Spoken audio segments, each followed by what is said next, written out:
Yeah, hit the like, hit the share, hit the subscribe.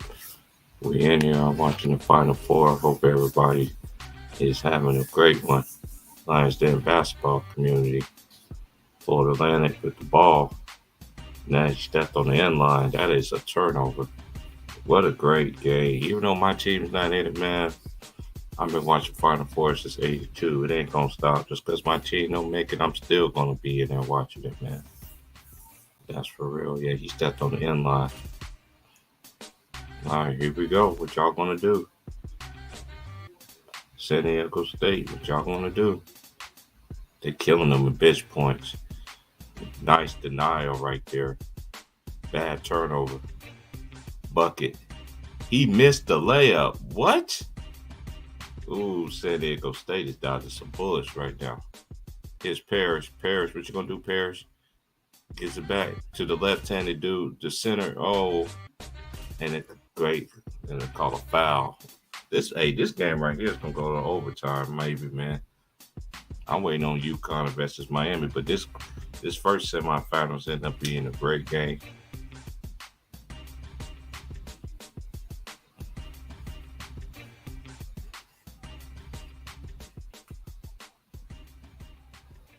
And I'm sorry to all my college basketball friends. I will definitely be doing 100 times more college games than I do the NBA.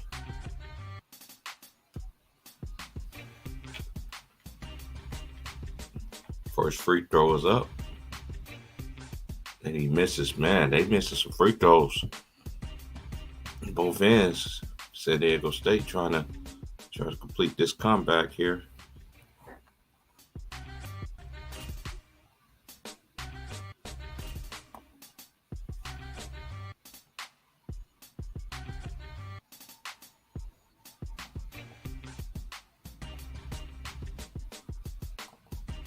He missed both free throws.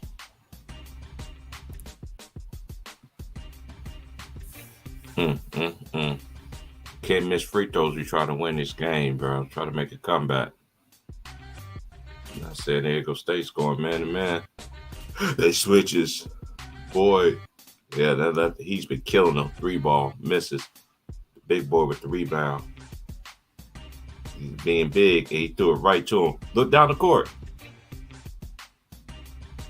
Oh, that's a foul. Yes, that was a foul right there. He didn't have to foul. All you have to do is put your hands up. I like this game from Gary, Indiana. Yeah, that's a foul on you. He's nice. You got your best player going to the free throw line. Let me see. I ain't see a foul right there.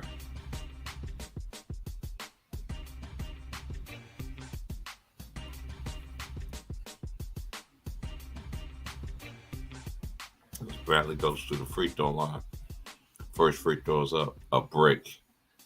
He shoots 80%. If San Diego State loses this game, free throws, bro.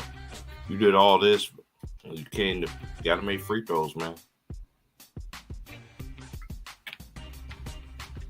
Second free throw is up on the way. He drains that one. We got a 67-66 game. Florida Atlantic with the basketball. That 4-guard lineup, they line up as similar. They offense is similar like Baylor's. But Davis goes all the way, and they call it what?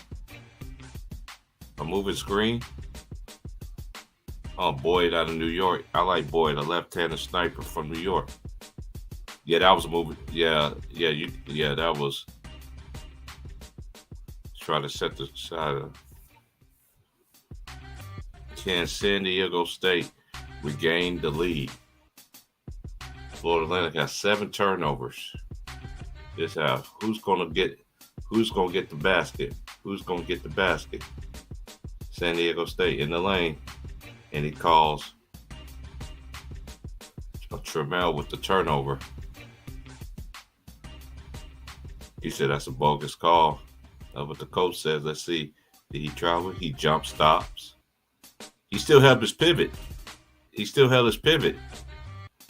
was a bad call right there. He still held his pivot. I think that was one of the makeup calls that the referees missed on earlier. Can't get them all. So y'all got to play defense. Minute and a half left to go. Can Florida Atlantic play for a national title? Here's Davis from Gary behind the back. Nice spin, and he goes to the free throw line where he's technically automatic. Florida Atlantic. That's why we're trying to tell y'all people, man, y'all need to watch college basketball, man, so you know what these players that be coming to the league. Because when they come to the league, then you got dudes on here, and even females too, saying that they bums, they trash, that you ain't never watched their progression. John L. Davis out of Gary, Freddie Gibbs City, and home of the Jacksons. He makes the first free throw.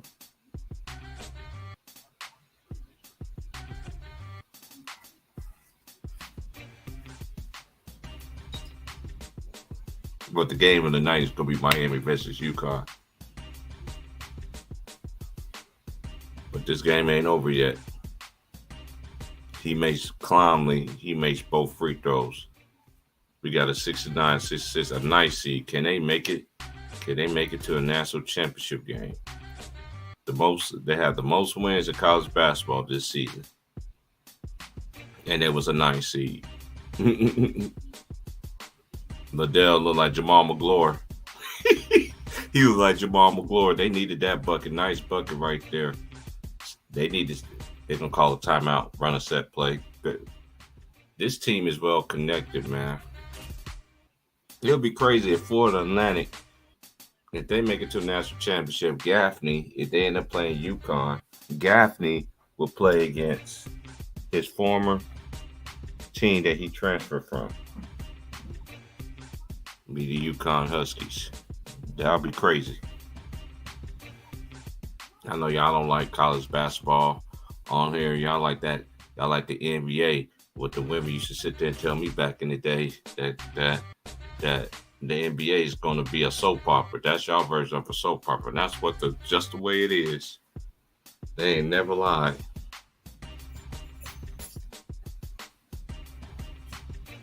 Oh, that's showing the Michael Jordan movie. Dang, they coming out with another Transformers too? God dang. I can't stand commercials, y'all. I hit your like button, man. I'm going to be kicking with y'all tonight, man. Do y'all some college basketball. And then what is next Saturday will be the national championship game. I need to see what time.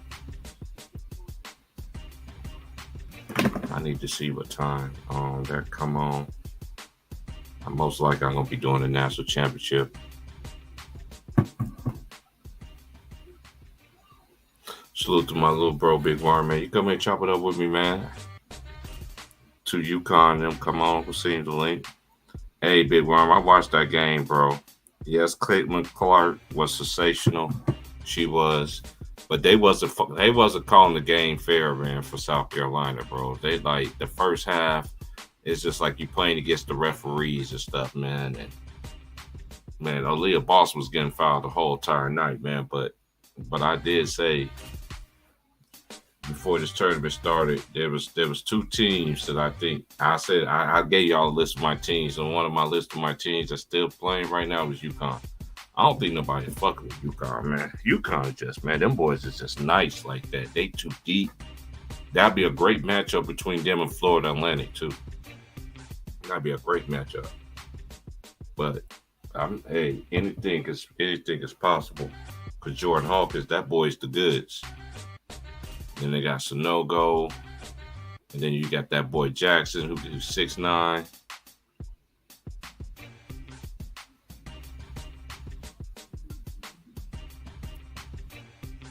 I've been trying to tell y'all about Zaya Cook, man. I told y'all about her, man, when she was, man, when I was on TikTok channel, man, it was all that. Well, we used to have them college basketball conversation. And that girl's a bucket, bro. Hey, Big Worm, all you got to do, Big Worm, go look up Zaya Cook when she was in high school in her AAU shit on YouTube. She used to go against Buckners, all of them. But yeah, Elijah Martin, he had 17 in the second half, man. That's who my boy, me and Vaughn was talking about behind the scenes, man. We was, you know what I'm saying?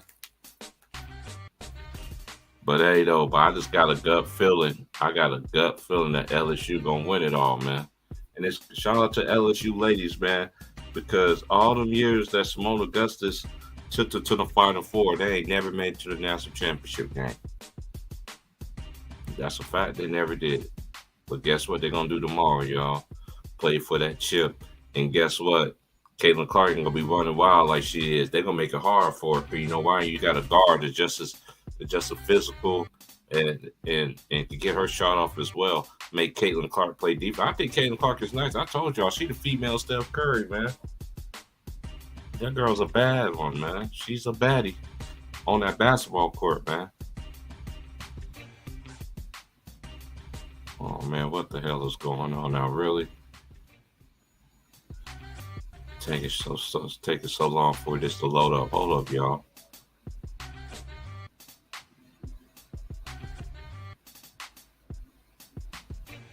Yeah, Angel Reese. Yeah, bro. Angel Reese, she transferred from Maryland. You know what I'm saying? So and you already playing for the and me I'm waiting for Vaughn to come up in here too, man, because I want people to really talk about college, know what you're talking about when you talk about college basketball, man. Hey, man, y'all hit that like, share, subscribe, man. You want to donate the Old Head Podcast out? You like the content, man? Come on in, man. Tap me in, man. I know I ain't everybody's favorite. I don't care about all that, but respect me. You gotta when you come over here. You gotta know what the world you talking about, because I'm gonna test your basketball knowledge. And this is off the temple. This ain't no looking at the stats and all this other stuff, looking on stuff online. You got to really do your homework.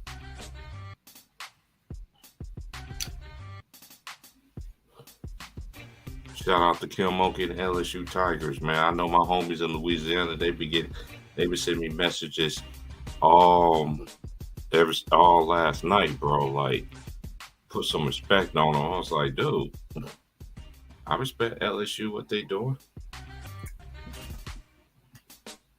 Hold on, y'all. Okay, it just finally just got back into motion. We've been having bad weather out here, y'all.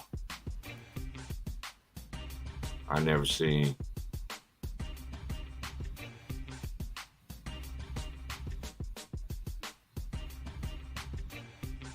I don't know what's going on, man. It's just, hold on. Do I have to go on the phone?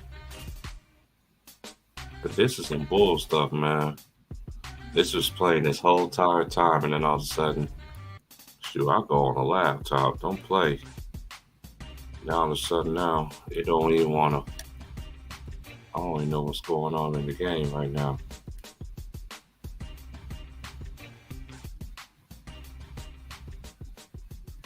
Okay, something wrong with CBS then, because you let me flick and everything else, man. You know what? Hold on, y'all. I'm just gonna I'm just gonna watch it on my phone. Here we go. They finally came up on here. About damn time. I missed a little bit. 69-68 ball game. Florida Atlantic with the basketball. I missed all the little seconds right there. We got 57.8 seconds left in the game. Here comes Davis from Gary. Gary, he's driving. He gets it back. Oh boy, been carrying him all game. What he gonna do? Oh, nice. And he did a reverse. They down by 3. Timeout San Diego State. That's who, hey, Vaughn. Yeah, he can ball, bro. My big bro Vaughn, we was sitting there talking about like he got game, bro. That was so smart. And the angle that he did it, so no defender is offering him to.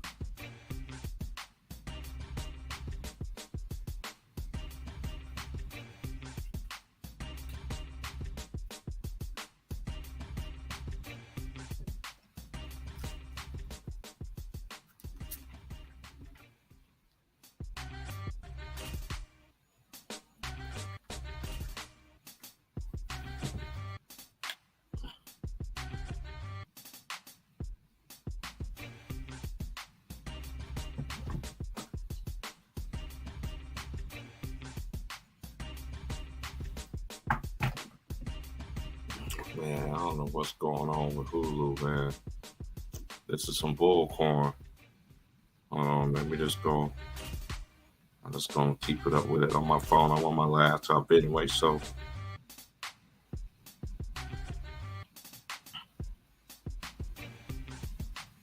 the devil's busy because they don't want me to do this stream today. But I guess what, I'm gonna do it though.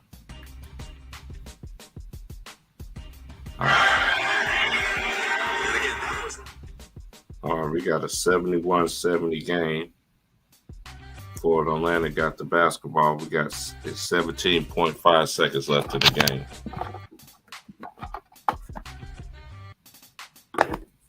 That's why we got the NCAA app, and I'm watching on my laptop though too. 71-70, y'all. 17.5 seconds left in this game.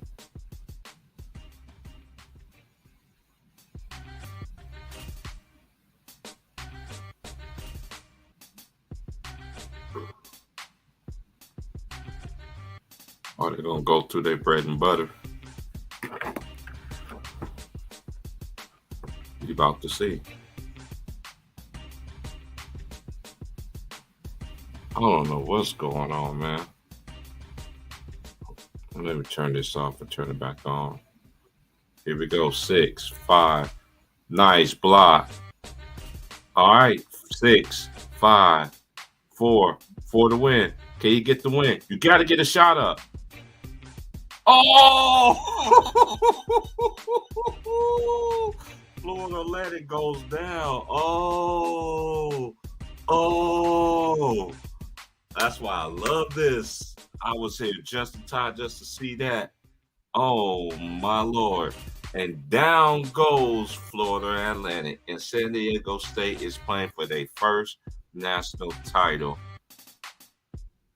next Saturday, y'all. As the hero Butler, I was sitting there thinking, like, dude, you got to get the shot up. Hey, you know what? They lost to the same score as my Kansas Jayhawks, 72-71. And he got it off in time. Oh, yeah. He got it off in time.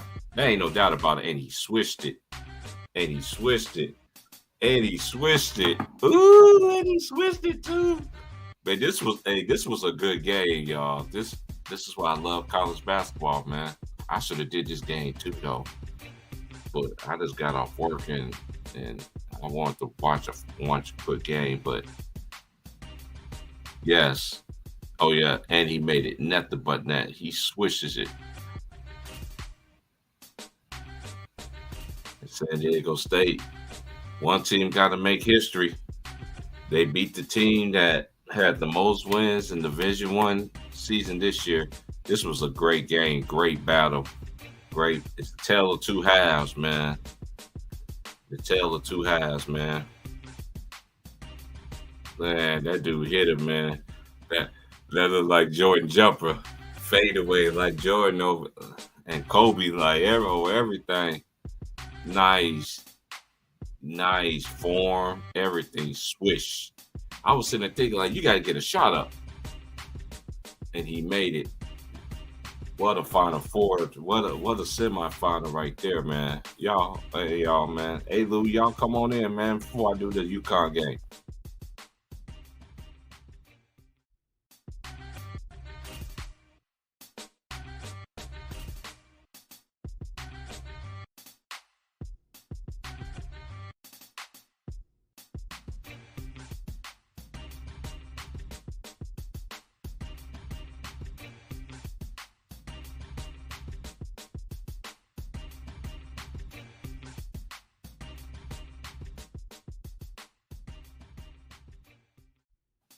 Yeah, and it's funny that you called today. Yeah, man. That's right. Hey, it's the best time. He made that mug too. Oh my Lord, and he made that jump too, man. San Diego State, man. My biggest takeaway from this game, this was the tales of two halves. But Florida Atlantic, when they got to the second half, when there's one sequence, y'all, in this game that was so pivotal. They scored like 5 points off one possession. of one possession. That right there, and then they offensive rebound, and they had more offensive rebounds than them as well. But shout out to Florida Atlantic, man. Florida Atlantic, man. Hey, that was a good game, y'all. Like, this is why I love this college game, man. Like, for real. Like, I love this game, bro. And we getting ready for the Uconn Huskies and the Miami Hurricanes, man. So y'all want to come in here and chop it up, man? We talking about college basketball. We ain't talking about no NBA over here. College. So govern yourselves accordingly. You have been warned. Ain't no disrespecting, anything like that. You know what I'm saying? I don't understand how y'all new school, y'all new school generation, y'all new school era, you dick riding someone. How you dick riding when we ask to bring in facts about somebody? Y'all dudes is crazy, man. Made me really think y'all really suspect, yeah, with y'all war choices and stuff.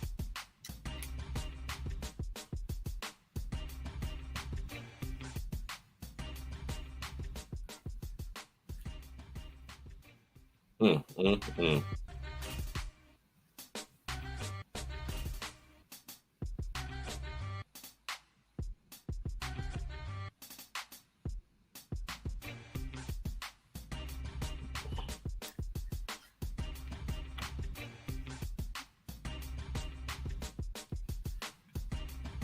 Well, in my second chance bracket, I got the right team in there so far. In my second chance bracket was San Diego State. In my second chance, I did have UConn winning it. First I had Arizona winning it. No, not Arizona. I had Alabama winning it, but they didn't get it done and everything. But I, but on my other ones, I had UConn versus San Diego State for the national championship. So we're gonna see if that's gonna hold up. Because that's one thing about defense. Defense travels. Defense travels, ladies and gentlemen. It travels. It does. Let me see what time the next game will come on, man. We don't see when the next game come on. Hey, that was a great game, man. That was a classic, bro. I'm gonna have to watch that again. I'm gonna have to watch that again.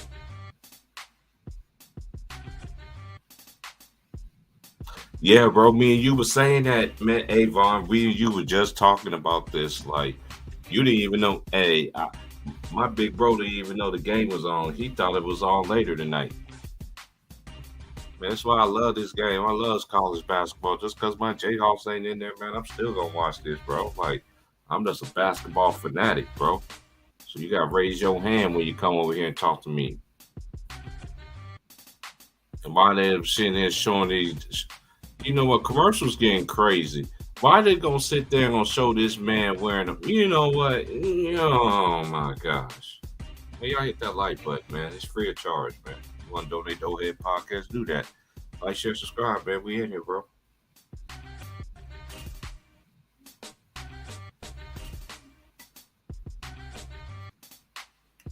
Mm, mm, mm. What a game! What a game! This was a good. Even the female side was a good though too as well. I just felt like I know that what you calling them won, but I watched that game 3 times and they didn't give South Carolina a solid, bro. Like, you could just tell by the way they was officiating the game that they won Iowa. And remember, y'all, that broke South Carolina 42 game winning streak. 42, 42. But guess what? Them LSU Tiger ladies, they hungry. Yo, Yo, what up, man? hey, we were just talking about it. Hey, what we both said when we was chopping it up, we was just like, San Diego That's State, they San been a Diego second. State second half team, boy. They step up that defense in that second half every I'm time. gonna, But hey, I'm gonna tell you my key. I'm gonna tell you my key point in this whole entire game, and I watched it all. So ain't nobody can come in here and tell me that I don't watch these games. I watch. I know, like I watch these all these. I watch these college basketball teams, and people always want to sit there. Ain't no time where you can watch all the teams. Yes, the fuck you can. Yeah, you can. Yeah, you can. I love my Jayhawks, but guess what I do? I watch everybody else because you got to know who your competition is.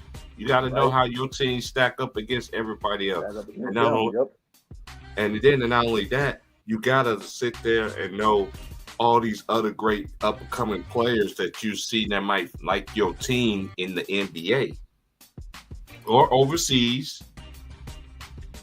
You know what I'm saying? 'Cause a lot of everybody that play college basketball, a lot of people think that the NBA is just a high standard. Like, dude, that Euro League, man, kill yourself. That Euro League, something else. Y'all don't think so? Sticker off. I could tell you, hey, big bro, I could tell you the biggest possession to me, the biggest possession. You remember Offensive when? rebound. Yeah, When they that kept getting offense. those offensive rebounds on missed free throws and missed shots. Yes, that right there changed the tide to me. Even though, oh boy, even though they did get a bucket, I didn't understand why Martin didn't take that shot, bro. Yeah, I didn't get that. I didn't understand it. Like I understand that's your second half guy, but he didn't play well in the second half tonight. Other than those two free throws he got that put him up 3 with a minute left. He had a bad second half. So Martin was your most consistent player. He should have been allowed to take that shot. I like how he drove to the baseline and him being a lefty and how he was able to block. You know what I mean? Because you play basketball like I did. You know how you go off the glass so nobody can't. You can basically the backboard is like a defender. Oh yeah. It protects you. It protects you for somebody blocking your shot. Even somebody come and try to block his shot on the baseline. Ding, ding, ding, ding, ding. It would have been a foul. I mean, I just gotta keep it both ways. I did like the officiating, but there is some calls I didn't like a couple of them. Like for San Diego State. They were letting San Diego State get away with too many holding calls on. They did holding the big man for FAU. That was kind of messed up. Those were some bad plays. Like when they were trying to go inside, he was being held when they were throwing the ball to him. Hey, I ain't understand why they didn't play number 3 more. That dude was out there getting it for Florida AU or Florida Atlantic. I don't get that either. Like they kept putting the dude with and then he could never make a good pass. Like, come on, bro. Right. I didn't get putting him in once like come on, like you gotta at this point of the season, I get it. You want to trust your guys, but there has to come a point where you say, okay, I can't trust you right now. I can't put you in the game. You're not gonna make a good decision. Because you ain't been making good decisions all game. So outside of a couple of good defensive plays. All right, let me just get back to you. We talked about this, we could talk about on air. You didn't watch the first. You watched the first. Okay. Yeah, I missed the first 19 minutes of the. I ain't talking about this game. I'm talking about we're gonna take a step to the women's game right quick. Oh yeah. Shout out to LSU for getting the job done, and Caitlin Clark. She's cold. I've been trying to tell y'all she is nice, but that defense she's gonna get tomorrow, South Carolina is not gonna let them. I'm telling you, LSU. LSU gonna be on their ass. Gonna be on her ass tomorrow. You know why? Oh, I forgot who that girl, that point guard. What's her name? I see her face now. She got I don't know what the kind of hairstyle she got, but anyway, she's gonna make Caitlin Clark guard. You gotta make him guard. If you let Caitlin Clark just run freelancing and all that stuff, yeah, number 3 was busy. I didn't understand why if I was a coach, I would have kept that dude in the game. Cause guess why? When he was in there. That dude was in there beasting. I know old boy was getting help, but old boy looked like Jamal McGlory, bro. The dude that was getting all the offensive rebounds. I was like, damn, I was sitting there looking. I was like, that dude look like Jamal McGlory, bro. I was wondering who he reminded. You talking about Ladie? Yeah, he looked just like for San Jamal Diego State. I was McGlory. wondering who he reminded me of. He kept reminding me of like an NBA player, somebody Yeah, who plays he tough in played the in the paint. league. Right, Jamal McGlory. That's who Yeah. you remind me of. He I looked kept just sitting there every time I looked at him, I'm like, who does he remind me of? Like man. he looks like Yeah, somebody who's like Charles Smith or somebody like that. You know what I'm saying? he said Charles Smith. Yeah, you know what I'm saying? Like, I mean, Right. regardless of the outcome of that game 5 against the Bulls, Charles Smith Yeah. was a decent player, bro. Come on. I mean that Hey, V's great. I have to disagree with you. I don't. This is one thing we know in sports. We know money is involved in everything. When there's money involved in everything, and let me put some in your ear, VZ the Great. Shout out to my boy VZ, man. I don't think Don Stanley blew that game. The referees was fucking over them girls, man, from the first Yeah, first that quarters. first quarter, they was calling some terrible calls on South Carolina. Like I said, I stopped watching the game, bro. I stopped watching it because it was obvious they were helping Iowa State. They were making sure Iowa State had a good chance to win that game. Let me tell you this, Jacor. You said Miami gonna win this game. They do have a chance, but let me guess what? They do got the athletes and everything like that, but they ain't seen no animal like Uconn. That's all I gotta say. They ain't seen no animal like Uconn. I think Uconn, and y'all remember the last time Uconn won a national championship, guess where they did it at? In H-Town. Go look it up. And guess what they did in every one of their national championship runs that they did, that they won a title. Guess what they points the differential is? Plus 15. Mm-hmm. Hey man, hey VZ, it's all good. I think it's gonna be a close game though. I think it's gonna be a great game too, man. Hey, but I'm gonna say this though. Shout out to VZ the Great, man. He support everybody. Hey VZ, man, when I watched that game, I was like, I'm just talking about. Then I called the OG called me before I sat there and talked to you. He's like, he told me, he was like, T Price. He was just like, it's hard as a coach to coach your team when you know you're getting cheated. And you know it from rip. And let me hey y'all, what's 4 plus 2, y'all? What 4 plus 2, y'all? It's 6.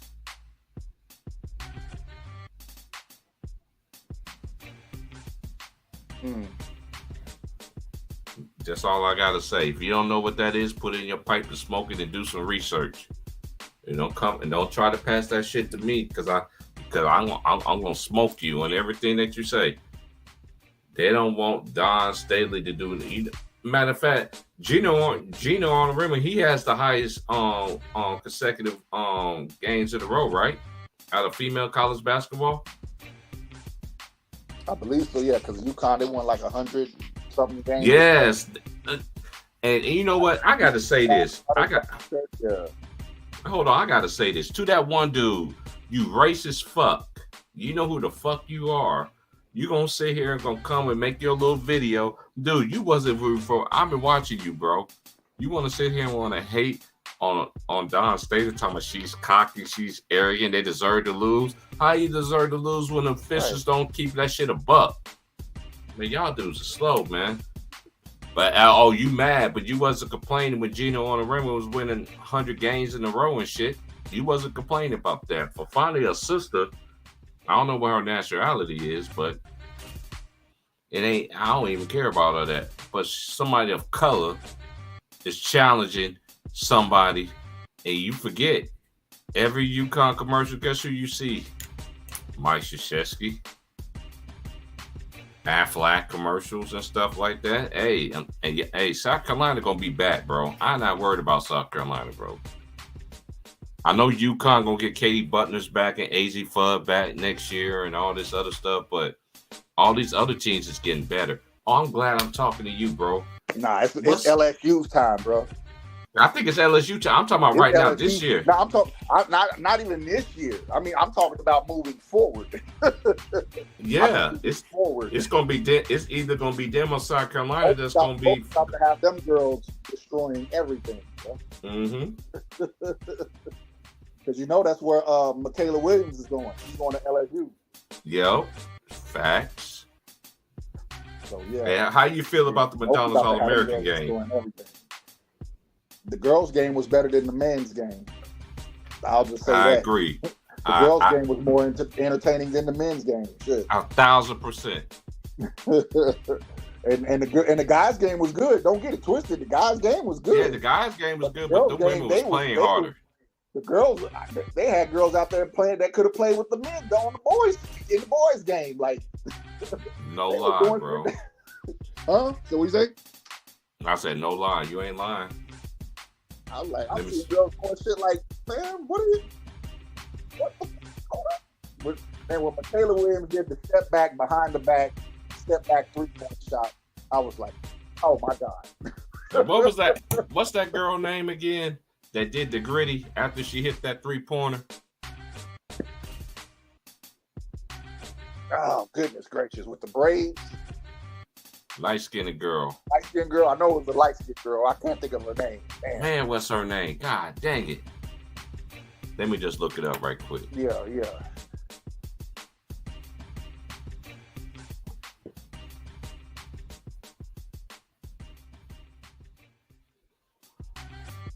Man, that was a good game, though.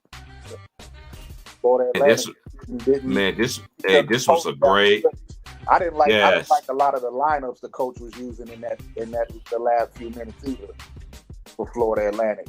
Like people who have been making the plays. It's like, come on, coach, you gotta make sure the guys you can trust in these moments have the ball in their hand. And they were not doing that. How they do it? All right, this is the women's in the Final Four, man. Come on with this stuff. We want to watch basketball, bro. Hey, you know they just got done with this game and stuff, so you know how it goes. Yeah. Well, one game is, they got to put on a concert or whatever, whatever. That's why I got you up here chopping up with me because you know about college basketball. Right. All right, these are all the chicks that made the All-American team. Kamara Arnold, she signed with Uconn. She's from Germantown High School in Wisconsin. Sophia Bell, she's from Jesuit High School. Yeah, that girl's I already know about her. Yeah. She's from out here in the state of Oregon. Madison Booker, she signed with Texas. She ranked number 12 from Germantown High School in Mississippi. Then you got Zoe Brooks. She signed with NC State.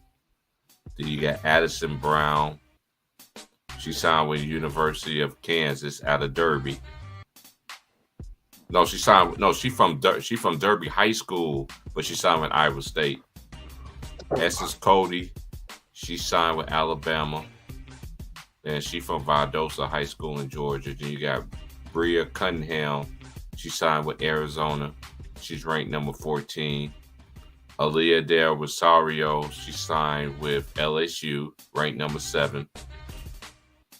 Another old school big. She loved big. And that's one thing I like about, that's why we try to tell y'all to watch college basketball. But then you can see how these coaches, how they recruit these certain players to fit their system. Kim Mulkey, she's like the old school. Like that old school traditional players kind of stuff. That's why the old school ain't never dead, y'all. And that's one thing I do respect about the women game, though. That's one thing I do respect about the women, and I do respect about the men's college game. They don't get rid of the bigs. They don't get rid of that old school basketball stuff, man. Give it to your man down the block and tell him go get it done. Yep. Then you got Jaden Donovan. She's going to Duke. She's ranked number 3 in the country. I don't get into this ranking stuff.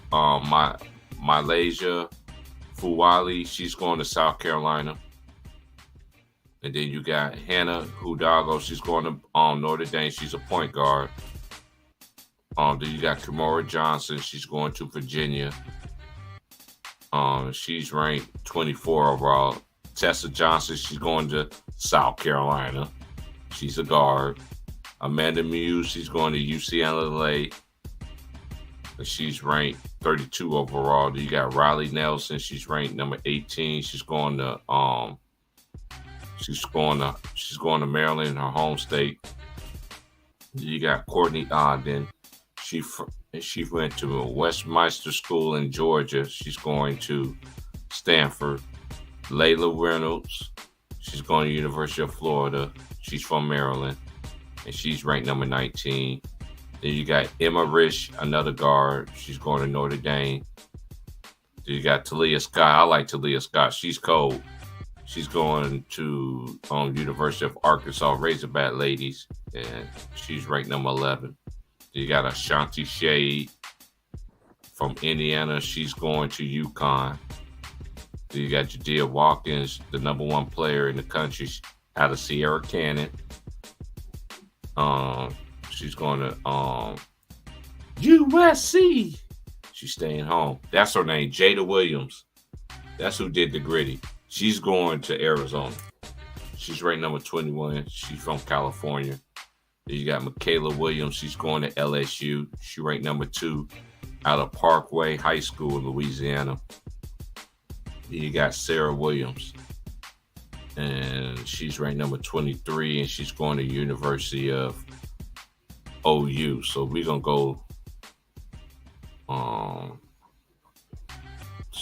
to the, out of respect, let me go to the boys. Honors All-American team.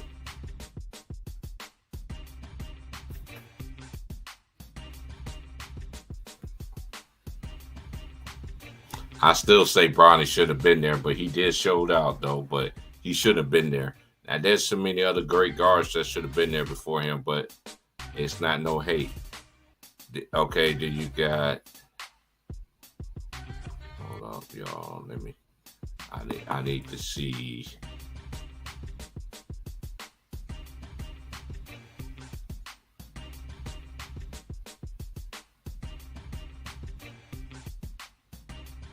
All right, y'all. Here we go. We got a Xavier Booker. He's going to Michigan State. He went to Cathedral High School. And then you got Aaron Bradshaw. He's going to Kentucky. You got Stefan Casal. He's going to Uconn.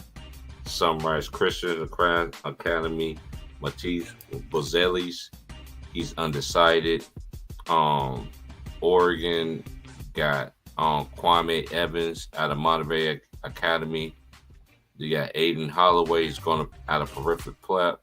He's going to Auburn. Then you got El Marco Jackson out of South Kent High School. He's going to Kansas.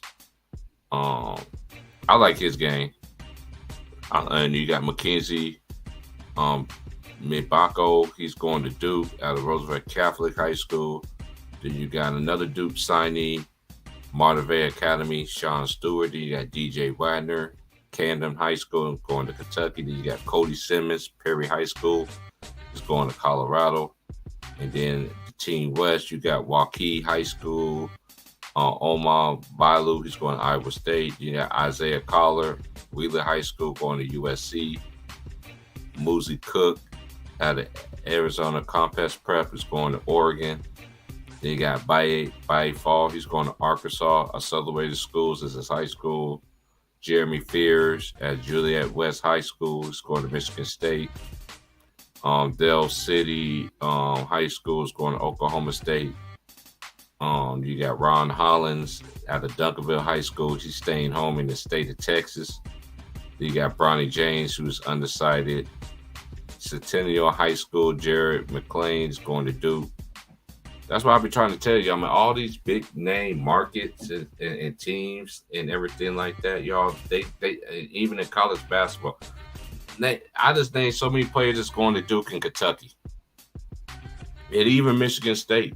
Michigan State got a lot of players on here too. Then you got Reed Shepherd. He's going to Kentucky. Hey, is that Shepherd's son? Who? Hey, was there a Shepherd used to play for Kentucky back in the day? Yeah. Trying to remember his first name. Damn. Jerron Shepherd or something like that. Then you got Paige Stoyakovic's son. He's going to Stanford. Then you got Jacoby Walter. He's going to out of Link Academy. He's going Jeff to Shepard. Jeff Shepard played for Kentucky. That's who I remember. I remember Jeff Shepard too, but there's another dude. Oh man, who's that dude? Am I thinking about the dude that played for Uconn? I think about that dude that used to play for Uconn. The point guard from back in the day. That's what I was thinking about. But I knew there was a Shepard that played for Kentucky.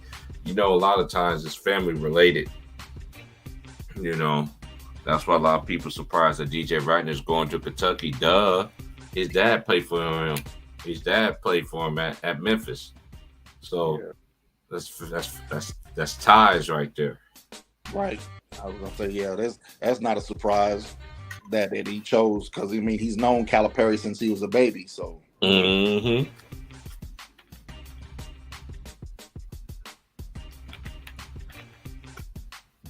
I know everybody keeps saying Kansas have a good recruiting class, but I'm looking at everybody here.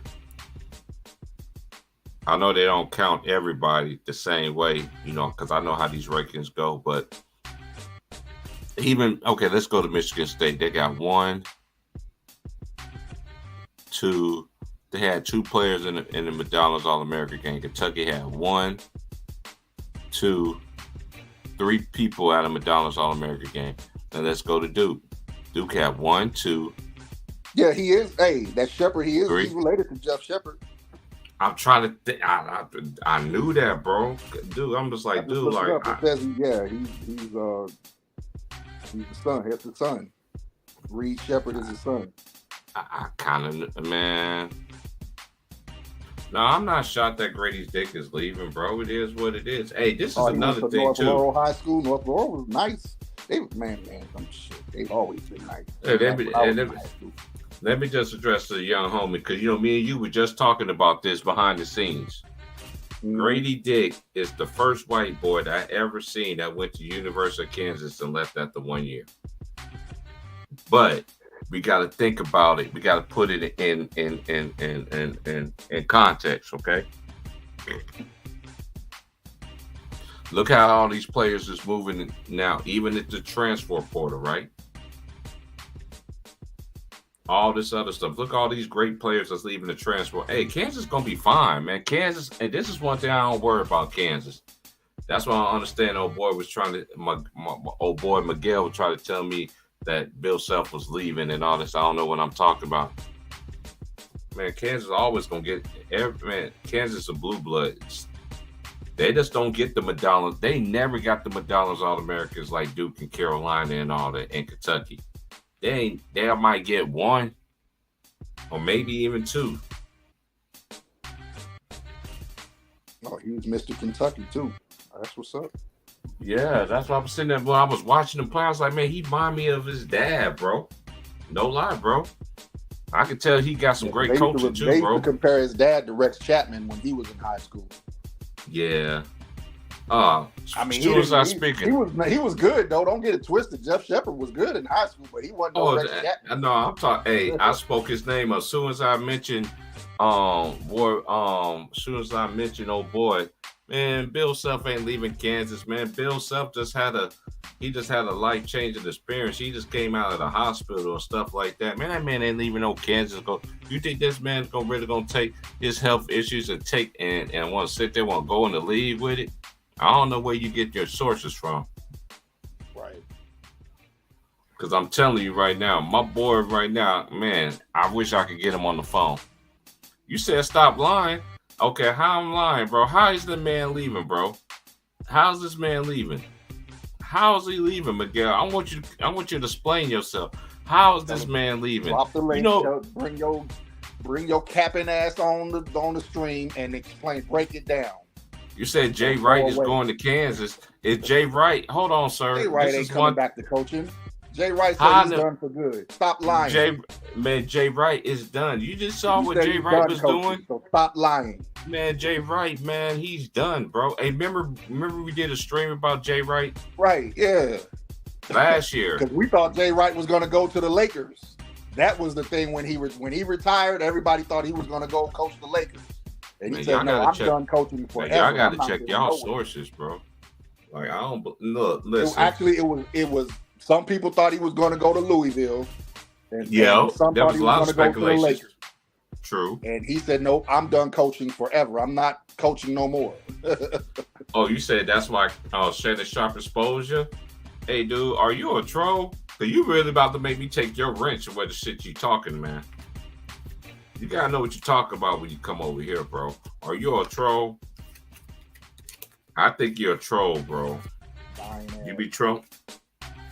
Cause if it is, I might have to take your wrench, bro. Cause you gotta know what you're talking about when you talking this basketball stuff, man. Hey, one thing, hey, you're not a truth teller. Okay. It's just like, hey, hold on. Let me put you in the blender and cook you right quick. As we ready to get for semifinal number 2.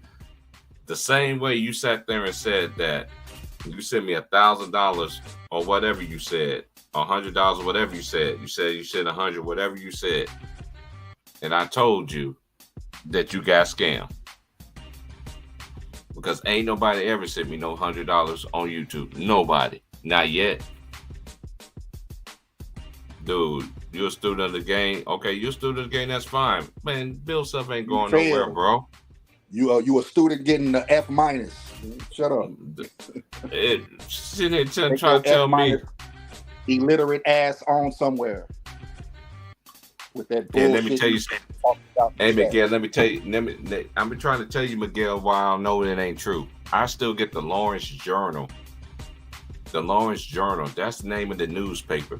That is the name of the newspaper. I got ties to my homies that work at University of Kansas. If you think this is one thing I don't understand. If Bill Self would have been leaving, go to the NBA, you don't think they'd be talking about it on all these, on the ESPN, all these mainstream networks? Come on, man. I'm like Ice Cube. Here's the game, man. Dude, you talking crazy, bro. I'm about to take your witch, man.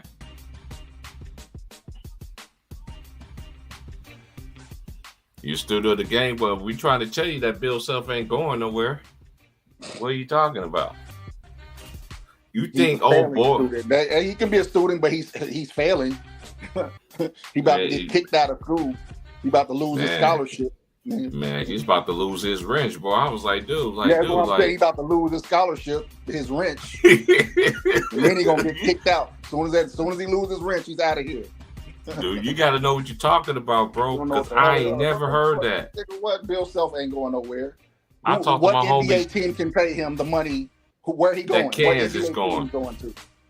And then Adidas is paying him on top of that. And then on top of that, the man just got done. And this is, hey, big bro, let me ask you this. Ever since we've been watching college basketball, what's the biggest scandal you had other than your Louisville team? You know, my team had it. Has Duke ever had a shit like had to go through what we had to go through, or what Louisville had to go through, or Carolina? Even Carolina had a scandal. You remember that?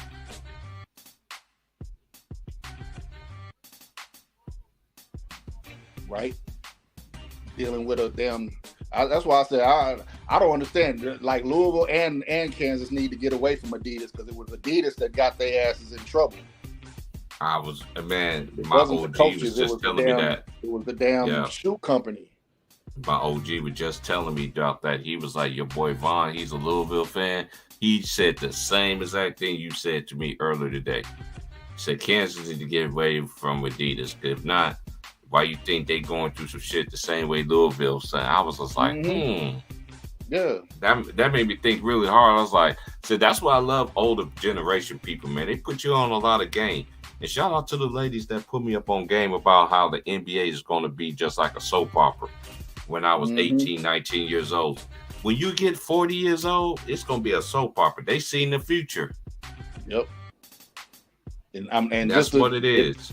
If you haven't seen that Christian Dawkins documentary, because you know who Christian Dawkins, he was the guy who was, he was the AAU dude. That Adidas was trying to bribe and get him to pay coaches and shit. Or it was Adidas and the FBI. He had Adidas on one side trying to get him to pay coaches, and then he had the FBI on the other side trying to set up Rick Pitino.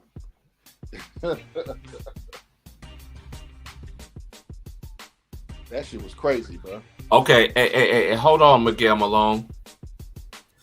See, that's how I know you believe Shannon Sharp. How can Kansas overachieve this year? Don't you know how many? Hold on, let me cook you again, bro. Did you know how much production Kansas lost this year? Don't you know the players that they lost for their national championship was 75-80% of their scoring and their defense?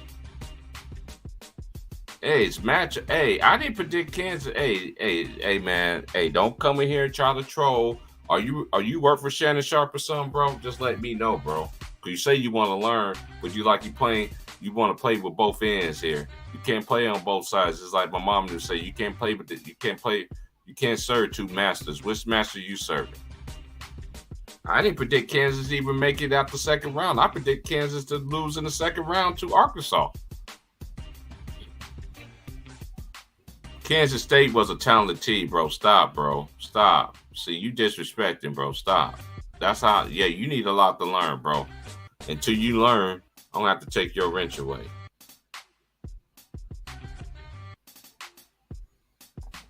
You got a lot to learn.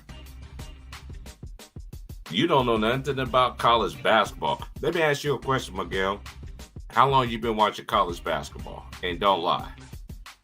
Or all you have to do is just come in and just drop the link. I'll drop the link so you come here and talk to me. I ain't never scared.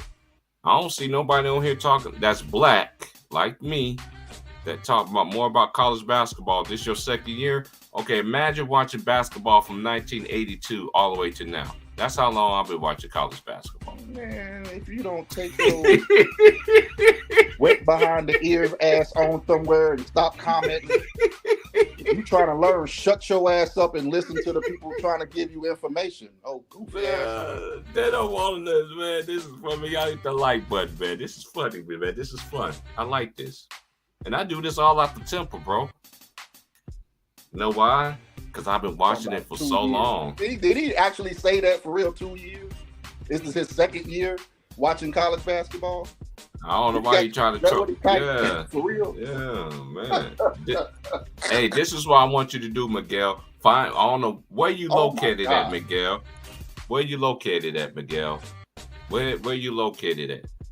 Pick a team and watch them all year long. And then when you watch them, watch these other teams too across the country, even the mid-majors. When you come here and talk this basketball stuff, man, it's like classes in session, bro. You in Europe? Oh, okay, you in Europe? Oh, all right. So you can still, I know people in Europe still watch college basketball over here. All you have to do is get the college basketball package and watch all these teams get down. Then you can come in here and you in Europe. They got basketball academies in Europe. Boy, I'm about to flame roast you, dude. Don't type another thing in here, bro. They got basketball academies in Europe. They got the upper hand on us. Really, honestly, in regards to training, we're just more skilled because we have basketball everywhere, parks, everything. Oh, you don't have access to all that? Oh, okay. They have academies in Europe. Hey, you lost me. You lost all respect for me when you mentioned Shannon Sharp. Shannon Sharp, right. He needs to stick to football. He don't know nothing that he can't read from a paper. If you ever pay attention to Shannon Sharp, you don't ever see him saying anything without looking down at a piece of paper. So how can you take him seriously? I don't see how y'all take these people on that. But this is the game of the night right here, bro. This is the game of the night right here. I flipped over to Dallas and Miami while they was doing that old concert shit. Oh yeah, you know they had to do that because when the first game is done. I like how they do that though. Yeah, appealing to casuals like Miguel. Hey, I don't think nobody beating this team right here though, man. Yeah, this Uconn team. I'm just saying, bro, don't sleep on Miami, bro. I don't know, man. I'm not. Hey, bro. Hey, this is. It just like with my big. It's like I'll say this: if Miami win, if UConn wins, they definitely beating San Diego State. San Diego State. I don't even think that game's gonna be close. Hey, cause this is what I've been doing. Hey, Even this is as what good I've as been San doing. Diego State is defensively, UConn is just they just too good. But this is the deep one as hell. team. Yeah, this is the one team in the tournament that can match up with them, like player for player. That is true. Hey, you don't think I've been listening to that, man? You be telling me that, bro? That's been ringing in my ears, bro. But you know who the key? You know who's the key that Miami don't have on their team though? What's that? That dude Jackson. Jordan Hawkins? No, not Hawkins. Oh, it's that boy Jackson. That's They don't have a nigga like that, bro. No, they actually they do. They do. Smith. Nah, he ain't no. I understand. I you know what? Smith is like that, and he can score. He's more of a better scorer than Jackson is. I will give you that. I would say Jackson probably a little bit better defender. Yeah, but it's not by that much. Hey, not to me, at least. We thought the media was truth tellers. I don't know why they had narratives like you said. Hey, they telling you wrong, bro. Dude, these media people, man, these media people gonna take y'all a highway to hell, bro. Keep on listening to these folks, man. These dudes don't know what they talking about. Let me give you a great example. Russell Westbrook had a great game the other night. A great game. They didn't want to sit there and take a shit on him on first take. Why you ain't shitting on Ben Simmons? Mm-hmm. I'm just saying, see, they pick and choose who they want to sit there and exploit. Hey, but this is why I picked UConn, though, too. You know, we talked behind the scenes behind this before. This is why I picked UConn to come out. This is who I picked to come out the bracket anyway. Because they was peaking at the right time. Yeah. And they looking like how they was early in the season when they was number 2 in the country. Yep. Yeah. Hey, man, I'm just telling you what's real, bro. And for all my Rich Gang and everything like that, don't block Miguel, man. He's learning, bro. He gotta learn. He gotta learn. Because I don't want to get nobody no wrench and then they be blocking other people and stuff, man. Once you step up your basketball knowledge and everything, then I give you a wrench back. But I know you support me and everything like that. I'm still gonna give you a wrench, man. But don't let these media people be lying to y'all, man. Don't y'all know the mainstream media take a lot of stuff from YouTubers? These same media, and you know what, Stephen A? I can't wait for this one to be over because I'm on your helmet. You the same ass dude talking about one of the bunk YouTube creators where you steal every shit that Ticket be saying and use it on your platform on First Take. Yep. All of them, dude. NBA TV. All of them. NBA FS1, TV. They all steal from YouTubers. They all steal stuff from the YouTubers, bro. They all steal stuff from the YouTubers. If you don't like YouTube, if y'all don't like YouTube creators, how come y'all created a page for your personal gain on YouTube? You probably got some informed. They all steal from you. They stole my Bobby Digital reference. Boy, I will never get over that shit from NBA TV when I called Bobby Porter Bobby Digital, and later on that night, dude on NBA TV was calling him Bobby Digital. Like, boy, if I ever see you, I'm going to confront you about that. What's the dude name? The little short dude. From NBA TV. I don't know who that dude is. I don't forgot his name. We get into the game of the hour. Don't get it twisted. He's nice. You stole some, nigga. You got to pay rent, nigga. You got to pay rent. It's just so obvious that they it's got the principle. People, you know, they got people. I don't think he really knows, but they have like writers.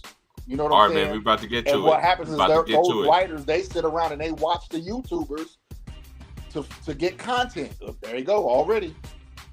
All right, here we go. Let me do this. I know you're a little bit ahead of me. My bad. Yeah, let me ahead of it. Starting 5. Let's go. Here we go. Sanogo, jump ball. Here comes UConn, who has been the best team, blowing out everybody who they came out against. All right, here we go. It's no-go. He gets to the big. He gets a Corey Hawkins 3-ball. Swish!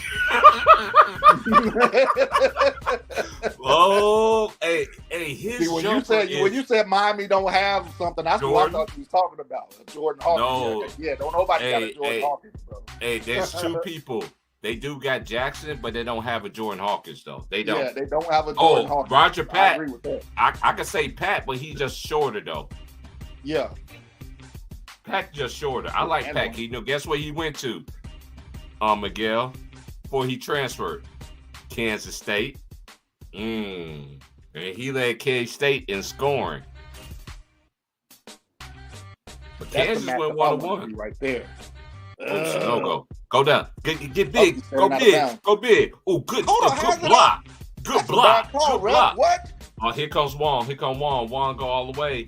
That's a terrible call, ref. You made the wrong call. He's standing out of bounds. Oh, he stripped. Good defense. Now to give it to the big. He goes down. That's white, ain't it? Oh, left-handed. Miss. No, he misses. He stepped on the end line. He's like, what? Nah, that was Jordan Hawkins was stepping out of Jordan Hawkins was standing out of bounds. I don't understand how that's not. That was a bad call. Yeah, that was a bad call right there. Jordan Hawkins is standing out of bounds. And what's his name stepped out of bounds, but Jordan Hawkins was already out of bounds. Hey, how you like Newton though? I like Newton though. I like him as a point. Newton cold, man. That's why I said that. I mean, they player for player, they match up. The one advantage Uconn guys, they got Jordan Hawkins. That's the new Ray Allen right there, bro. That nigga like Jesus Shuttlesworth coming off the screen shooting a three. Yeah. Hey, like we say, we've seen this before. Yeah, we've seen this before. hey, you know what Tommy Heisen used to say? He been there before. Yeah, we've seen this before. Yep, we've seen this before. What? That's crazy. All right, we got UConn 3-0 lead. Here comes Wong, Isaiah Wong. Let me get all these players. See, I know we was talking. Let me watch this. See, I know who all in the ball game. Around. Y'all not gonna beat them 1-on-1. Come on now. Here comes Jackson.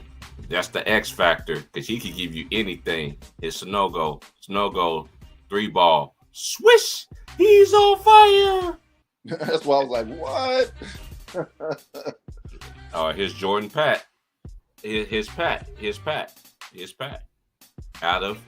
He used to go to Kansas State. And I still say Kansas State wasn't better than Kansas this year because they had a split 1-1. Miami, y'all got to run your offense. Y'all not going to beat them playing one-on-one basketball. Here comes Jackson. Get out of here. Here's Newton. Newton driving. Newton jumper. Off. Rebound. Nice rebound right there. Here's Isaiah Wong. Driving on Newton. Number 2 on number 2. Here comes Wong. Good defense right there. Good defense by Newton. He's with the strip. Here comes Jackson. Swiss Army knife. Here comes Sanogo. Another 3. He's on fire! He's on fire! I know I'm ahead of you. I don't want to give it away, bro. Right, like you gave it away. You gave it away. When you say what, I was like, what did he see, nigga? I'm like 2 minutes behind you, nigga. This is some bullshit. Here comes Miami. Nice block. What they call goaltend? Yeah, goaltend. Yeah, that was a goaltend. Let me see it. I told Sanogo, man, I think he's the most improved player in the country, bro. Yeah. No lie, bro. No lie. I mean, he was pretty good last year, but now he can shoot threes. Yeah. This is redemption. You know what? You know why I say that this is why I picked UConn to win it. You remember when Kansas got knocked out the second round? What they did the next following year? They won a national championship. Yep. UConn is doing the same thing Kansas is doing. Here come Hawkins off the curl, off the screen. Oh, that got stuck. That was a dud. Yeah, that was a bad shot. He had a man right in his face. Yeah, you know what I would have did? I would have made him jump in the air because you got to respect the jump shot. Yep, and drive. Mm-hmm. That's the next level I want to see him do because he looked like a dude that could get busy with him. He looked like he could get busy with it if he had the handles. God damn, I'm sorry. I'm sorry, Chief. I ain't seen it yet. Made a nice ass move. I know you ain't seen it yet. That's just nasty. 3-ball. That's off. They got the rebound. Miami looking for some offense. It's Isaiah Wong. It's his big. Ooh! Ooh! Ooh! Ooh! Ooh! That That was nasty. Hey, bro, stop get. Hey, man, you like Will, man. Shout out to Will, my boy Will. Shout out. It's like that basketball community. It's college basketball, man. We got UConn versus Miami, man. Raise your hand when you talk to me. Y'all hit that like and share. Y'all subscribe. You want to donate to Old Head Podcast? It's under the ticker. You'll see my face on there, and I guarantee you I'm going to shout you out. And shout out to the ladies that support me, though, man, because I get more donations from the ladies than I do my own brethren. And that's a fact.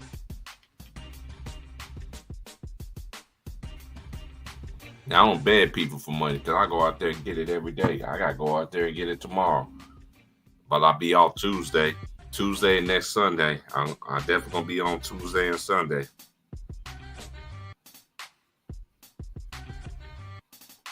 But this is the game me and you was talking about, man. It's like, this is the game I wanted to see. But you know what I'm mad about, Vaughn? I should have did that Florida-Atlanta game, bro. I should have did that game, bro. I'm mad I did. Hey, that was a classic game right there, bro. Yeah. But it was like, we knew, we like San Diego State, they're going to step up defensively in that second half. Yes, and they did that. You're going to see a lockdown defense in that second half. Like everything you've seen Florida Atlantic do, they're not going to get away with that in the second half. Mm-hmm. But honestly though, they could have, if they could have just got Martin more involved in the second half. Like they got him involved, but they didn't get him involved enough. Like San Diego State didn't have an answer for Martin. He was probably their most unguardable player for Florida Atlantic. Mm-hmm. Mm-hmm. Because there was too many times that the ball was in somebody else's hands that I didn't understand why this guy got the ball at this point of the game. Oh, every commercial we got to put Rosie commercial. Biting him in the butt. Hey, every commercial we got to do the old school Rosie. Go Rosie, go Rosie, go. Go Rosie, go Rosie, go. Go, go, go, go. Go Rosie, go Rosie. New generation like, what the hell is he talking about? Man, wait till y'all get in y'all 40s, boy. I can't wait for that. If I'm here to see that, I'm gonna be laughing so hard. They ain't got no iconic stuff like we grew up with in the 80s and 90s, bro. That's why I'm gonna be laughing. Broke it, Rosie. What they talk about how our stuff was overrated. Like, no, it ain't, because why is your generation just trying to remake everything our generation did first? Message. Why are y'all trying to remake it now? Like, if what we had was so overrated, why are you trying to remake it? Make your own. Hey, when they say that, Vaughn, this is how I be, Vaughn. This is how they be. When Vin Raines was wearing a skirt, crying and shit. Man. Jackson got both the fouls? Ooh. Holiday hard ass niggas, bro. Right. Man, Jackson got 2 fouls, bro? Yeah, he's on the bench. Yep. Oh, but UConn's deep, though. They deep. Yeah, UConn deep, though. Yeah. So this is really going to test, is what I've been trying to tell y'all. Since everybody say I don't know nothing about basketball, this is going to, hey man, that's their Swiss Army knife, bro. To me, that's their X factor, bro. But UConn can overcome it. Guess why? They that damn deep, bro. But this is really, this is their toughest matchup. And they haven't even put the 7-footer in the game yet. Ooh. Hey, man. Come on, man. You can't stop, man. You got to put a man on Sonogo, bro. 11-4 UConn, yeah, he slipped through. That was just a good play. They just ran a good play. Mm-hmm.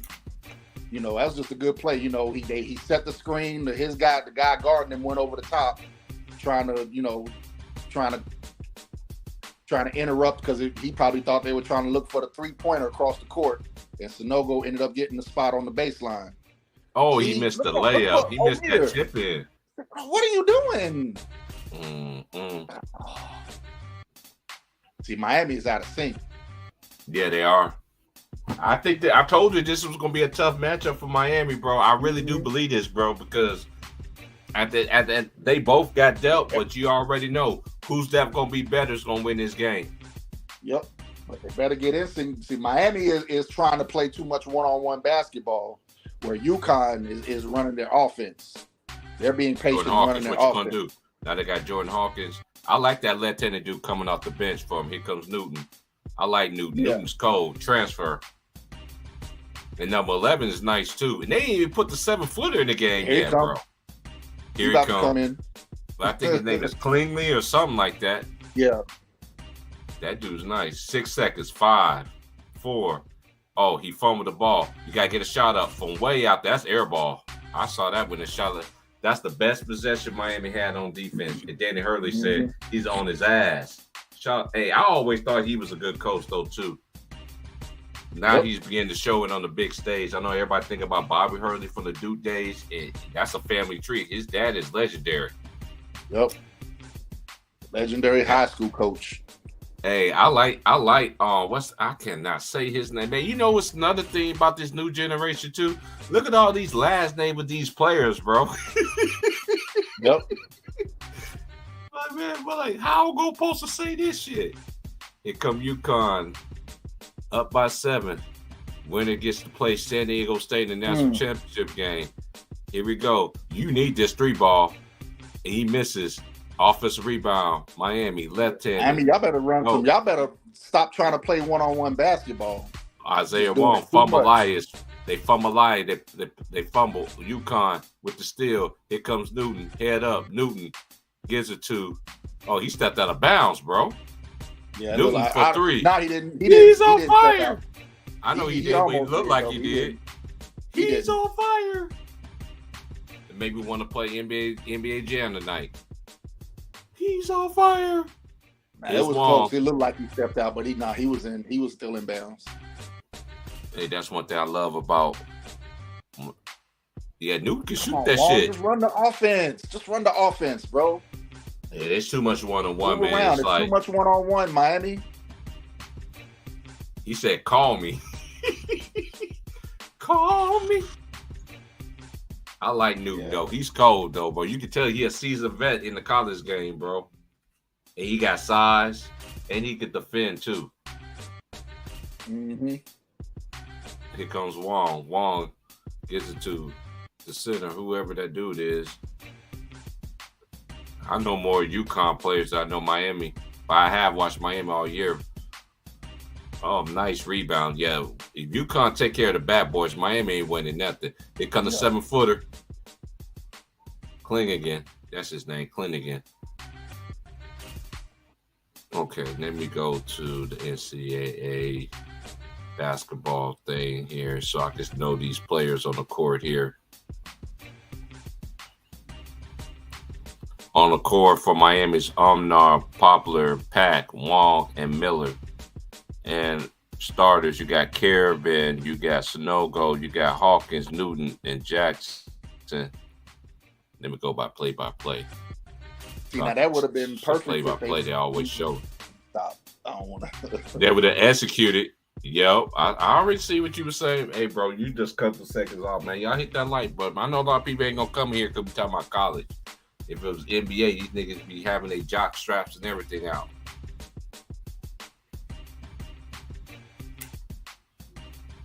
Here comes Miami. Miami looking for a bucket. They need a bucket. Great defense by UConn denying. Good double team. Wong, 3-ball. Big man. Money. He's on fire.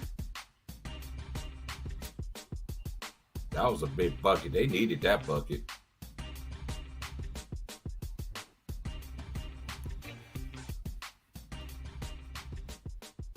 Yeah, Miami that's don't why have I like UConn or Klinigan. Hey, and this is another reason why I picked UConn. Could they be? Klinigan and one. Oh my Lord, Jesus. Hey, this is why I picked UConn. Also, you know me and you talking behind this. I know people like, man, Chief Price, man, you pick Alabama. I'm like, yeah, I did. But me and Vaughn, we all told y'all all the teams that could win the national championship and which one was the scariest one. And we told y'all this UConn team is the scariest one.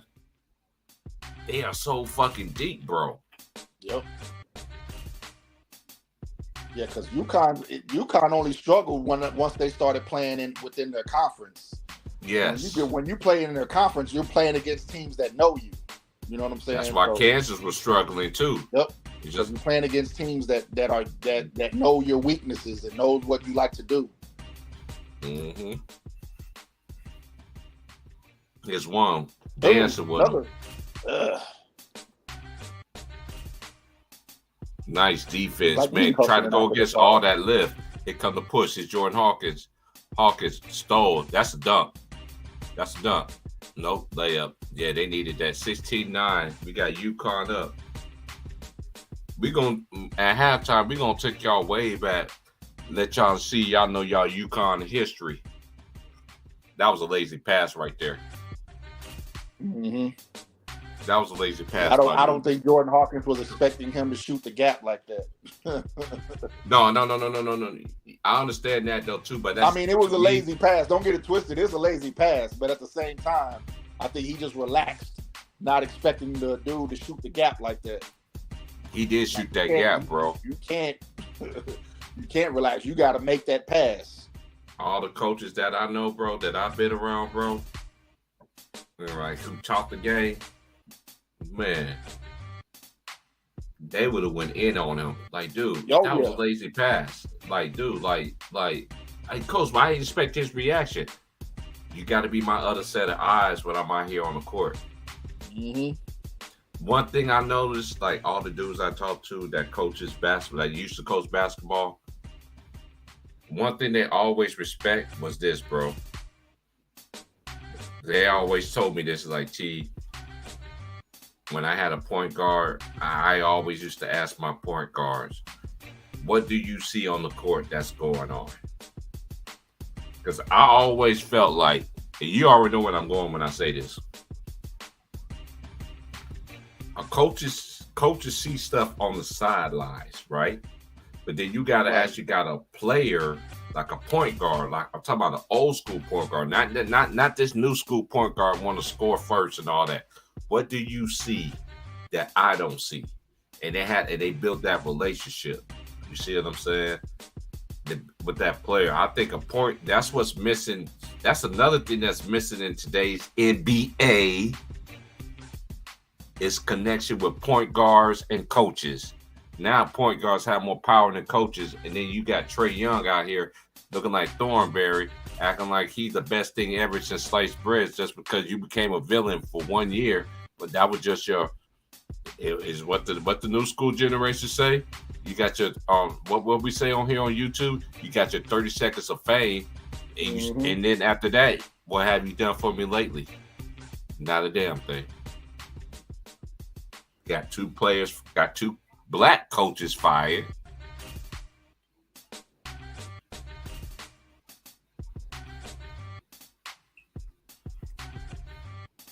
We got a 16-9 ball game, y'all. I know a lot of people ain't gonna come here and holler at me today. It ain't worried about that. I appreciate everybody that do. And shout out to the ladies. My lady, of course, you already know what it is. My homie Annie K, my homie Aries Mother Hen, Panama Queen, Gigi is chilling 702. You know what I mean? And the homie LeBron is Glow. LeBron is Glow. You're the only person that you need to come back on these YouTube streets, girl. I know niggas be trying to check out your Twitter, be busting their mayonnaise on the napkins, man. I gotta cut that shit out, bro. And that's why another thing, me and you talked about this about Uconn. They share the ball so well, bro. They don't have to play individual basketball. Whenever I see a team that play individual basketball, you ain't gonna be the team that like to share the ball. Yeah, especially that's just my opinion. There you go, Miami. There you go. Pass the ball. Work it around.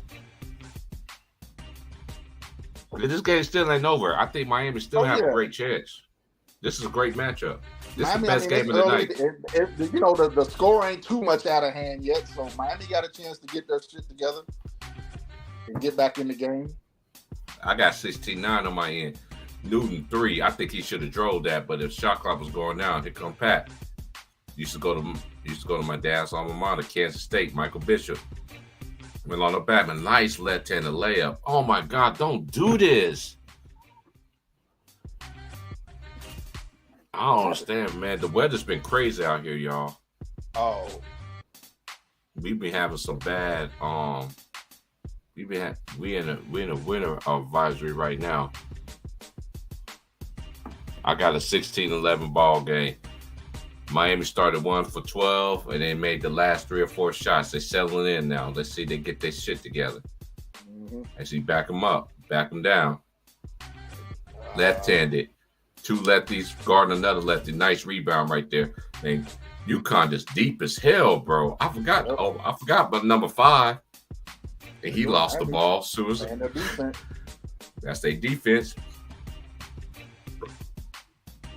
Yep, 16-13. As they throwing up the U. Miami's on the 9-2 run. The last 2 minutes and 30 seconds.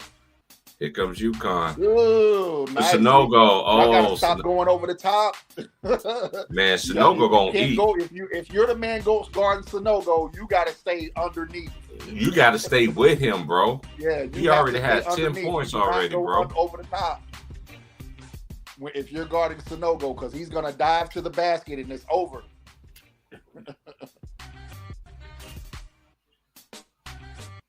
Cannot. He's too strong. He's too big.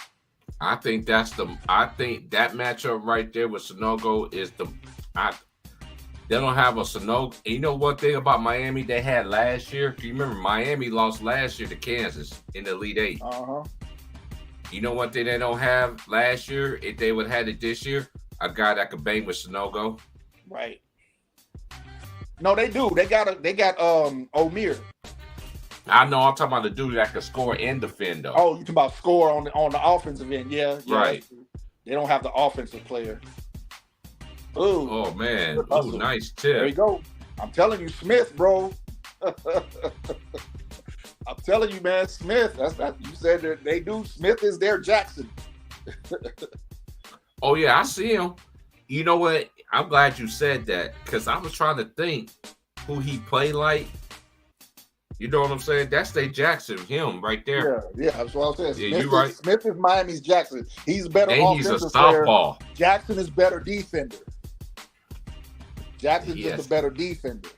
Yeah, 27 against. Man, 7-7. He made all 13 free throws. Of course, his name is Jordan. Yeah, him and Christian Laettner, only 2 players in college history to have perfect games. Yep. Mm-hmm. As O'Meara come back in the game, y'all.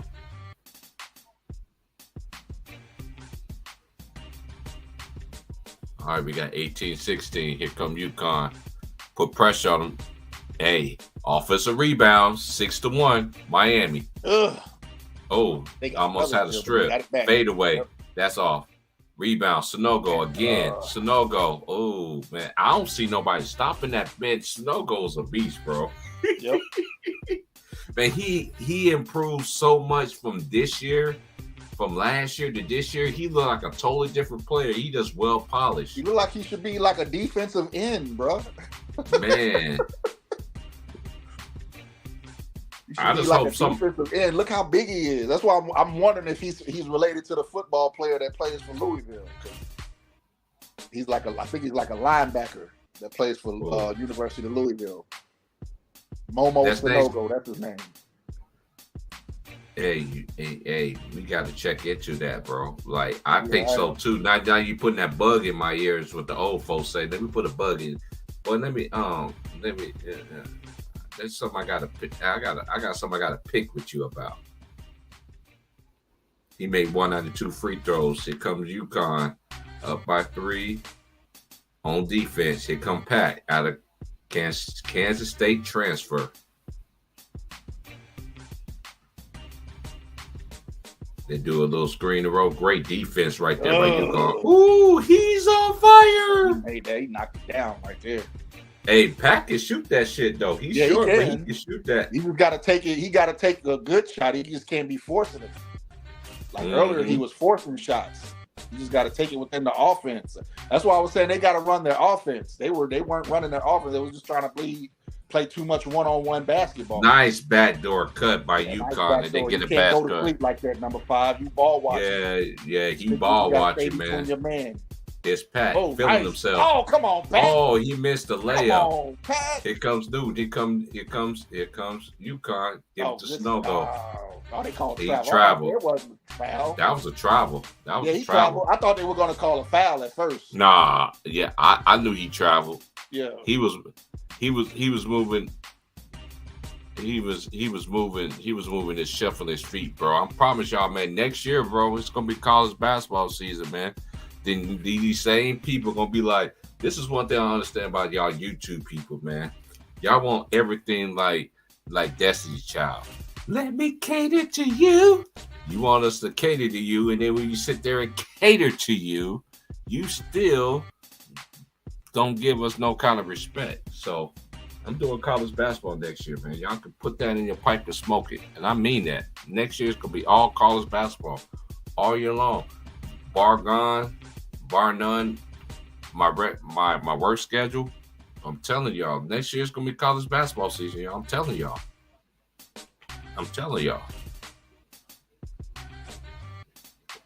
And I'll be doing it. They don't look nothing alike. Who is that? Sonogo from Louisville, the linebacker from Louisville. Yeah, you sat there and looked that up too, right? Yeah, I just researched them. They look nothing alike. I just did it too, man, but you never know, bro. I mean, yeah. Nah, Sonogo from Louisville looked like he was born from an American mother. Where Sonogo from Uconn, he African. Give us he free. Came here from the continent of Africa. No disrespect. No disrespect. He looked like he came straight from Africa to the U.S. Yeah, I'm looking at the two pictures. They don't even look like they related. It made me want to feel like R. Kelly. I'm a bad man. Nah, I'm ashamed of love. I'm a bad man. Don't need no love.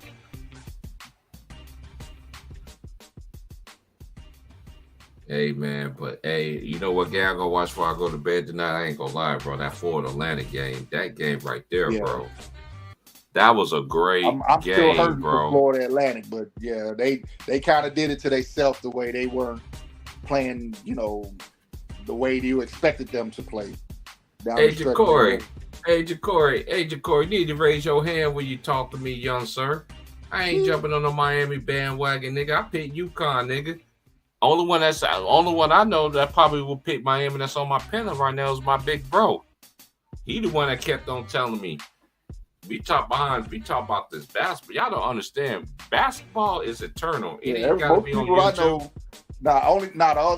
Only other person I know who giving Miami a chance is the dude that's from the ACC network.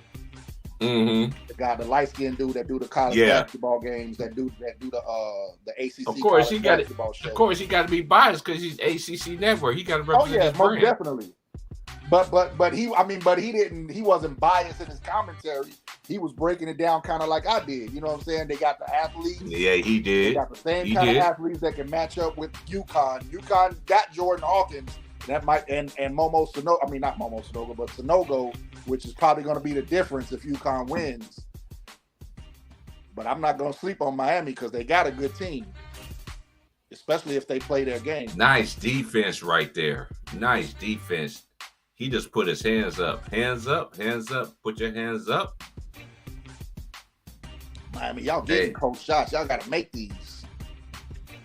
Sonogo just you saw that defense. He just raised his hand. As my boy Will Strong say, raise your hand when you talk to me.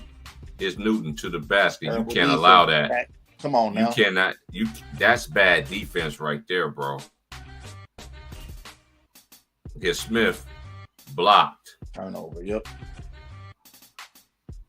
Can't be going. Y'all can't play this one-on-one game against them. Y'all got to run y'all offense, man. UConn is the worst. UConn is the worst team in the country to play one-on-one against. Yeah, because they're too good defensively. Everybody can play defense on UConn's team. They don't have their defense is not their weakness. They don't have a weak link on defense, so you're not going to get away Nice drip to Nice move. Sonogo. Woo. Nice dive to the basket, Sonogo. Man, Sonogo, man. Hey, hands up, put your hands up. Just give me the light. Maybe we want to start like Sean Paul. Just give me the light. Let me start the show. But this game ain't over. This gonna be a great game. It's Pat for 3. That's all. That's a bad possession right there. Yeah. If they keep playing this one-on-one basketball, it's gonna be over. You ain't gonna beat UConn like this, bro. Nobody in the country. Like Here's Newton. You see him in the corner. Ooh, Hawkins driving. Hawkins layup off. He missed it. Yep. Good rebound by Smith. Here come Wong. Isaiah Wong. What you gonna do? Wong 3 ball. That's off. Nice offensive rebound. Ooh, get it out of here, says Sonogo. No, not today. Yep, Sonogo came through for that. I told y'all, UConn is on the rendition tour, man. They got knocked out in the second round last year, just like Kansas did the year before, and they won a national championship the following year. They double team them. Made your move, Sonogo. Sonogo should have shot that. Went all the way through with the move. Yeah, that was good defense by Miami. You gave him a chance to recover. That nigga said, "Get it out of here." He said, "Get it out of here." I asked the great Bill Rafferty, and as they go, man. That's how you know I've been watching college basketball for years. He was saying ever since I was a youngster. Right. Onions. Come on with this one-on-one. Stop it, Miami. Y'all are pissing me off. I'm trying. Like, y'all pissing me off because y'all playing one-on-one basketball. You're not going to beat UConn like this. You on your way to getting destroyed. In a second, y'all keep on doing this. Ugh. Newton with the spin and the drive, and he gets to the foul line as Pat goes down. I got a man down. You was out of position. You got busted your chops because you was out of position, you dumbass. I mean that respectfully. You know how these youngsters is nowadays. How you know what you talking about? Man, you ain't out here playing. Just like Rick Pitino's 71 years old, still come out here and bust buckets on their ass, just like on you. It would drop buckets on your ass. A white man at that. A 70-year-old. A 70-year-old dude. He's Sicilian. and Sicilian, exactly. And Sicilian. Guess what, y'all? You can sit there and say this is cap, but what you said about him, I already knew that already. That's why players love him. Because he'll bust your ass on the court and show you what you're trying to do. The players and bust your ass. At 70 years old, man, busting your ass. Nigga, please. As Newton make both of them. You get out there and watch Rick Pitino's ball handling exhibition, and you be like, God damn. Yeah, he's 70 years old with that same regiment.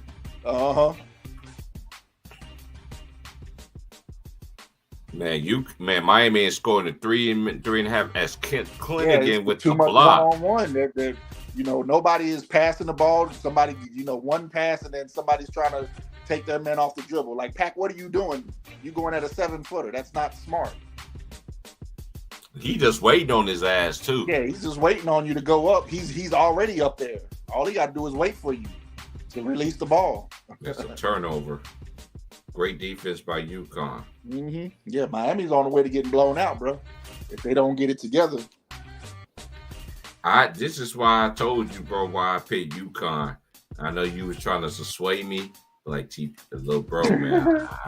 I wasn't trying to sway you. I was just saying, don't. If Miami plays if they play a smart game, you know what I'm saying, they got a chance because they got the players that can match up with UConn. That is true. I was thinking hard, bro. I was thinking hard. You know what they look like right now? They look like the Miami team that came out in the second half against Kansas last year. I agree with you on that. By like 8 on Kansas at halftime. No, it was about 5 on Kansas at halftime. Yeah, about 5. The game, and then they started playing, everybody trying to play hero basketball. You One, you're playing against Kansas, so they're gonna come out hard in the second half. Two, you can't play hero ball against Kansas. Hey, you know what's crazy about this game tonight? It was the same final score, but in a different outcome when Kansas lost to Arkansas, 72-71. But it was a way different, more format. And you know what? Shout out to all the Kansas players, man, though, too, because let me just keep it a buck. To a boy wants to sit there and say Kansas overachieved. Dude, you don't watch college basketball. Kansas reloads every single year. But this is one thing what people fail to realize, though. Kansas don't get these recruits just like they don't get the like the five. I don't know how they do it. The 5-star now, 5-star, all the big time 5-star recruits. Bill Self always get them low budget dudes, man, and make him a superstar. Ochai Abaji. I wish Braun would have stayed. Christian Braun. I wish he would have stayed. Oh yeah. Because they would have literally been playing. Yeah, and he's been playing lately, and he's been playing well. Shout out to my boy Ochai Abaji, because that's how I tell y'all, college basketball, man, helps you develop your skills. Then when you go in the league, I know everybody in the NBA always want to talk about Duke and North Carolina. Put some respect on Kansas, because Bill Self took a lot of niggas to the NBA, bro. Yep.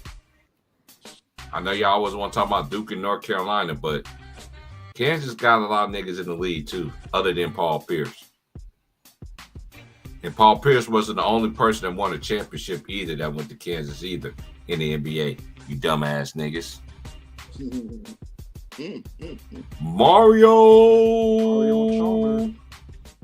Mario Chalmers had more rings than Paul Pierce. Shout out to my boy Mario Chalmers, man. You hear him? He called it out. I don't know who called who out first, but him and Cameron was going at it about playing one-on-one in basketball. I ain't gonna lie, Cameron was cold, yeah.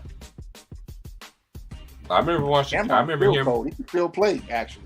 Yeah, Cameron can still ball, bro. Right? Hoop. Hell yeah, Cameron can still hoop. Don't get Cameron dipset because he's rapping now. He didn't stop playing basketball just because he's rapping. He got Jim Jones playing basketball. 3-ball, air ball. That was a bad possession right there. That was like the worst possession I seen Uconn had. It's hard for us. Yep. As Danny Hurd said, it's okay. It's okay. It's all right. Yep. It's all right. Hey, I like his demeanor. They're in control of the game. Yep.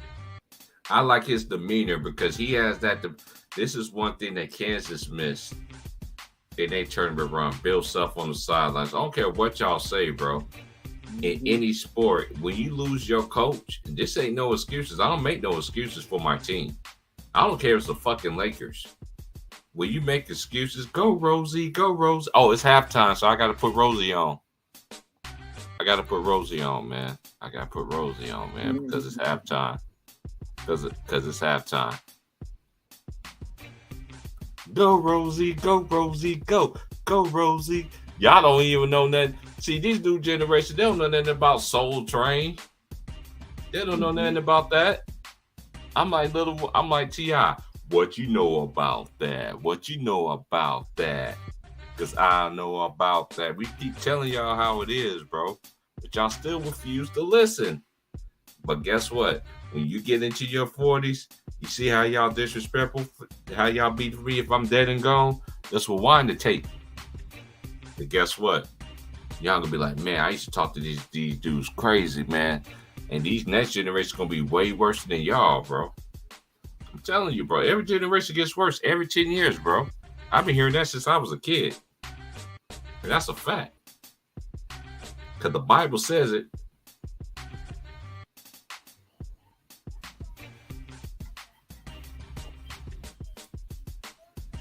Rosie Perez still fine, bro.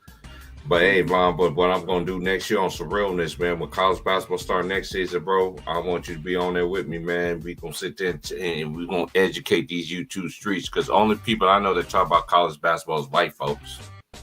I no disrespect. I don't see no nigga doing no college basketball streams unless they're doing an NBA game. I'm just being for real.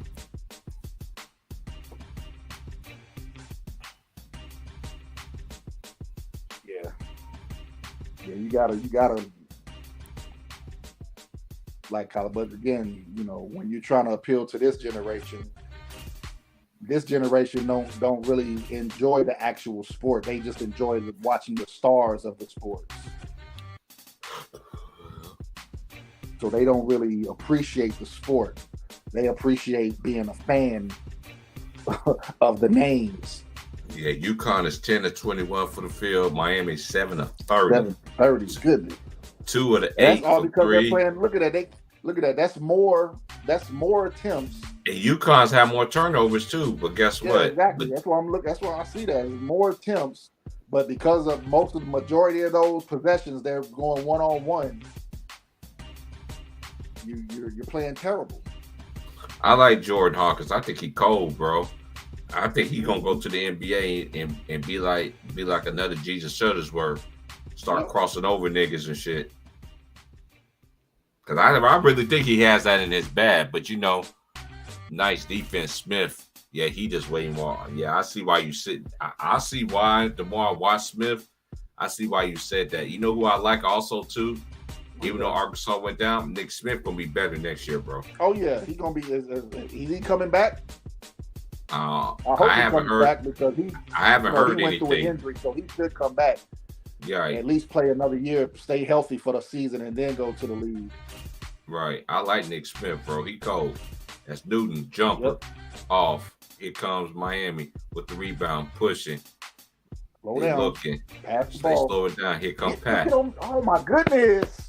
Come on, Pat. Gets it to Wong. Here comes Wong. Wong driving. He gets it back to the center. He gets it back to Wong. Has a screen. Here comes Wong. He shoots. No. The big dude, this dude on the team, get the rebound. Clinnigan. Here comes Uconn. This is not. Here comes Newton. I forgot that dude's name. He misses. Hey, he got the rebound. Why did he go? You know what? That's Isaiah Wong's fault. No, that was Pat's fault, bro. Pat didn't even box out the dude. That was Isaiah Wong's man who got the offensive rebound. He left him when they passed to him for the 3, and then the ball came right back to him because he had nobody in front of him. Here's Smith. When it came off the rim. That's Wong's fault. Here's Smith. Gets a pat from Wong. Wong revert. Layup. Nope. Here comes Newton. Here comes Newton pushing. Uconn up by 8. Uconn to the lefty. The lefty misses. Rebound. Here comes Smith to Isaiah Wong. Wong driving. Wong. 3 ball. Can he make it? No. Rebound. Nice tip. Here comes Uconn pushing. I don't know what that dude name. He has a weird ass name. That's why I don't be saying a lot of these players' names, man, because they got some weird ass names in today's generation. Ooh, that was almost a steal. 3 ball. He's on fire. I heard gambling. Yep. That's the last. When you gamble, that's what happens. Times down the court, gambling, and that's exactly what happened. You gambled the first time, gave up the offensive rebound. Gambled this time, and now you give up the 3. Man, I think Uconn can win it all, bro. I ain't gonna lie, man. I really do believe that. Remember, you had that conversation midway this season. Out of all the teams, that was a big 3 right there. They needed that. But look at it came out of them working their offense. Their offense, moving the offense, moving that ball. That's what happened. Stop playing hero ball. Not just get passing one time and somebody going one-on-one against probably the best defensive team in the Final Four. Mm-hmm. Nice shot fake. Yep, ooh, nice lefty. Man, these lefties, don't we see way more lefties now in today's era than we ever did? Yep. What you really appreciate about Uconn is they play traditional style of basketball. What you don't see their guards doing is over penetrating to get the layup. They're trying to get nice defense by Clinnigan. Okay, I'm gonna pull up and take this 15-footer and knock it down because I can hit this all day. Hey, bro, hold it down for me. It's halftime. Let me go make something to eat right quick. Hold it down for me. I'll be back.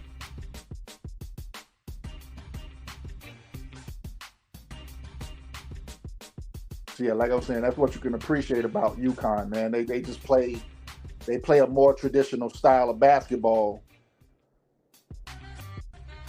other than like most guys of this new generation, where it's either a 3-pointer or a layup. This analytics generation, which tells you either if it's not a layup, you get the three, you take the 3-pointer. No, you need to take the best shot available. Take what the defense gives you. And that's what UConn does. So timeout, UConn up 10. Get it together. I don't want to see a blowout, but it looks like that's what it's about to turn into.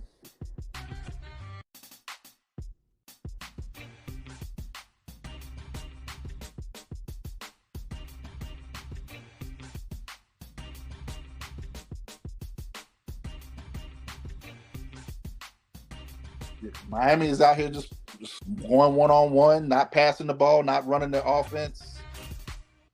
You cannot beat a good defensive team playing one-on-one. You have to make them move. You got to get guys off balance before you attack. You can't just attack with somebody just standing right in front of you that's waiting for you.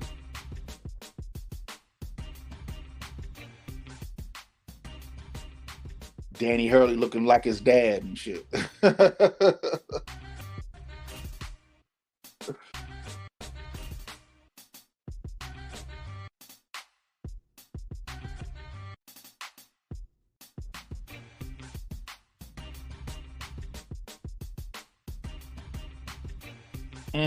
Another three.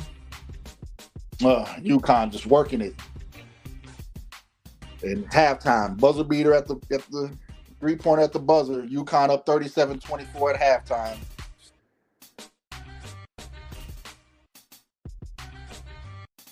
See if Miami can come back in the second half, regroup, and get it together. But I don't think so. They're just playing too much one-on-one, and UConn is getting everything they want. I mean, even when they miss, they're missing taking good shots, getting good looks. Now, there's been moments Miami's played good defense, but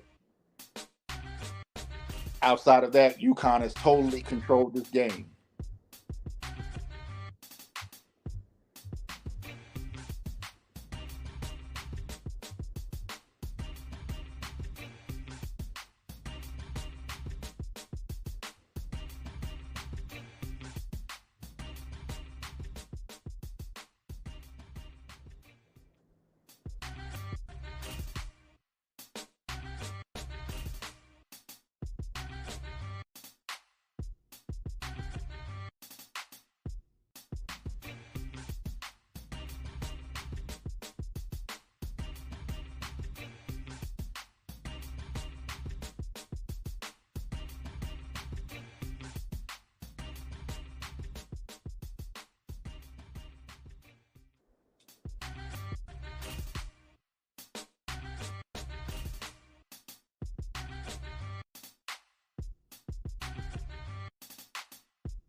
So here's something interesting. UConn has a record of 29-8.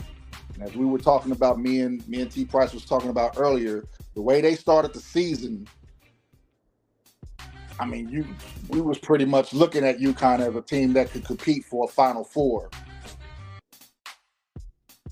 But once they got into conference play, like I was saying earlier, once you get into conference play, you're pretty much playing against teams that know you pretty much better than you know yourself.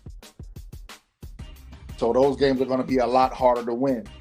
So UConn had a conference record of 13-7, and they finished the season 29-8. So that means before conference play, they were 16-1.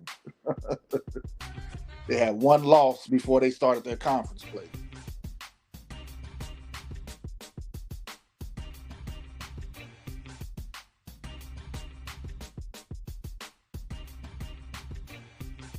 So that should give you a little bit more understanding why T Price, as well as myself and others, are so, heavy on UConn winning this national championship, because They got a nice team. Nice team, nice depth as far as players coming off the bench who can come in and contribute. They don't really have a weakness as far as on the defensive side of the ball. Like everybody that they put on the court can play defense, which you would love. You love that as a basketball coach.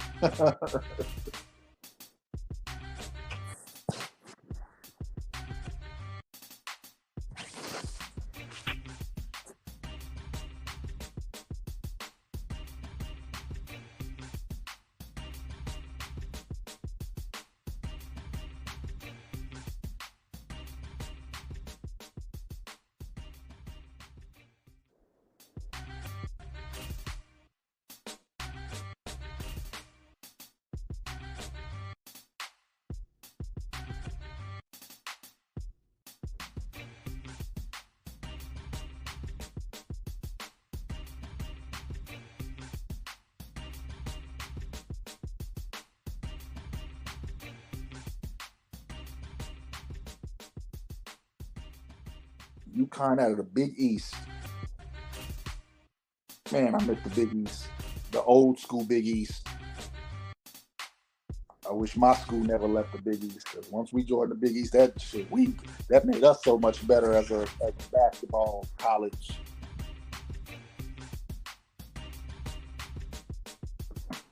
But that football money is the freaking devil.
My bad. I had to step away for a second, but I'm back. Again, we're at halftime.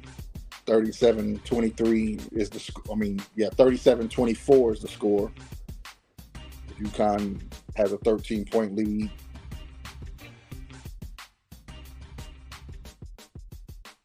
Being the favorites as they're, being the favorites in this game. No one's truly surprised by that. But as I was telling T. Price earlier, I expected Miami to play better, but unfortunately,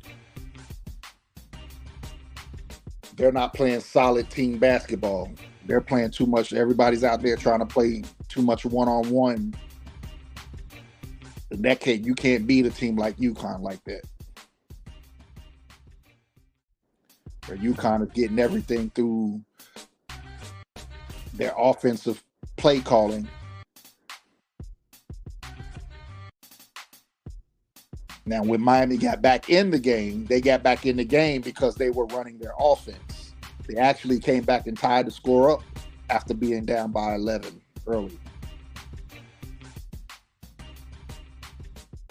But unlike UConn, who stayed to the course of running their offense and getting everything through their offense, Miami reverted back to playing hero ball and trying to go one-on-one, come down the court, make one pass, and then that guy attacks a man off the dribble, going at a team that's just standing, building the wall, waiting for you to come into the lane or come to wherever the help is at. You're not going to beat a team like that. They're just too good for that.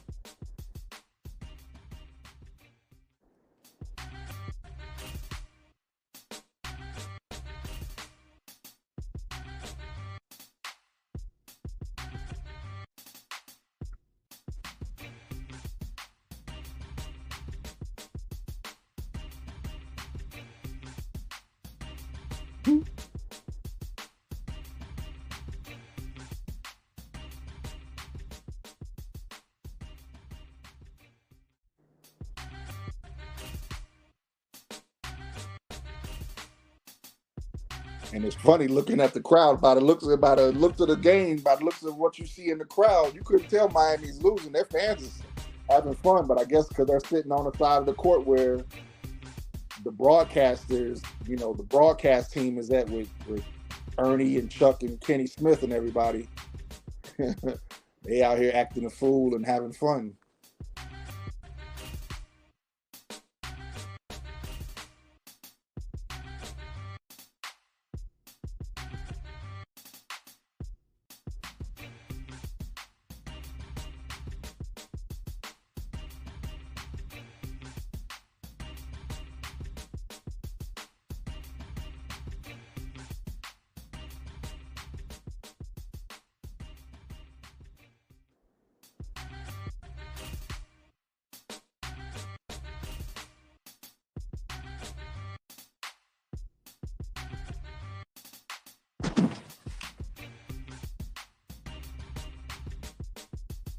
A.T. Price, if you're listening, I know you should make something to eat, but I got to step away real quick, but I'll be right back. I'm still here.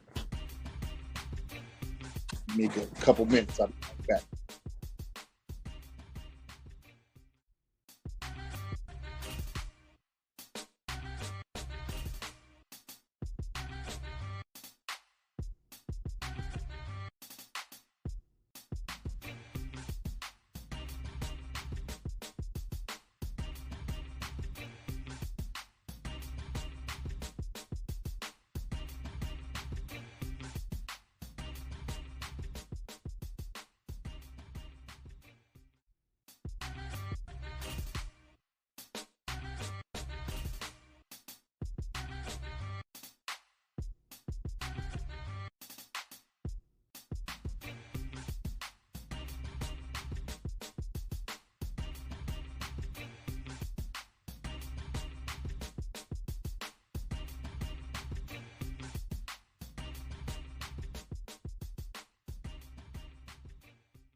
Oh, okay, I'm back, y'all. Yeah, they wrong, bro. They was just showing the highlights for for San Diego State's win. And somebody on Twitter posted saying, this is Kawhi Leonard's reaction, and it's Kawhi with just a straight face. Because Kawhi Leonard went to San Diego State.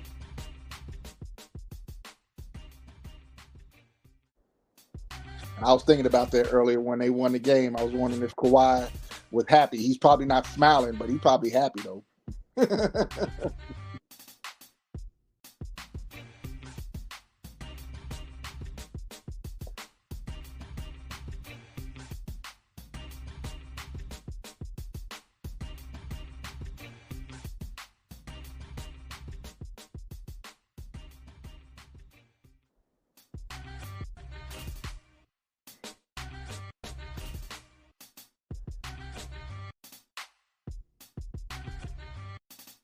All right, so let's see how this second half goes, man. Is it gonna be UConn just being staying dominant as they've been throughout this whole tournament, or is Miami gonna get it together and start playing more team ball and passing, getting shots through the offense instead of playing one-on-one? It's a possibility. We never know, but just the way it's trending, it doesn't look like it. Looks like we're on our way to seeing a blowout.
Second half about to begin.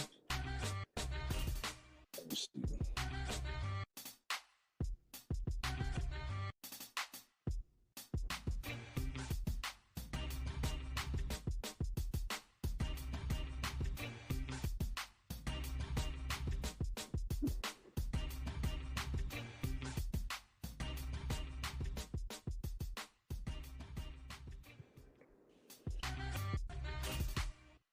Uconn gets first possession as they get ready to inbound the ball.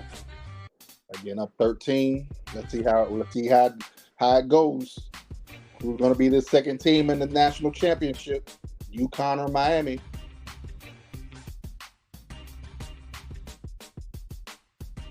As Uconn works their offense, passing around to Sanogo. It's Jordan Hawkins cutting to the basket, but they cut him off. Kicks it back out. Jackson throws it into the paint to Sanogo, and he gets the layup. You gotta stay up under Sanogo. You cannot get behind him. Once you get behind him, it's over. Too big and too strong to get back around once he gets the advantage on you.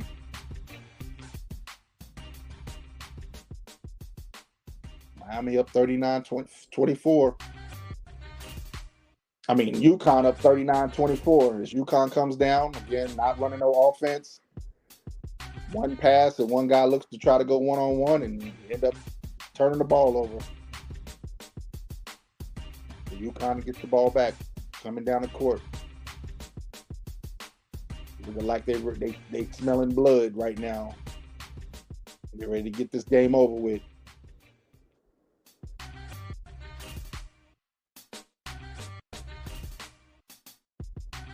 Uconn misses the three. Miami's on the break. But the guy just comes down the court, goes one-on-one, doesn't make one pass. As Uconn is already down the court set.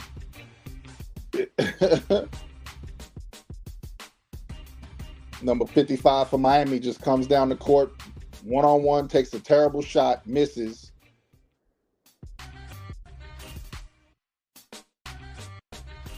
And now you have Uconn back on the offensive.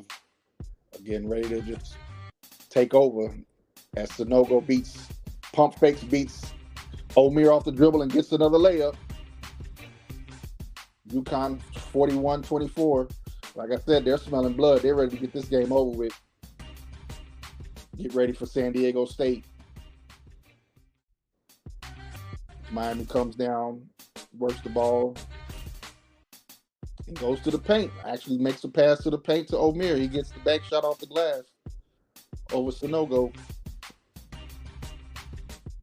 41-26. Uconn.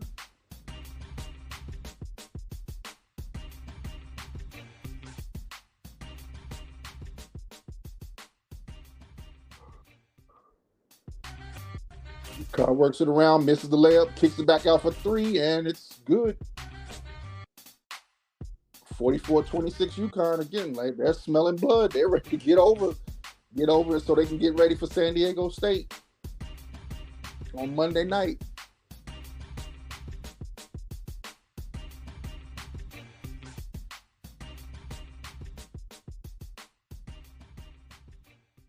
Uconn works. Miami's coming back down the court, works the ball around. Long dribbles, just dribbling, not passing it to nobody. Penetrates, kicks out for the three, and they miss. Fight for the rebound, and it goes out of bounds off Miami. It was this Caravan for Uconn who hit the last three to put them up 18. Yeah, Uconn's ready to get this game over with. Just being their same old dominant selves they've been this whole tournament.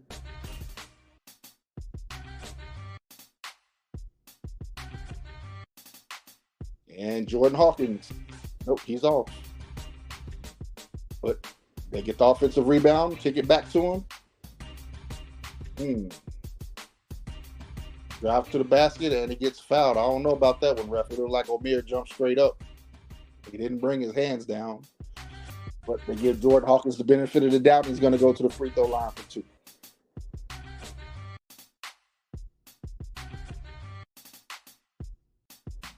And he attempts to put his squad up by 20, and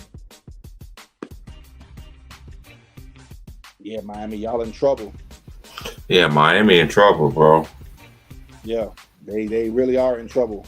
They're still out here playing, trying to play hero ball. One guy trying to do everything, one pass, and just one person does it all.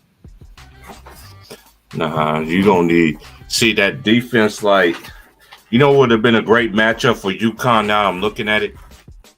What's I know that? they lost Florida Atlantic. Yeah. They had to. They would have to move their defense. You know what I'm saying? Yep. Yeah, because Florida Atlantic, they play team ball. Miami is not playing team ball. Up when you let Jordan Hawkins shoot a clean look, he's kind of been off other than his first couple of shots. They down by 20. Yep. And Pat hurt. I don't know what happened. He got the layup and fell into the expansion behind the backboard. The Jackson didn't even play in the first half as Hawkins missed a wide open three. That's a shot he normally makes. Here comes Pat. Pat, layup. Oh, he twists his ankle. Oh yeah. Yeah, that's bad. You know how I recognize these ankle injuries? Because I used to deal with them a lot. Oh yeah. Especially being short. You get them ankle injuries all the time. Good defense, Miami. Y'all have to start playing team ball. This one-on-one stuff is not gonna, especially now that y'all down 20. You got down 20 playing hero ball. If you keep playing hero ball, it's gonna get worse. There you go. Run some offense. Look, and hit O'Meara. He's cutting to the basket. There you go. That's their best offensive set of the game.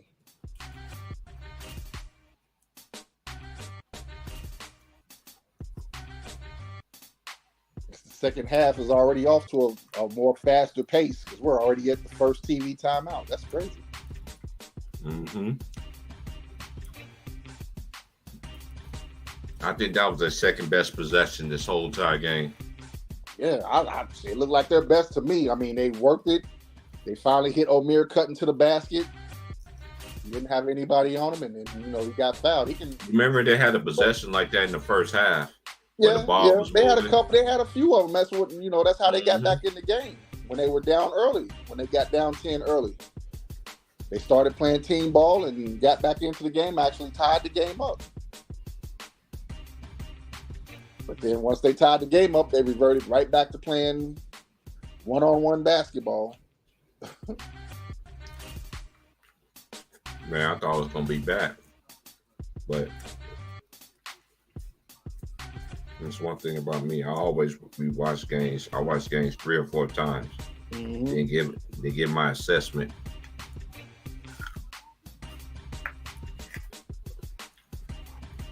Yeah. And what's crazy, when you do that, you watch the game, there's always something you miss. Like, dang, I didn't even watch that last game. Like on the play day, they were showing the last second shot earlier. Did you see the Twitter post about Kawhi Leonard? you know Kawhi Leonard's profile picture, his LA Clippers profile picture. He's got a straight face. Oh yeah. Oh. And they I'm not on Twitter. Somebody posted that picture on Twitter and said Kawhi Leonard's reaction to his team going to the national championship game, and it was the picture, his profile picture from his LA Clippers. Oh man, that's funny. Bro, because I thought about that too. I was like, I wonder if Kawhi Leonard is happy. He's probably happy. He ain't smiling, but he's happy.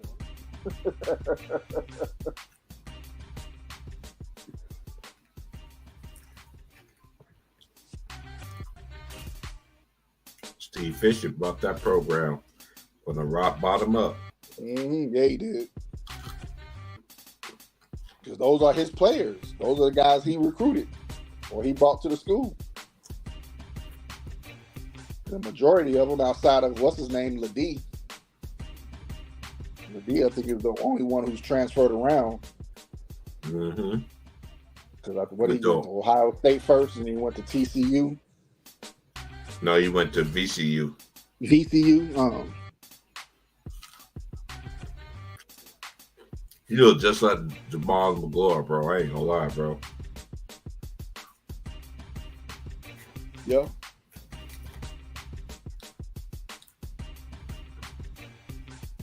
We got an 18-point ball game, y'all. Yep. Yep. Uconn is just taking over. Yeah, they're on a 27-9 run when the game was tied at 19 apiece. Mm-hmm.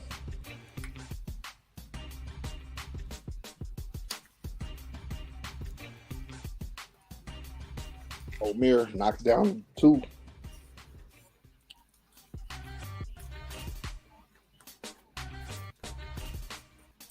Yep. Make the first free throw. I know he ain't gonna miss forever. He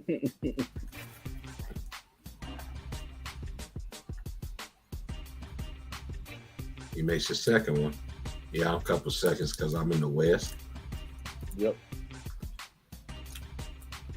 Now they got Jackson back out there. Hawkins for 3. He's on fire.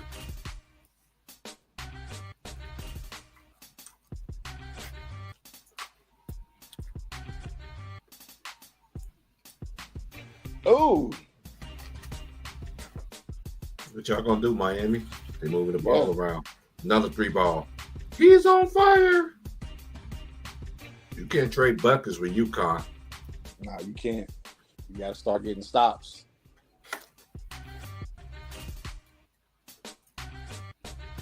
If they don't. Nice steal by Isaiah Wong. And he throw it down. Throw it down. As Bill Baldwin say, throw it down. Okay.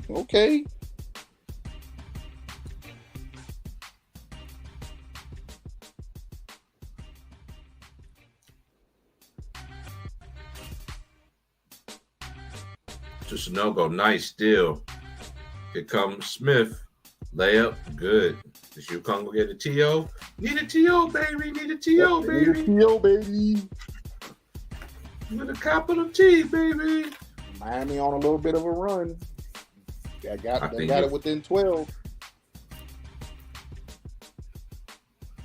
What you think, T. Price? You think Miami can get back into it?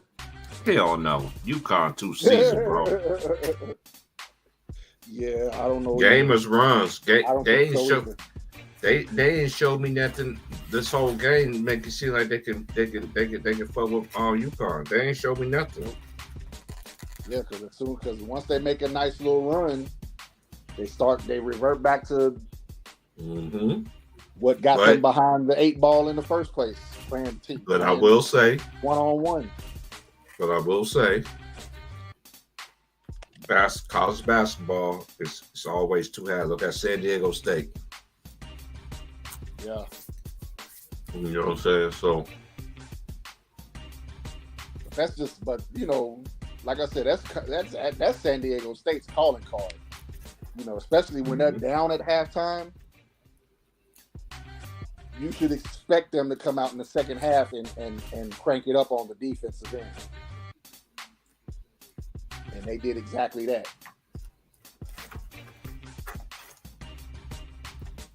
As they should. As they should. Yep. When you built on defense, that's what you're going to get. Yep. Well, that's one thing we always say. Defense travels. Defense travels, yep. That's how you win road games, playing defense. That's why I respect the college game so much. Because of teams that know how to defend, even Kansas, for instance. All these great teams in college basketball, when you defend, you in every game. If you lose, you beat yourself. Turnovers. You lose because you didn't play defense.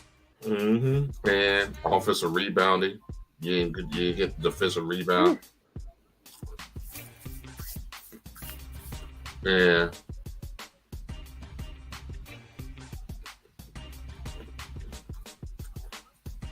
Hey, these Wendy's commercials getting crazy, bro. Hell yeah. Especially the ones with Reggie Miller. They are fucking stupid. The girl started doing the Harlem Shake. Shit was funny as hell. She said, "You know you like it." Mm-hmm.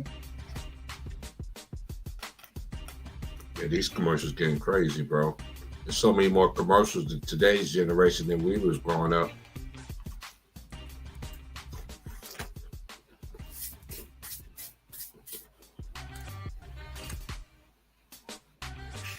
But Miami is the second half team too, so we gonna see. That is true. This year Miami's been a second half team, but UConn has just been dominant. You know, they just stick. You know, they stick to their principles and just play team ball the way they know how. And the way they play, they usually start overwhelming people. Come on, Wong, you gotta slow down. You got enough time. Get back into it. They had three turnovers in the last 4 possessions. What you gonna do, Newton? You got to shoot that bitch. Somebody got to. This is gonna be a heave. Newton float game, great defense. Here comes Wong. Oh my gosh, that was a bad turnover by Wong. Mm-hmm. He rushing down the court, not paying attention to what's in front of him. That was a bad turnover right there. Here's Newton jab step, and Newton call a foul on Smith.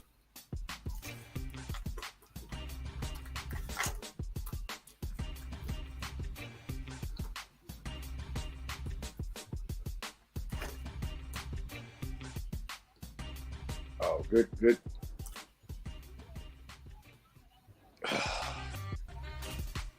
Good defense, Premier. You gotta.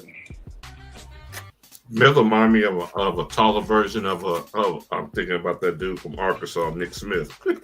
Mm-hmm. You know, they can do each other. Right. But I think he's like Cuban or something like that. Mm-hmm. Omir, yeah. I think he's from there you go. There you go. There you go, Miami. Work that ball. Work the ball around. You gotta run. You're not gonna beat UConn playing one-on-one basketball. You have to run your offense. You have to play as a team.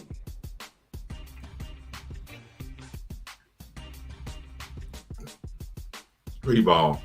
He's on fire. We got a game, 51-50. Are they gonna be able to pull it out? Say what? I got 51-50. Oh yeah, 51-40. Yeah. It's Hawkins. Three ball. That's off. But he's fouled. Wow.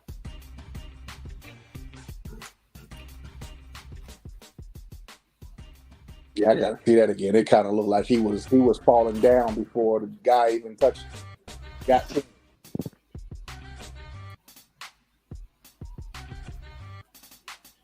Try to get the dude to get him some better shoes. He's running to the back to get him some more shoes. Is it the shoes? You twist your ankle, yeah, it is.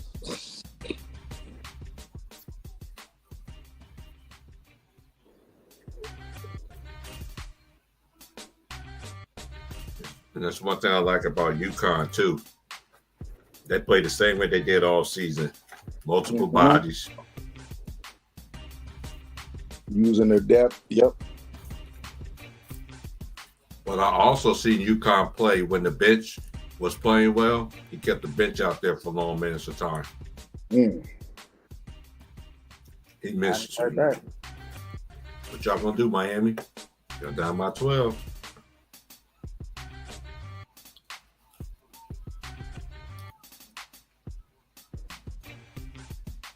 The ACC versus Big East.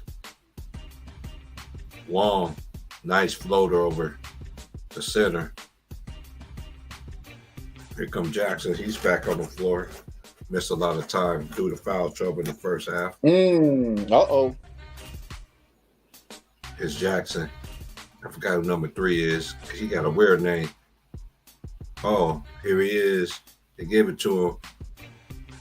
Ooh, no, tip no, tip no. Here come Miami. Can they do something? Somebody got to be open. Here's Wong. He's thinking about it. 3 ball. He's on fire.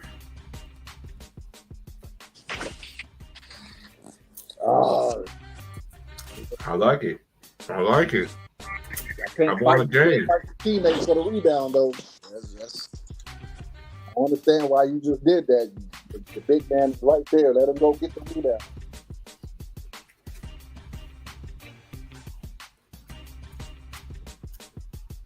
Ooh, they almost turned it over. 3 ball corner. No. Come on, Wong, don't start doing that stuff. That boy clean again. That's what I was just talking about. You can't be fighting your teammate. Your big man had the position. Let him get the rebound. Can't take the rebound away from your own big man. Jordan Hawkins, bang. I ain't seen it yet. I'm about to Oh, see my it bad. though. I got a 10-point game. I'm gonna do it. I'm gonna do it the old school way. Is he gonna shoot it for way downtown? For way downtown? Way Nope, downtown. not yet. For way downtown. He's on fire. Here goes Miami again. Like I said, as soon as they get back in the game, they were right back to playing one-on-one basketball.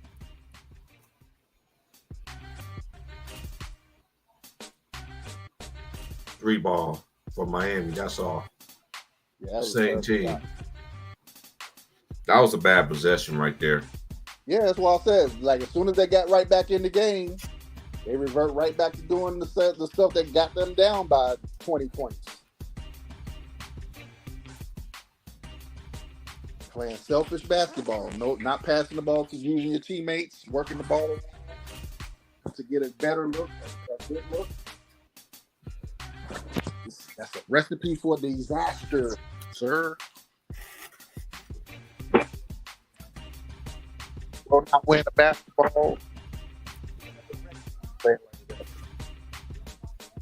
Mm-hmm.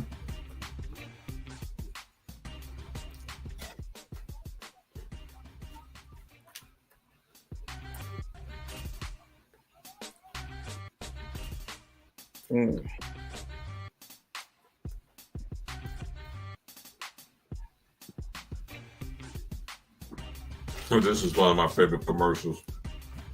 Where he was giving the mascots their rooms. He gave the Blue Devil the presidential. Mm-hmm. And we out.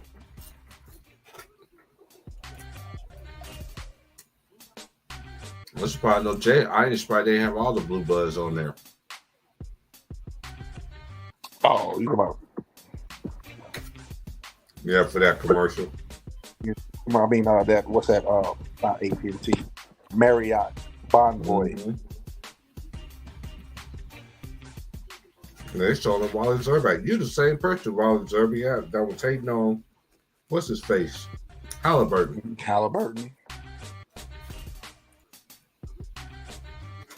I'm like my boy Sean, man. If you eat Chipotle, that's like eating dog food on a plate.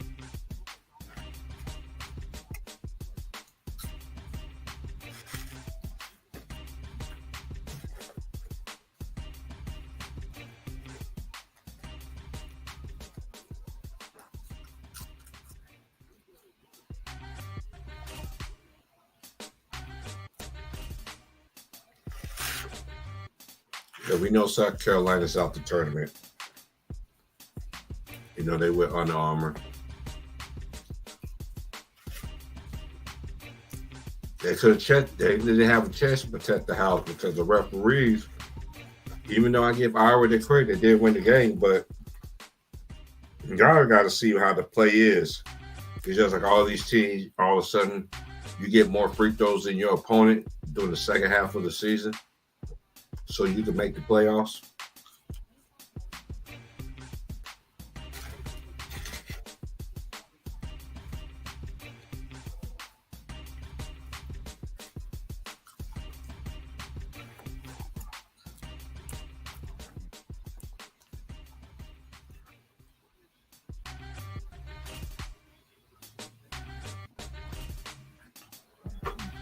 I don't think UConn can run it back next year.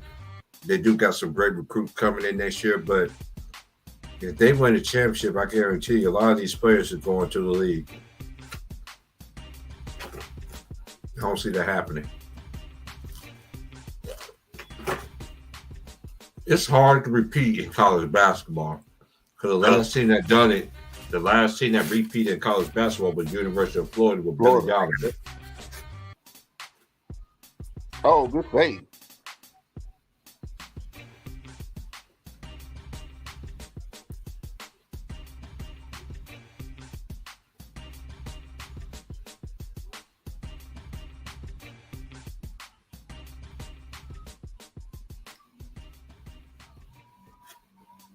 Yeah, Florida had Joe Kim Noah and Al Horford. Corey Brewer. Corey Brewer, yep.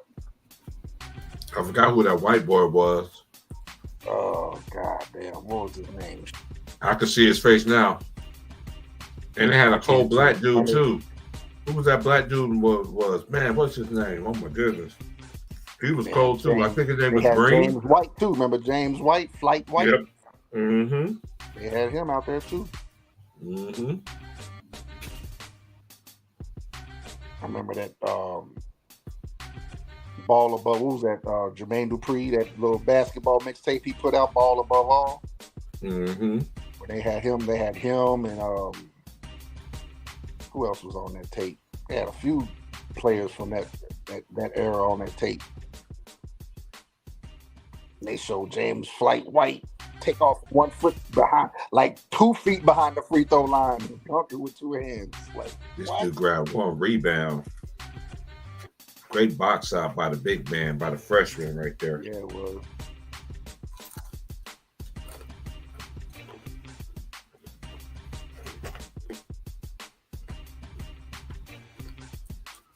What I like about his game is what predicated on today's generation. They want these big dudes to do.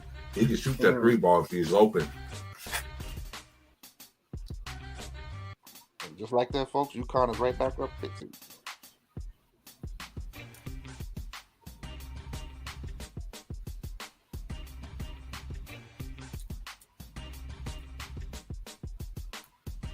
Ball off. Man, they lost a.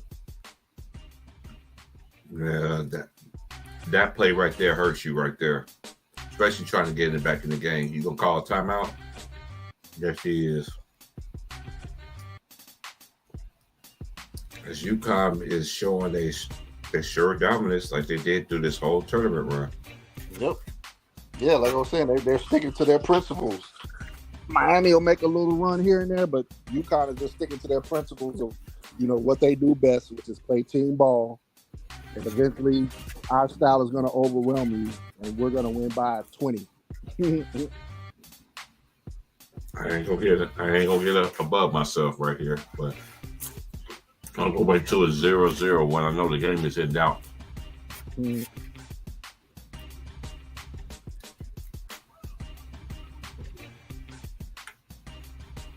Miami, I don't think they got a chance to come back and win this game because they can't stay consistent enough on the offensive side of the ball. If they made that run to get back down within 8, and they just again went right back to doing the stuff that got you down 20 to begin with. Yep.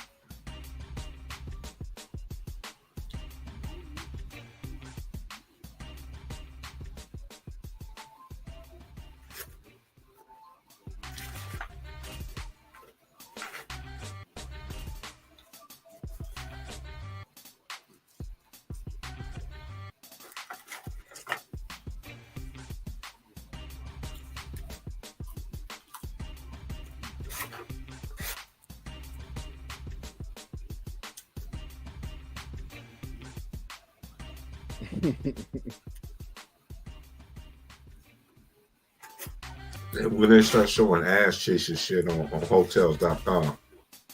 What? Yeah, they show the sister showing her cheeks on hotels.com.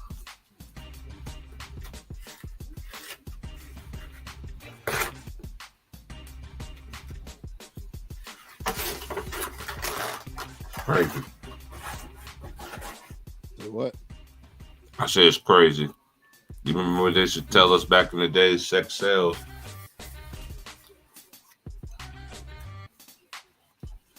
They're doing it the most way in today's commercials than any time I've seen in my life.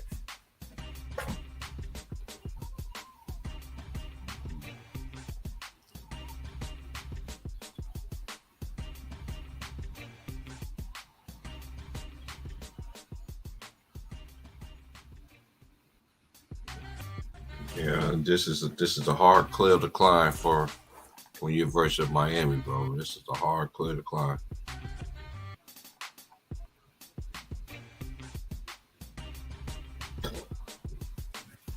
Yeah, Big Vern. He declared for the NBA draft.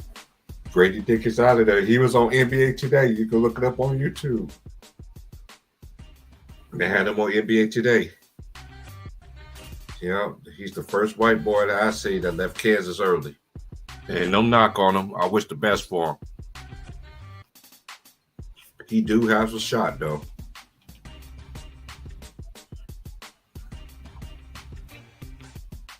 What y'all gonna do, Miami? Y'all need to make a run. It's about to get too late.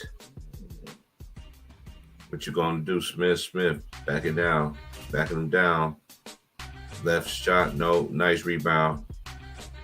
Nice putback.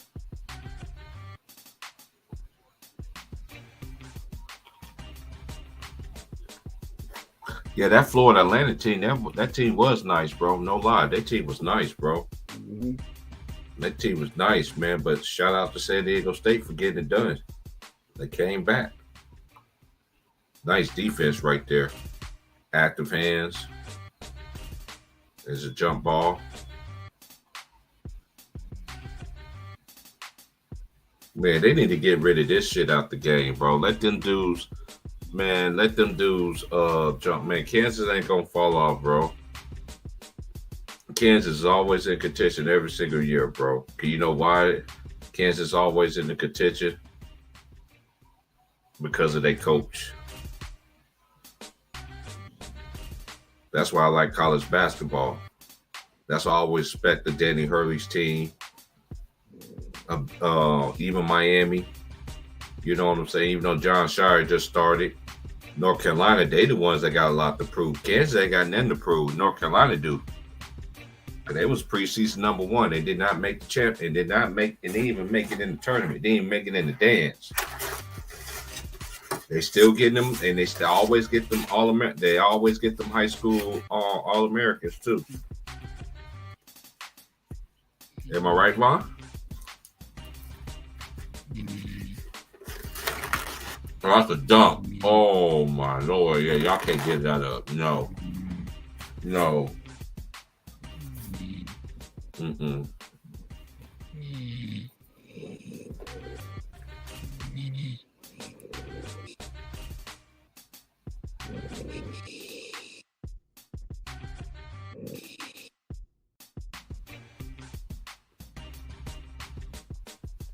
Actually, my boy Big Bro went out. I hear snoring going on, so he must be asleep. But anyway,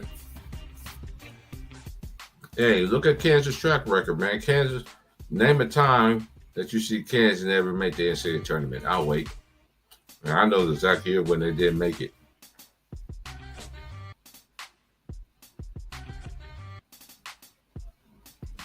Newton for three. No. Rebound by Miami. Here comes Miami. Down by 13. Isaiah Vaughn. 3-ball. Corner. He's on fire.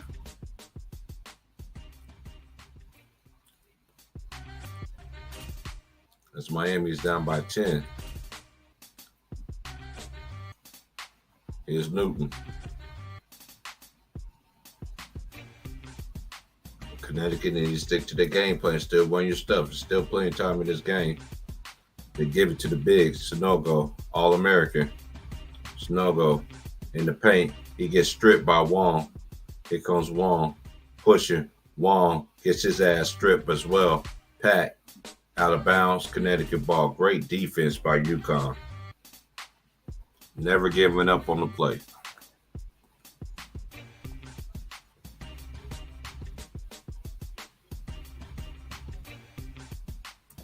Hey, Jacory, I'm beginning to think you be a troll, bro. How they the new face of the Big 12? Hey, how they the new face of the Big 12? Hey, Jacory, how many Big 12 titles had Kansas State won compared to Kansas?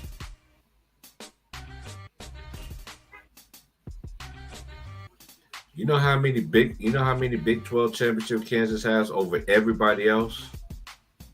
It's not even close, dude.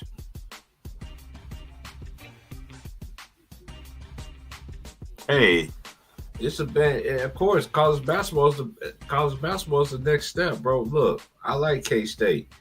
I ain't got nothing against K State. My dad graduated from K State. I had two dudes that used to stay on my street. They both played for Kansas State growing up.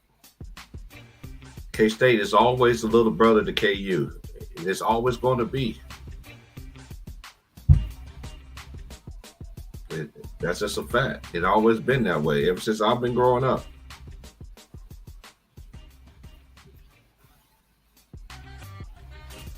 That same K State team ain't gonna be there next year.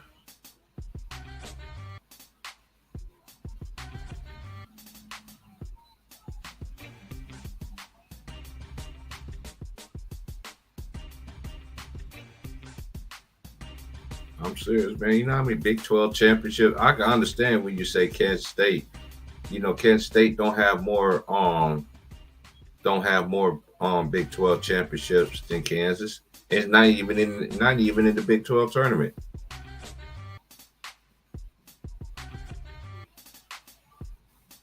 Because I think the best Kansas State team to me, even though they did got knocked out, was the team when they had Michael Beasley. And then they had Jacob Pullen.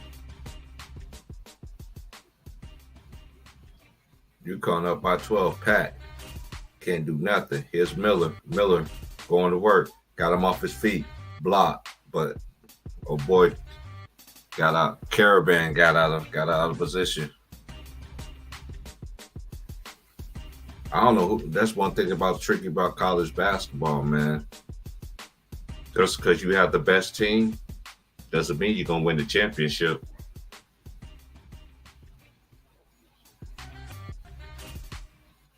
I already know, bro. Oh, K State gonna be good. Yeah, K State up and coming. I'm just talking about. He said that, dude, Kansas gonna be Kansas, bro. I'm not worried about K State. I'm not worried about K State, but I do like the direction they going in. You got Jerome Tang. You know what I'm saying? Used to play at Kent, you know what I'm saying? Used to coach at Baylor. K State. Hey, you gotta beat Big Brother consistently for me to put some respect on your name. Nice cut, but great defense. As Connecticut turn over the ball there. Man, Beasley used to beat Jay Reed all the time 1-on-1. But they don't want to tell you all that though. All right, we're getting down to the nitty gritty. Under 5 minutes. Is stay on your feet. Turnover. Yes. Turnover. Jackson switched armor knife. Hawkins 3-ball. I thought that was good. He grabbed his own rebound. Hawkins gives it to Caravan. Caravan shoots and one. Hey man, this is over, man. Man, I could go way before Michael Beasley. I could go all the way to Mitch Richmond. Even before Mitch Richmond, I could go to Orlando Blackman. K-State has some dudes that went through there.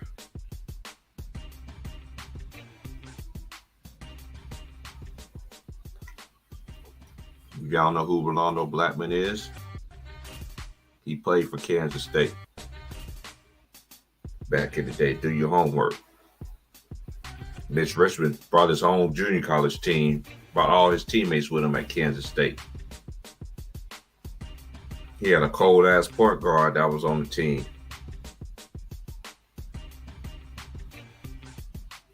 Yeah, you got to make them free throws though.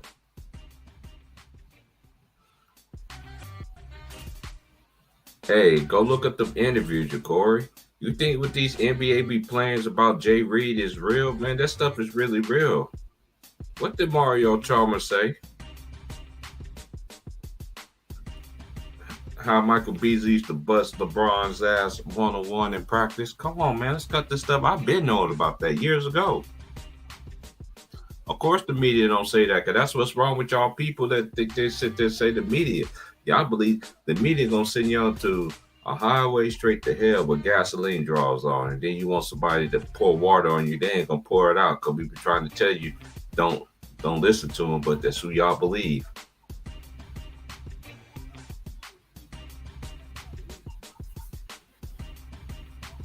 How could somebody that played with somebody before?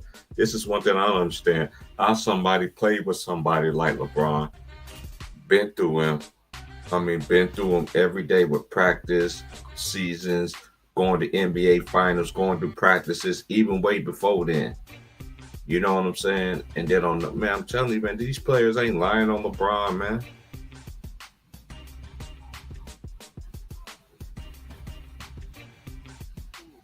Of course they're gonna say LeBron is undefeated 1-on-1. Man, LeBron ain't undefeated on 1-on-1. Man, cut that shit out. He ain't undefeated 1-on-1. I don't believe that. Sorry.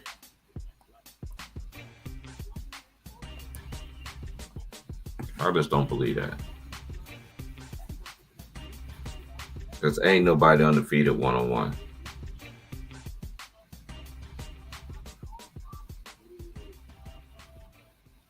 See, it's easy. It's easy to control a narrative. I don't even want to talk about him because LeBron ain't played college basketball, so this is a college basketball stream, man. I've talked about LeBron so within the last month or so, man, that I ever did on any of my streams, bro. Let's cut the stuff out, bro. You think LeBron could beat Michael Jordan in the game of 1-on-1? No, I don't believe it. You think he could beat Kobe Bean Bryant, dead or alive? Nope. I don't give a fuck what Kendrick Perkins says. And guess what Perkins is doing? Getting a check from Clutch Sports, just like all them dudes from ESPN, just like all them dudes from Fox Sports. All these dudes sit there and talk all that shit about everybody else, make it seem like LeBron is just head over heels of everybody. Nigga, please.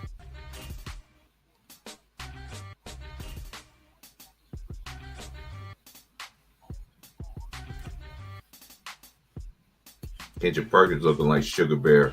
He look like he could be a part of Can't Get Enough of Them Golden Crease.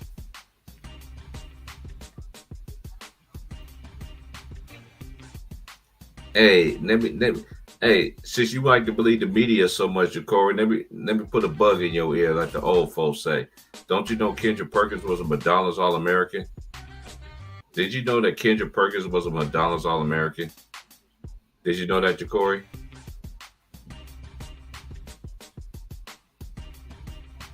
Man, of course they're gonna say that, man. They're gonna say that, man. I don't believe that. I never even heard of that. I don't know where y'all be getting these stories from, bro.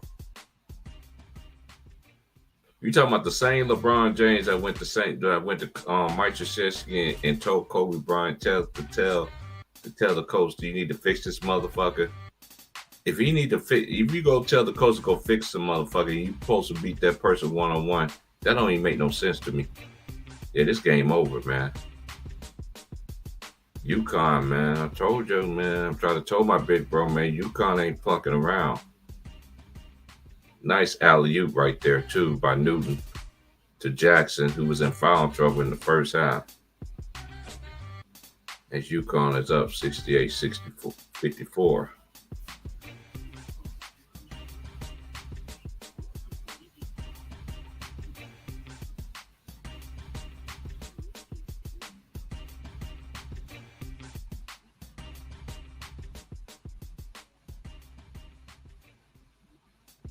I don't understand why y'all take everything that they say about LeBron to heart.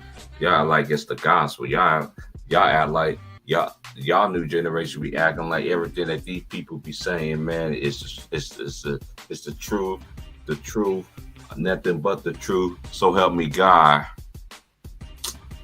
What kind of source Stephen A. Smith has? This, you know, what's one thing, Jacory? This is what makes you need to think about something. You know, one thing they always say, a source. Why can't you give your source out? I'm like, come on, man. All right, man. This is a college basketball stream, man. I ain't trying to talk about LeBron, man. Cut this shit out, bro.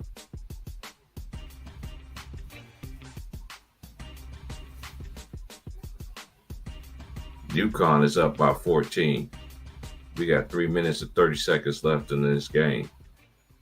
Do Miami have any magic? The Hurricanes. Here's Smith. Smith drives on Carabin. He kicks it out. Almost backcourt, stolen by guess who? The Swiss Army knife in Jackson. He gives it Anthony. Anthony gives it back to Newton, the point guard, floor journal, and they run clock. Danny Hurley calling sets. Calling the play. It's Sanogo, who's been a monster this game. Gives it back to Newton. Newton, the point guard, got 8, 7, 6. Newton dribbling. Here's Carabin. Gives it to Sanogo. Sanogo forced 3. He 3 off the glass. No good. Isaiah Vaughn with the rebound. Isaiah Vaughn kicks it out. The White left hand little block by Sanogo. Rebound by Smith. No. Tip out. Jackson. Nice tip. Uconn gonna win this game, ladies and gentlemen. Now, I don't care about them people on the media, man. They can kiss my ass. I've been trying to tell y'all for the last 8 years on YouTube how these. I don't understand how y'all people believe everything that these motherfuckers say. Stephen A. Smith, he had the same hairline since he had, quite frankly. Y'all want to believe this motherfucker. Hey, this game over. Sanogo cleans it up, man. We got a 70-68 ball game, man. 54 game, man. It's over. Uconn will be playing San Diego State for the national championship. And San Diego State got to bring their A game because Uconn ain't playing around. Les Vaughn got fouled by Jackson. We got a minute and 50 seconds left in this ball game. Y'all hit that like, share, subscribe. I know this is a college basketball stream. A lot of people don't like college basketball.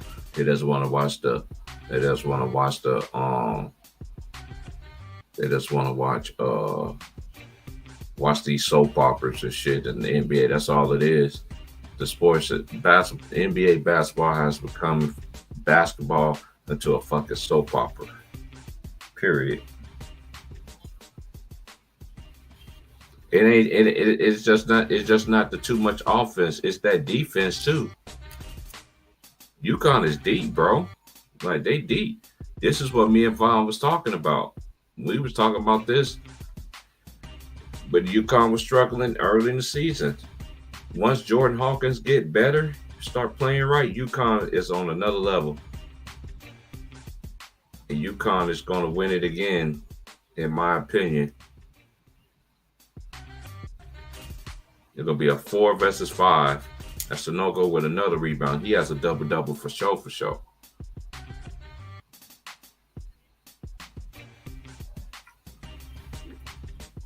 Now people don't even remember when the last time Uconn won in Houston. Out of all the national championships, they won it there before. Because anybody get in the comments says to tell me what year it is, because I already know what the answer is. That's Sanogo with the foul.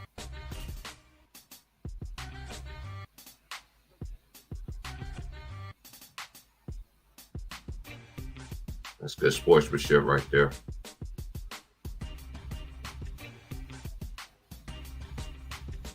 Oh, yeah, he hit him dead in the face. He was trying to block the shot, but yeah, he caught his lip. I'm talking about the last time the Kemba Walker. Okay, when the last time the Uconn Huskies won a national championship in the University of Houston?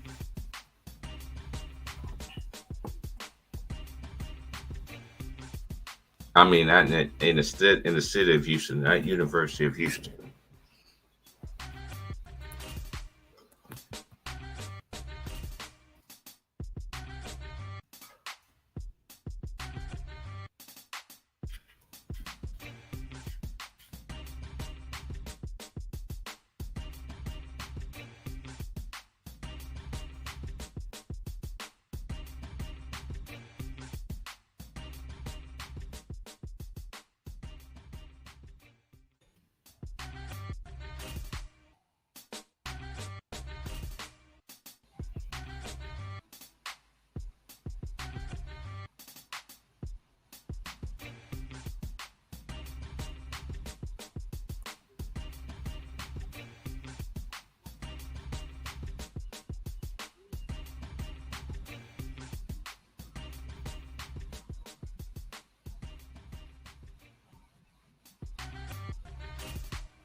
If you talking about that 2014 team, they won that national championship in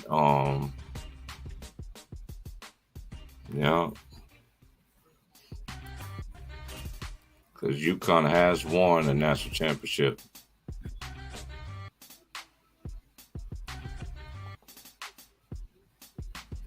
I don't know, my bro went to sleep or whatnot, but you just do your homework, y'all. Just do your homework and come holler at me. I told y'all when I ask y'all a question, I'm like my dad. I already know what the answer is. Do your homework and then come holler at me. Yeah, my bad, bro. Yeah, I Yeah, think they won that in Dallas, didn't they? when the last time they won, they did win a national championship in Houston. I thought that was Dallas. They did win one in Dallas, but they did win one in Houston though too. And this is what I try to tell people. They said it in the telecast because I already knew the answer already. I already knew that before they said that. Because my homeboy messaged me. It was like, this is like familiar territory. I forgot which championship it was. But UConn won in Houston before, in the city of Houston. Oh, all right. So we can just go ahead and just fast forward and shit. So, what's your main? Let me just ask you a question because we doing X's and O's. This ain't no disrespect. You know, defense against an offensive team that also can play defense like them. That is a great. What chance you give San Diego State? I would give them, I would say maybe a 35% chance to beat UConn. The way UConn is playing right now is they're it's just too much. They overwhelm you. Their style, the style of play that they play with is just overwhelming. And you know one thing I like about UConn compared to they didn't play like early in the season when they lost all them games in a row in the conference play was Yeah, one thing. Back then you could get them. You used to be able to get UConn rattled, and then they start doing what?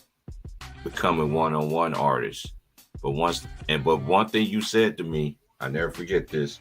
You was like, T, if Jordan Hawkins go, cause you already know Sonogo gonna get his. If Jordan Hawkins go crazy, ain't nobody beating UConn. yep, Ain't nobody. at all. Hey, it'll be dope that San Diego State win the national championship. I ain't gonna lie, man. I've been watching college basketball for a long time, bro. Way before Kawhi Leonard. Mm-hmm. Yeah, it would be Man, dope, but I this don't know. this dude was 9 of 11, 21 points, 10 rebounds, and he has a couple blocks. He's the most. I think he's the most improved player in college basketball. Yep, I think, I can't argue with that. and you notice who I didn't pick also. I know a lot Who? of my friends be like, dude, why you pick Jalen Wilson? I already knew Jalen Wilson had that in this game. Yeah, Jalen When you Wilson. He was already good. He was just, he had to wait his turn. he had to wait his turn, exactly. But this man was Yeah. already the man. Right. You know what I'm saying? Hey man, shout out to UConn Huskies, man, because I like what they doing. I mean, you was talking about this early in the college basketball season. I like what they've been doing at UConn. They you got the coach that you need that's gonna hold you down. Yep. You know what I'm saying? And he comes from a great family. His brother coached at Arizona State. His dad is a legendary coach in the high school ranks. You know what I'm saying? So I like what they doing, and UConn will be even better even next year because guess what? When you win a national championship, everybody and mama want to come to your college, bro. Heck yeah. You know what I'm saying? Mm-hmm. San Diego State, man, they're gonna be in a dog fight. But one thing San Diego State do have, though, they do have a lot of bodies to throw at Sonogo. Yeah. So they do have that, I just don't know if but they got I don't know if they have they got bodies, but I don't know if they got the strength to deal with somebody like Sonogo. I think the only one that could probably have that is a Jamal McGlory lookalike dude. I don't know about that because to look at Omir, I know I'm just fucking with you, bro. look, But I still Omir's bigger than Omir is big was bigger than him, and he was killing Omir. I thought Omir had a chance, like at least defensively. Uconn is playing on another level right now. But yeah, and then like I said, their style is just overwhelming because they don't get out of who they are. You know, like with Miami playing. Miami is plays best when they're playing team ball, sharing the ball, guys cutting to the basket. You know what I'm saying? Hey, Passing, whatever, cutting, stuff like that. Once whatever Miami stops team doing wins that, it, they're in trouble. whatever team wins, it's going to be a great college basketball season. That's what I love about. That's one thing I like about college basketball. It's like high school because you don't never know what a team is going to hit their peak and be Right. consistent. You see a team grow and grow each week, and you always want to play your best basketball. And let me give you a case of mention. You have a lot of teams who's playing their best basketball towards the end of the season, but only the fewest mainest teams that was playing their best basketball at the end of the season is going to be playing on Monday night. And I will be doing that game. Yes, sir. That's what's up.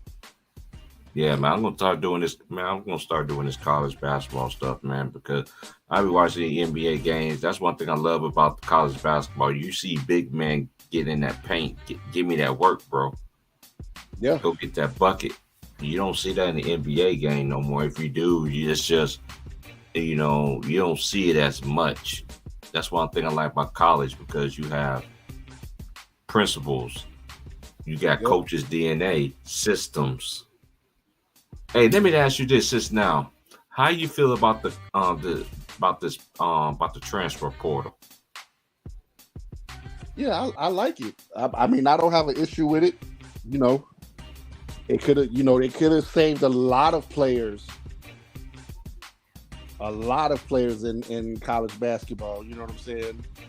Because you got these guys who go to a school, things aren't working out, but you get stuck there because if you transfer, you got to sit out. But then by changing the rule, that helps the guy. They can find a system that fits them, find a team that fits them. Look at a guy like Ladie. He been to 2 schools before he found a comfortable place. And now he's about to play for a national championship. And So I mean, I don't have an issue with the transfer portal. I like I it. don't have an issue with it per se, but I'm always want to be devil's advocate. You feel me? No, I feel you. I mean, you're always gonna have like a bad apple. It's just like let me give you a case of somebody who takes advantage of in the wrong way. Every once in a while you're gonna have one of those guys, but all in all, I like it. I don't have an issue with it because remember for years people used to complain about how coaches can get up and leave whenever they want and sign that is true. $1 million amount of dollar contracts. Why can't you let the player go where he wants to? If he signed with a school to play for a specific coach, and then that coach ends up leaving, why would you make that player stay there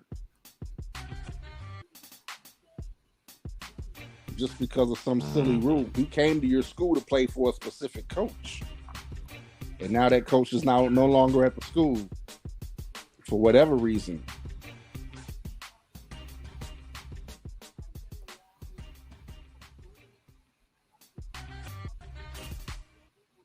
So yeah, that's why I say I don't have an issue with it. That's one of the main reasons.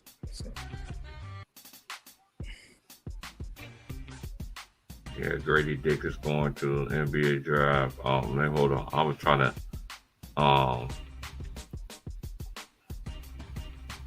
I think they got 4 players. I think the backup point guard is yeah. I think that's the other third person. Hold on, let me look this up, man, because I did have.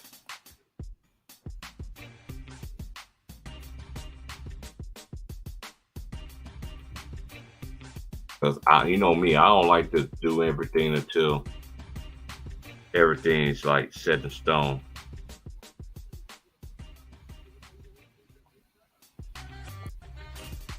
Oh, I know how Kansas been basketball lost that season after the transfer. Okay, 2 guards, Joseph Onyesufu and Bobby Pettiford, and 2 forwards and super senior Cam Martin and sophomore Zach Clemens entered the transfer portal. Then the players that went to the transfer portal from Kansas.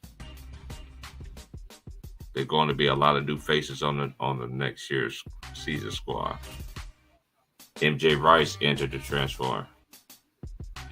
He's the 5th player that left. That one right there is crazy. Him leaving. He felt like for what my homies was telling me, he felt like my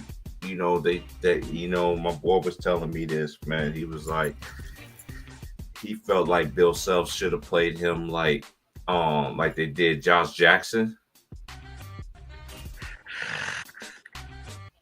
I don't know. You know what I'm saying? Yeah, I feel you, but he had to earn that. But my boy was like, he didn't earn that right. Yeah, I was about to say Josh Jackson came into Kansas. Mm-hmm. Already one of the best players on the team. So right. So yeah, you're right. You got MJ Rice. You got to earn that.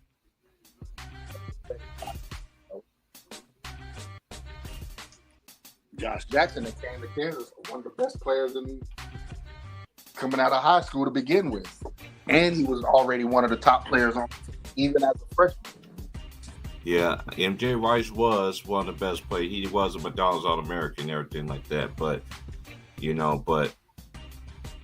it just, I don't know, bro, because and I know a lot of people be like, man, this ain't the first Kansas player that left Kansas. Look, old boy that went for Houston, Quentin Grimes, that played for the New York Knicks. Guess what he went to first before he went to University of Houston?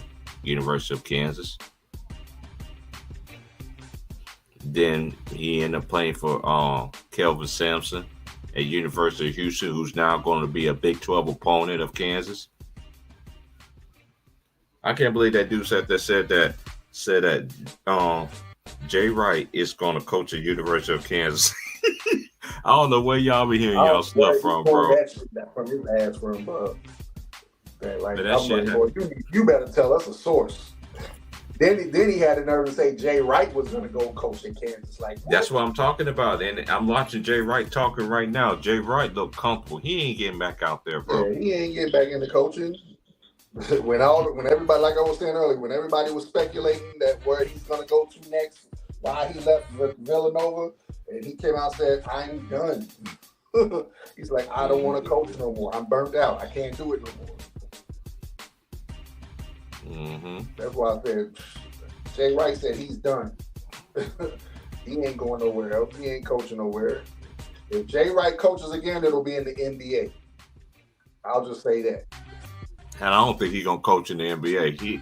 No. I don't either. I'm just saying if he does, if he goes back into coaching, it's gonna be for the NBA. He ain't gonna go back to college to coach because you left a top program. One of the top programs. Where else are you going to go? You left we can take it. The top program at the height of their success. And not only that, we're going to take away back Rolly Massimino.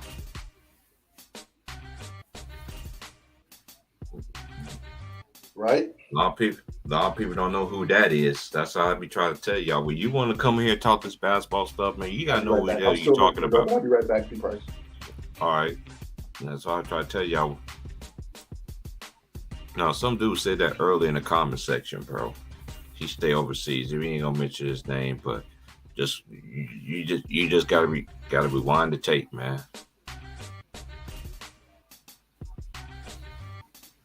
Yeah, you just gotta rewind the tape, yeah.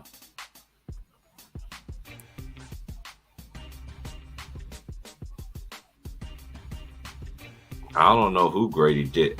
I don't know. It's kind of for me to. It's kind of hard for me to assess who Grady Dick play like, but he could get his shot off. He got size, and you never know. Maybe he come to the NBA because when he was in high school, he used to play point guard. You know what I'm saying? So when he went to Kansas, he didn't play point guard. They had him shooting off screens and I everything was like gonna that. say the player he reminds me of the most. But he's an unrefined version. He's not a finished product. By the time this player became a household name, you just knew he was going to the NBA. That's Gordon Hayward. That's who Grady Dick reminds me of, like an unrefined Gordon Hayward. He don't have the ball handling of a. No, you don't have the ball right, but he got but his jumper is way better than Jordan Hayward. Jump shot is. I would say that's kind of even. Gordon Hayward had more. By the time Gordon Hayward became a household name in college, he had an all-around game. That's true. He stayed the. How many years? 3. He played 4 years. He did 2 years. No, he played 3. Yeah. Gordon played 3. Gordon Hayward played 3 years at Butler. Yeah, he played 3 years. Yep. I was sitting there thinking like Sheldon Mack. Yeah, Sheldon. Shout out to Sheldon Mack, who a lot of people. That's why I try to tell people, man, the NBA, man, they pick and choose who they want in their league, man. They pick and choose who they want in their league, man. And y'all really think that, until y'all new generation think the NBA is just the pinnacle of basketball, dude, EuroLeague basketball is 100 times tougher than the NBA. Kill yourselves. If you don't watch EuroLeague, you don't know what the hell I'm talking about. Guys are hungrier over there. Yes. Because it's even harder to get into the EuroLeague. You know what I'm saying? It's 10 times harder than even get into the NBA. Harder to get into the EuroLeague, yeah. Who you got tomorrow, man? LSU. I'm picking LSU too, bro. I ain't gonna lie, bro. I did pick South Carolina, but you know what I thought? I thought it was gonna be an all SEC affair. Yeah, me too. And then once you told me that, and then when I went to go watch the game, you made me go watch that game 3 times, bro. Bro, they got hold, bro. They was letting them big girls getting away with murder in Iowa, for University of Iowa, bro. But it is what it is, though. But yeah, that little triangle and 2 or box and 1 defense that they be playing, because what they were doing was taking advantage of the player who's on the court that can't shoot. Mm-hmm. And that's who they would have Caitlin Clark guarding. Mm-hmm. So they would just have her like standing in the paint, not guarding nobody. She's not going to be able to get away with that with LSU. Their girls can shoot. Then Angel Reese can take you inside and outside. So she ain't. And not only that, look at that guard player. They have so many guards. They got so many guards. Like Caitlin Clark gonna have to play defense tomorrow. She's gonna have to play defense tomorrow. Gonna have to play defense tomorrow. Yeah. I'd be at work though, but I'm gonna have the game recorded though. Yeah, LSU got guards. They got shooters on LSU's team. Man, it was crazy watching that game. That now I'm talking about a game of runs. That was a game of runs. I can remember I was watching the game and LSU, and I kind of picked Virginia Tech to win the game because I thought Virginia Tech had the better team. But the way LSU started out, they was cooking. You know what I'm saying? They started out cooking, but then Virginia Tech got comfortable. They started playing their game, got in their little rhythm, and they got up. They got what? It was like what 12. Bro, I had ordered me a pizza, and I went to go pick up my pizza. As I was coming back home, I went to check the score, and I seen that LSU was back up 12. I was like, what happened? Virginia Tech was in control of this game. It was like I thought they was in total control. That was that the third or fourth quarter? Yep, they said that fourth The quarter. fourth quarter LSU went that off. they was down by 9 going into the fourth quarter, bro. Exactly. Yeah. Yeah. Matter of fact, at when I pulled up the score in the fourth quarter, they had said that the stats. I read the stat. It had LSU winning the fourth quarter 22-5. I was like, damn. Yeah, you ain't gonna win. Virginia Tech, what just happened? Amori, how did you let this happen? All I could think was about the point guard for Virginia Tech. Like, how could you let that happen to your team? Well, NBA scores, we got point guard Miami left in the Final Four. How you let this happen to your team? The scores in the NBA: Miami beat Dallas 129-122.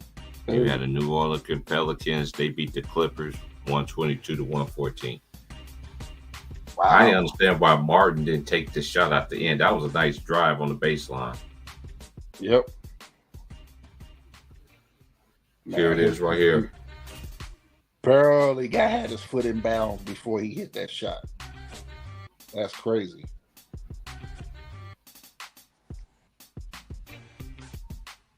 He had like a centimeter between his foot and the out of bounds line. Mm-hmm. Ooh, look how close that was. Yeah, that's what I said. It's like a centimeter.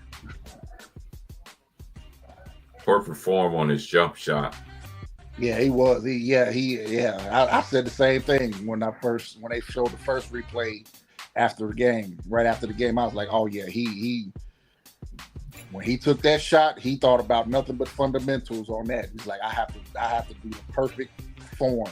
And not only that, this is another thing that Lamont Butler said. He said, I shot a shot that I was comfortable with.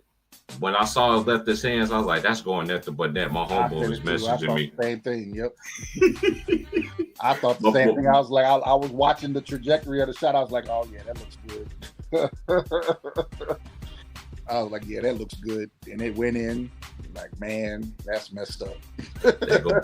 Hey, San Diego State, man, they got a battle, man, because UConn ain't playing with nobody, man. They got to bring their A game. And they can't go with long droughts without scoring the basketball either. Because UConn is gonna. That's the biggest thing. That's my biggest keys of that game right there. Yep. And you know what? Now that the game is over, when Florida Atlantic, when they didn't play that number, what's that dude's name? That big dude, number 3. I thought he gave them great minutes because that was one thing that they couldn't do. They couldn't stop him. Yeah, I didn't understand the rotations in that. Right, game. their rotation was very bad. The rotation. You talk about the point, the other guard. No, I'm talking about the big dude, the center, number 3. Number 3. Yeah, the one that was shooting them fadeaways on his ass. Oh, with the I think he's number 13.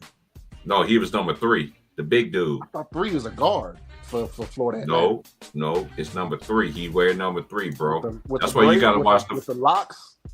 Yeah, you gotta watch the first half again. I wish I could see the game. Yeah, I know what you're talking about with the fadeaway jump shot. With the basically, the left. Yeah, he basically he's the backup big to what's his face. To the center on us on the team. Yeah, I know you're talking about. Yeah, that dude has some game. I understand why they didn't use him more, bro. This is one thing with what people that I've been around coaching. When you got players that get you in the game, there's certain moments in the game you got to keep that team out there. You got to keep that. That's exactly what I was saying. I didn't understand his rotations down the stretch. Like he kept putting guys in that. Even I understand you want to, but that's what your timeouts are for. Use your timeouts. It's winning time.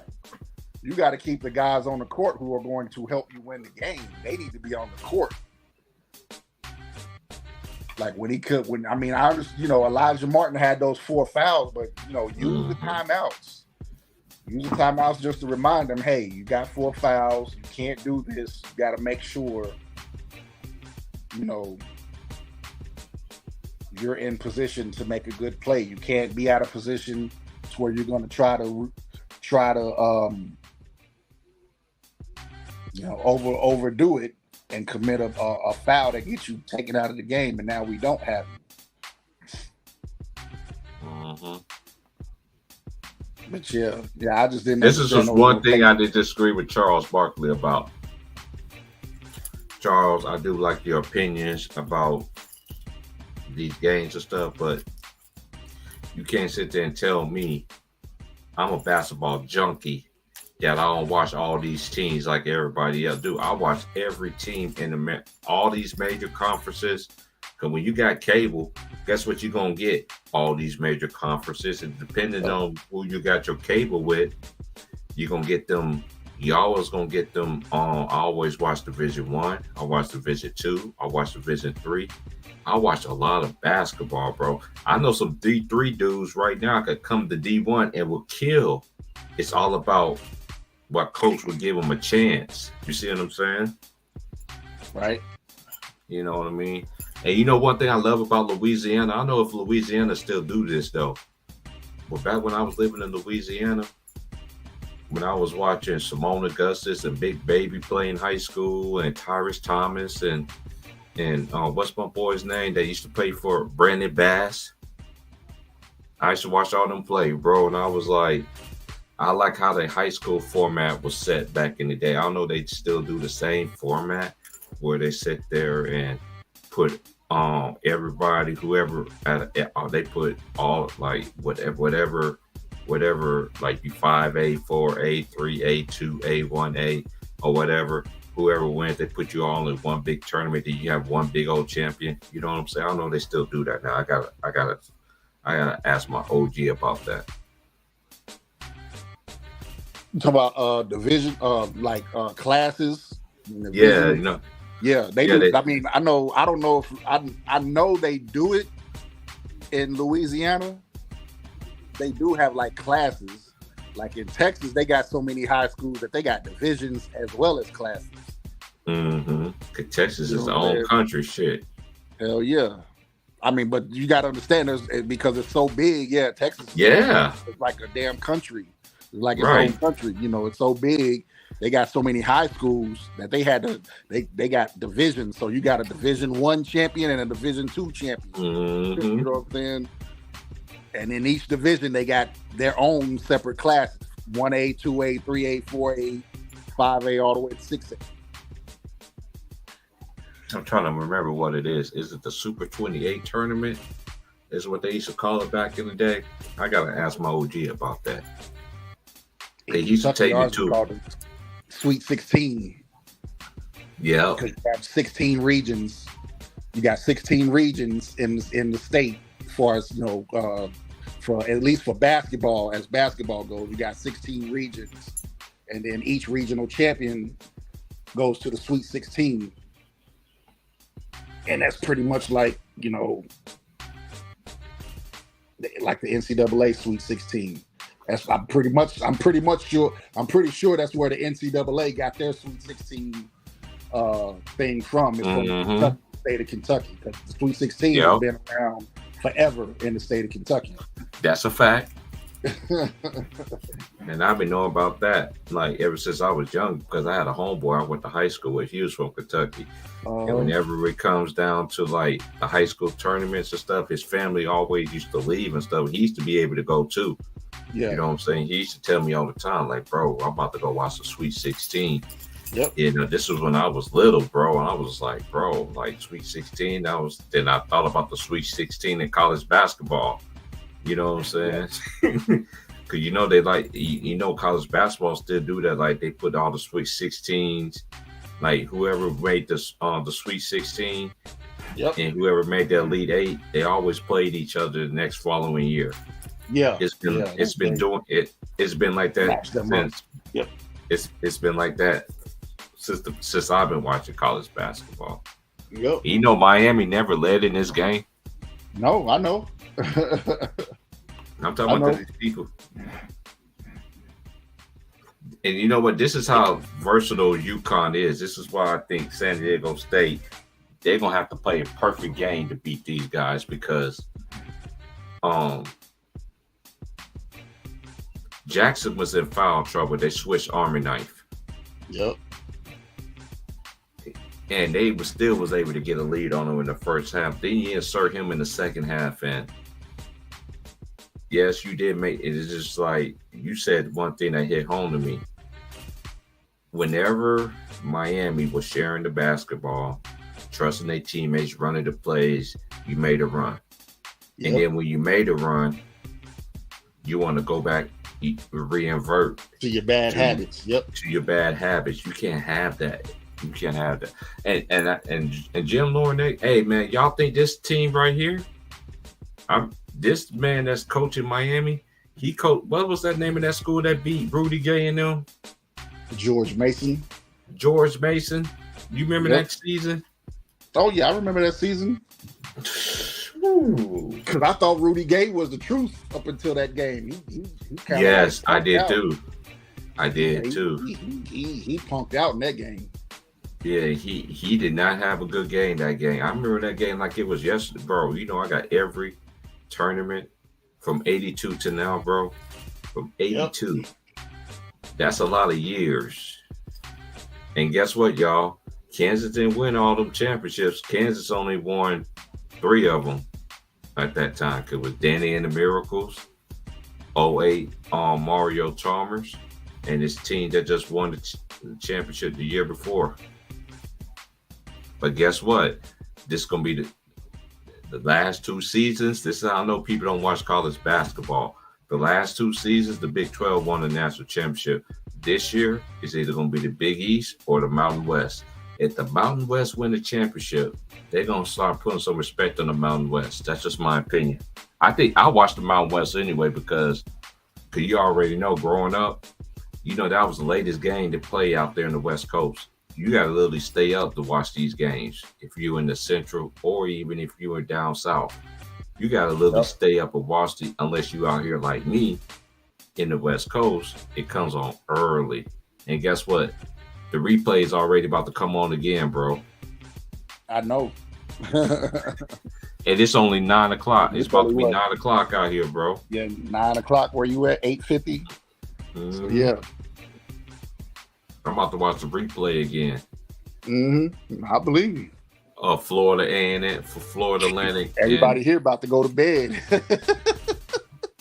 Hey, this is one thing I understand. Like, people want to talk about the West Coast. I see why people down South say that the South is spoiled and yada, yada, yada.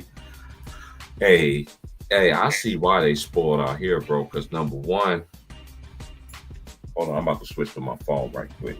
Because number one, just the reason why I say that, y'all, was because you know what, Ty? If you watch football, right? If you watch football, I mean, you really watch football, y'all. Guess what time the football games come on out here?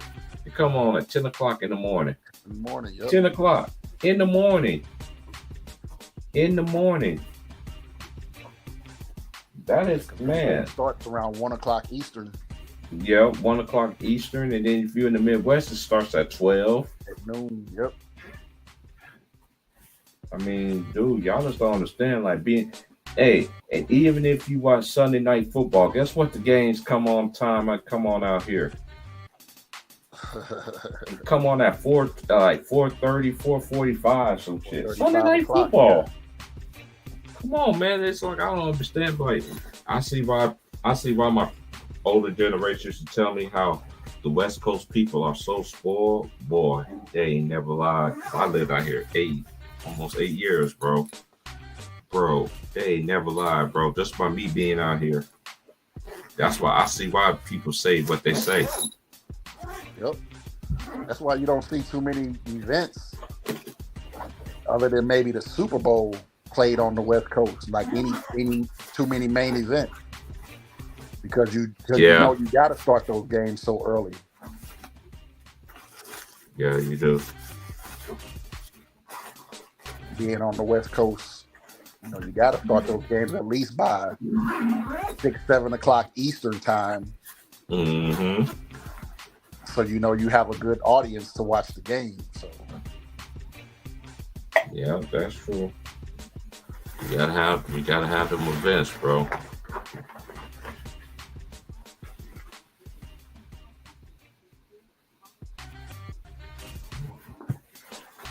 But yeah, but we got UConn and we got San Diego State. in San Diego State, man. On Monday, well, that's gonna be on Monday night. That's Monday night, y'all. That's right. Yep. Yeah, cause the women always play. Tomorrow. Yeah, they always play a day before the men. Back in Well, the it day used to when be we the was day growing up, after. it used to be. As I'm just about to say that it used to be a day after. Yeah. Yep, it used to be a day after. Now it's not a day after. Now it's like, you know, now it's not the day after no more. I'm just like, whoa. I'm like back in the day. Do you remember? Do you remember back in the day? Also, you remember when the women used to be what you call it? God dang it! What I was going to say. They used to be a week before. Cause they always remember back in then we was growing up. The women was always a week before the men. They had their national championship, and then as time has changed over the years, you know what I'm saying? Things went everything else, bro. Yep. Shout out to the brother that be doing the news out here for K-Val, man. I got a partner that knows you, bro. I got a homie that went to school with this dude. But yeah, the best game of the day, of course, was Florida Atlantic and San Diego State. That was the best game. That really was. I can't even lie. Yeah, I can't even lie about that from start to finish, man. Because could you remember what I said to you at halftime? Mm-hmm. I said Florida Atlantic I always played with the lead. Yep. They didn't play with the lead this time. Actually, they did play with the lead. They had the lead all the way up to the last second of the game. I didn't mean play for the lead. What I mean was they wasn't behind at halftime. Oh yeah. I know what you meant. Yeah, I know what you meant. I'm just saying they had to lead the whole game, bro. I mean, matter of fact, what was from the time it was 18-17. They went up like 18-17 or some 17-16. They had the lead from that point up until the last second of the game. Last second of the game.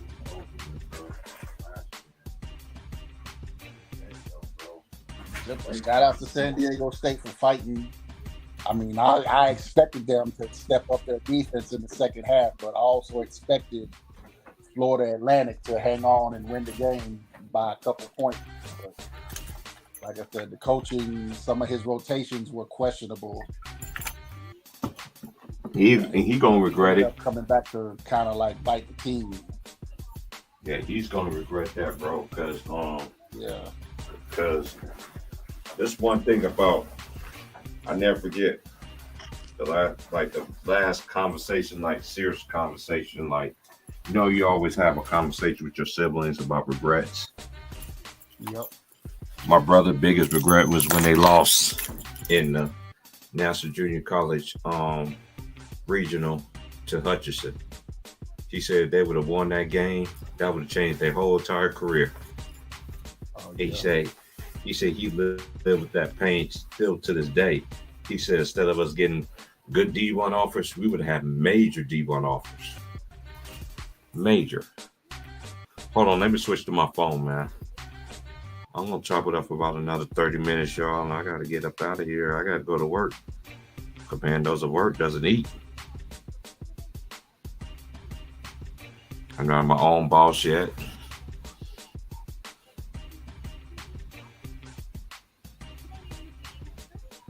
Let me hit this stream. Let me take my thing off right quick. All right.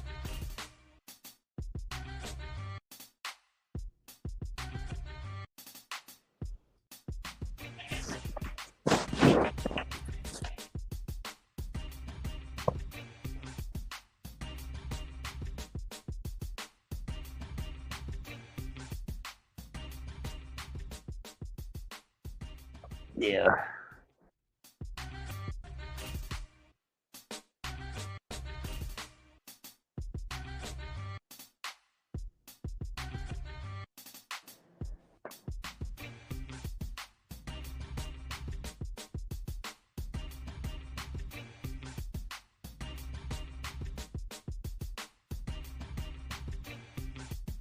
Yeah, I'm still out here hurting for Florida Atlantic, bro. Like it's crazy. Like that buzzer beater, that hurts. Losing games like that hurts, bro. But at the same time, winning games like that is it's Yeah, overwhelmingly joyful. man. The way, hey, I ain't gonna lie. I thought last year Final Four was good, which it was, but this year Final Four was crazy though too. Lord Jesus, it's pouring out here, y'all. Y'all hear that rain?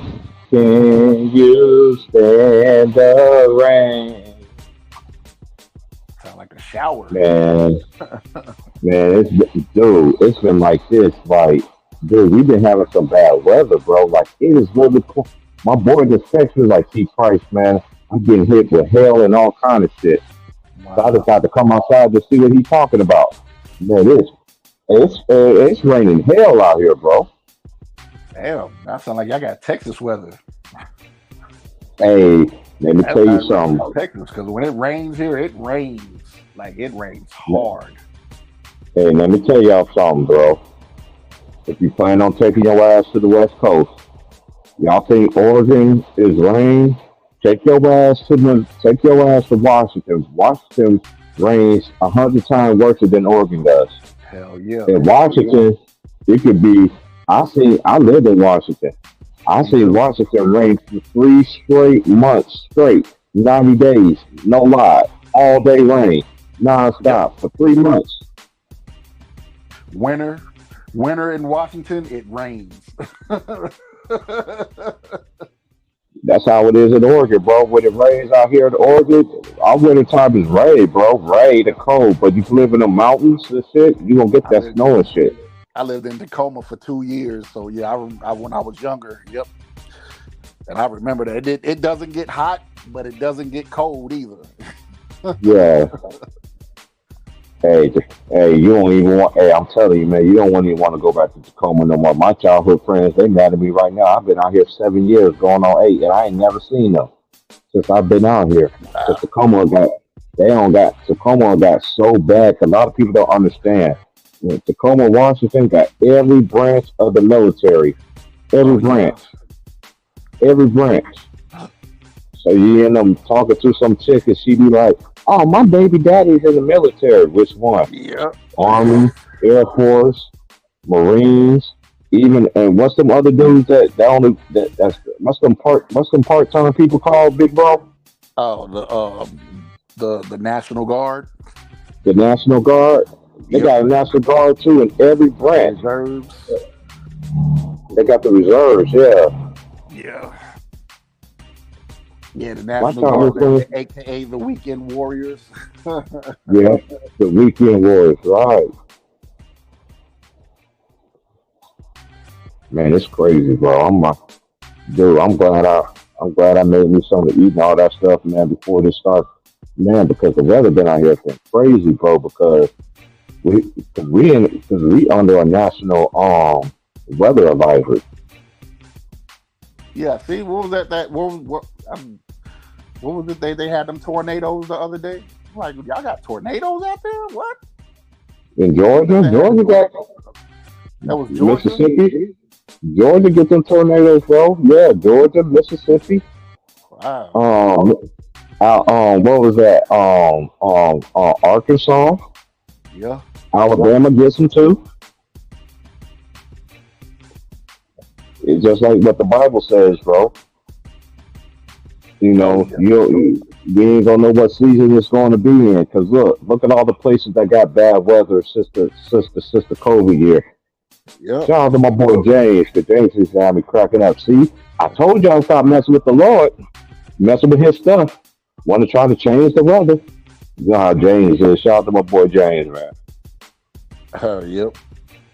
I gotta check on. I'm gonna check on Big Bro tomorrow, bro. I'm gonna check him on, bro. I'm gonna check on him tomorrow.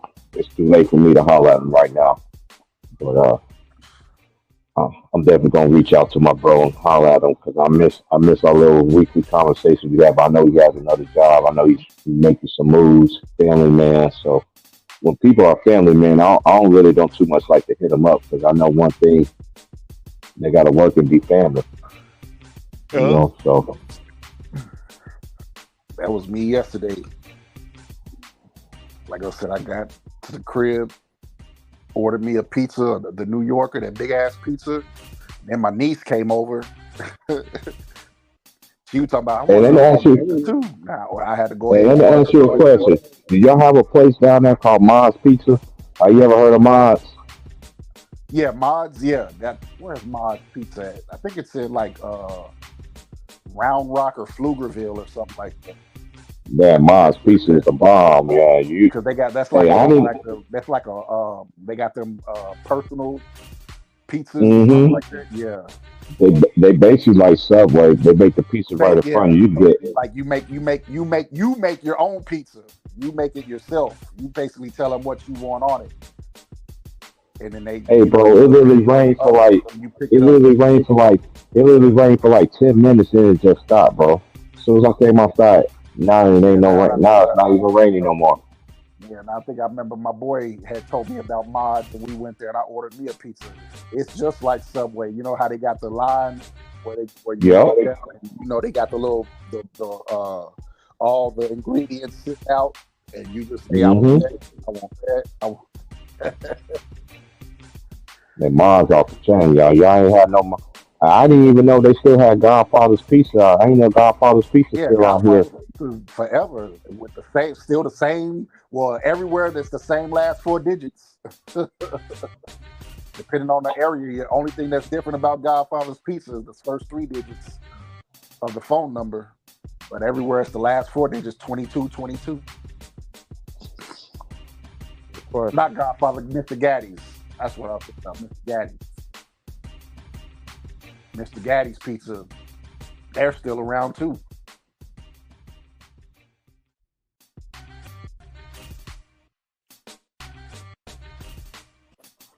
Yeah, I got a question. Do do Godfather's Pizza still say does it still taste the same way like it did in the 90s? I don't know. I haven't had Godfather's Pizza in a minute.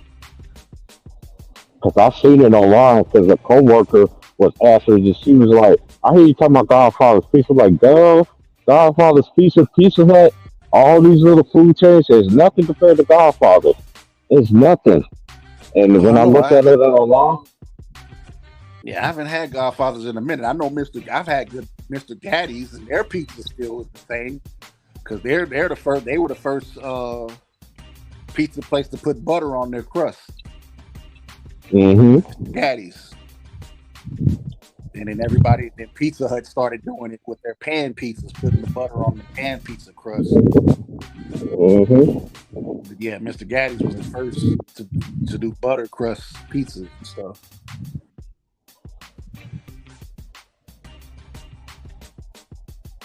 It's just crazy how it was just raining. It was raining hard for like 10 minutes straight, then it just stopped. I heard that rain outside, I thought it was my jacket. I was like, I was putting on my jacket, I was like, let me put on my jacket and stand outside for a minute. And I was like, then I heard the noise, like, it ain't my jacket. As soon as I came outside, I saw all the hell coming on. I was like, the devil is a lie. Oh, yeah, let me tell y'all people, too, if you never stayed in the West Coast, too. If you ain't never, I mean, never, never, never, if you ain't never, I mean, never, don't know what daylight saving time is when it comes to, when it goes to, when you got to fast forward, when you got to fast forward, you got to put that clock back an hour forward. Let me guess what's going to happen to y'all. You're going to see by the time you get off work about 4 o'clock, between 4 and 4:30, it's going to be pitch dark like it's 12 o'clock at night. Yep, that's similar to here in central, in the central time zone.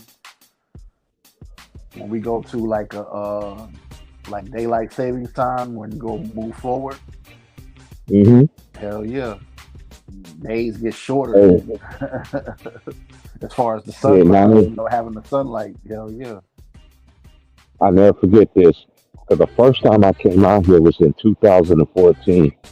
When I came out here, because I was when started from the bottom, now we here. That's when Drake had that song. Started from the bottom, now we here. And guess who was on the cover of 2K 2014? Ding, ding, ding, ding, ding, ding, ding. LeBron James. Uh, Hey, but when I came out here, y'all, my homie, my childhood friend was like, I was like, man, I gotta go to work because everywhere I went, I always got a job real quick. And they was like, you already got a job already? I was like, yeah. They was like, man, when it hits about 4 o'clock, 4:30, it's gonna be pissed up by the time you come home. Don't be scared, niggas. I'm like, nigga, what I'm gonna be scared of? So make a long story short, I went on our last break that we had because I was in training for this job at the time, and it was exactly like 2 o'clock, 1 o'clock. I'd say about 1 o'clock, almost about two. Man, it was so light, it was so pretty, it was so beautiful, anything like that. So we were inside the building. You know how you work in the buildings where you can't see what's going on outside, you don't know what the weather is outside, and everything like that, man. When I walk outside, when I got off, it was my last day of training. When I got off work, man, I walked outside, sitting at the bus. I'm like, what the fuck? I'm like, it's 4:30, and it's pitch black dark.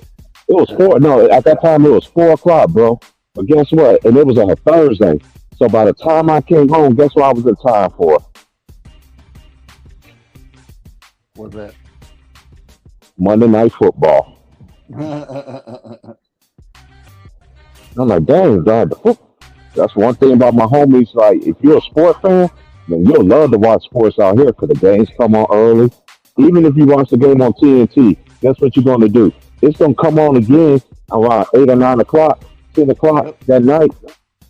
You can watch the replay in its entirety before they start scheduling it up again. You know what I'm saying? Stop muffling and all that stuff. But Yep.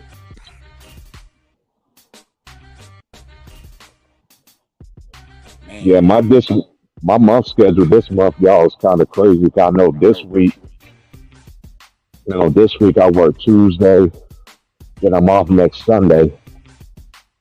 We close next Sunday because Sunday is what is Easter, what they call it. Church people call it the Passover and everything like that. So I then so I'll do a stream Monday afternoon, and then I'll do a stream on Tuesday because Tuesday I'm off. I'll be on Ticket Channel, then I'll come back on my stream and do one as well. And then when it comes to because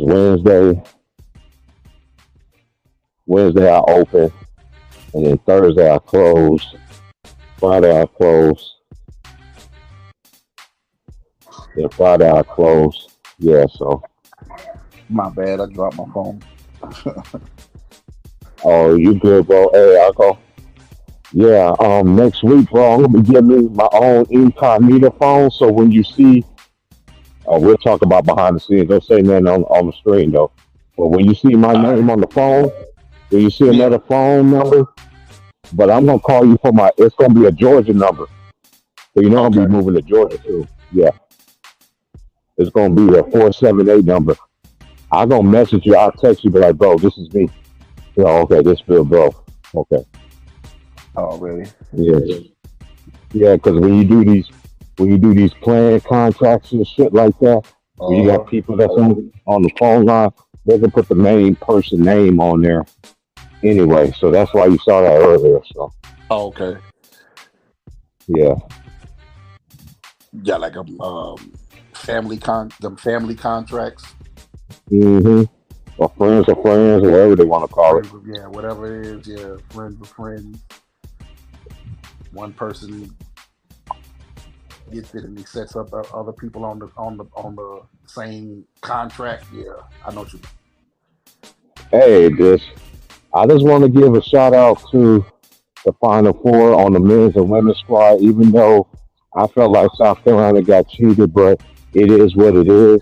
Um, I think we're gonna have this discussion when I get off work tomorrow. You know, if you don't watch college basketball, then that's why people ain't flooding the floodgates because it's college basketball. It's a college basketball. I don't want to know about that. So how you gonna know about these players when they come to the league? Yep. I'm just asking questions. Don't wait until they get to the NBA to get good. Learn to appreciate them as they make their journey to greatness. hmm Yeah, I understand how some players leave after 1 year, but you always got them players that because we've seen it so many times. Oh man, that player should have stayed 1 more year, then came out, or stayed 2 years. And then let me just tell you how the NBA game works, how the NBA gets down, y'all. Let me give y'all a case of mention. Look at Butler, that dude Butler from Louisiana, and T from Baylor. Look at that triple guard threat when they won the national championship. When Davion Mitchell was the defensive player of the year. Where them dudes at playing right now? Butler just now got signed. I forgot what team he played for. Some team picked him up. Who was that again? Talk about that dude Butler. Remember Butler that used to play for Baylor. Oh, Jared Y'all Butler. don't know He nothing. plays for Mm-hmm. OKC now. Mm-hmm. He's at OKC. Yeah. He's like the third string point guard for OKC.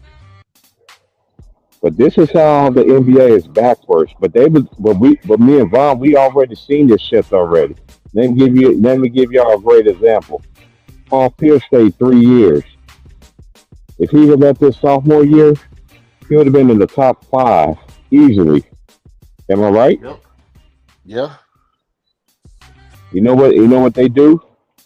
They penalize you for staying in college for 3 or 4 years. Where they now to get these dudes played, they get these dudes money, so much money, and get all this money on it after they rookie deal and everything like that, based on potential. Yeah, because the younger you come in the league, the longer they can have you on their team in your prime. So That's true. I was just about yeah, to say that, but you said it for me. Hey man, it's been great chopping up with you. I appreciate you holding it down, man. I figured it was just me and you. I tried to get Ron time to be. I guess Ron time was busy and shit, but shout out and my boy Lemon Pepper Lou, man. Hey man, I probably ain't gonna come on tomorrow, but we'll talk about it Monday afternoon, whoever the women's national championship is. And I will oh be yeah, doing the game. And I would definitely be doing the national championship game on Monday night. You already know I'm gonna do that. I wanted to do it last year, but I was on pins and needles, bro. Cause I ain't gonna lie. Cause let me tell you why. So you remember last year against North Carolina when Kansas played North Carolina? I would man, I turned the TV, I turned the game off, bro. oh I yeah, did what you did. yeah. I'm like, dude, I'm like, Kansas, you If didn't my play team like is this in the all year championship game, long. I ain't trying to be around nobody. If unless Dude, you're I a was sitting loyal there. fan, I ain't trying to be around nobody, bro. I'm trying to watch the game in peace because I already know how it is. I already understood what you was going through. Trust me, I already know. Hey, YouTube ain't gonna let me do another 24-hour stream. Hey, Jacory, you didn't even hear that stream when I did the 24-hour stream. Like when I literally did the 24-hour stream. I went to sleep. When I went to bed, I was like, man, I'm about to go to bed. I was like, man. So I used to lay the rules down. As soon as I leave, niggas want to change the rule. But you notice the same people that was part of the 24-hour stream, are they here right now still supporting me? No, the hell they're not. And that's a real fact. Yep. People come and go. I've been seeing people come and go in my life my whole entire life. You think I'm worried about YouTube? I'm gonna do my shit the right way, bro. From the muscle. I don't have to look at no computer. I don't have to go fact check anything. I know what I'm talking about when it comes to this shit. Oh, to the people that's trolling me said Low won. You think Low won? Yeah, okay, he won. But Wait, what? y'all still ain't answering me. Nah, cause remember you the one that told me I had to have my debate against Low. Oh yeah, yeah.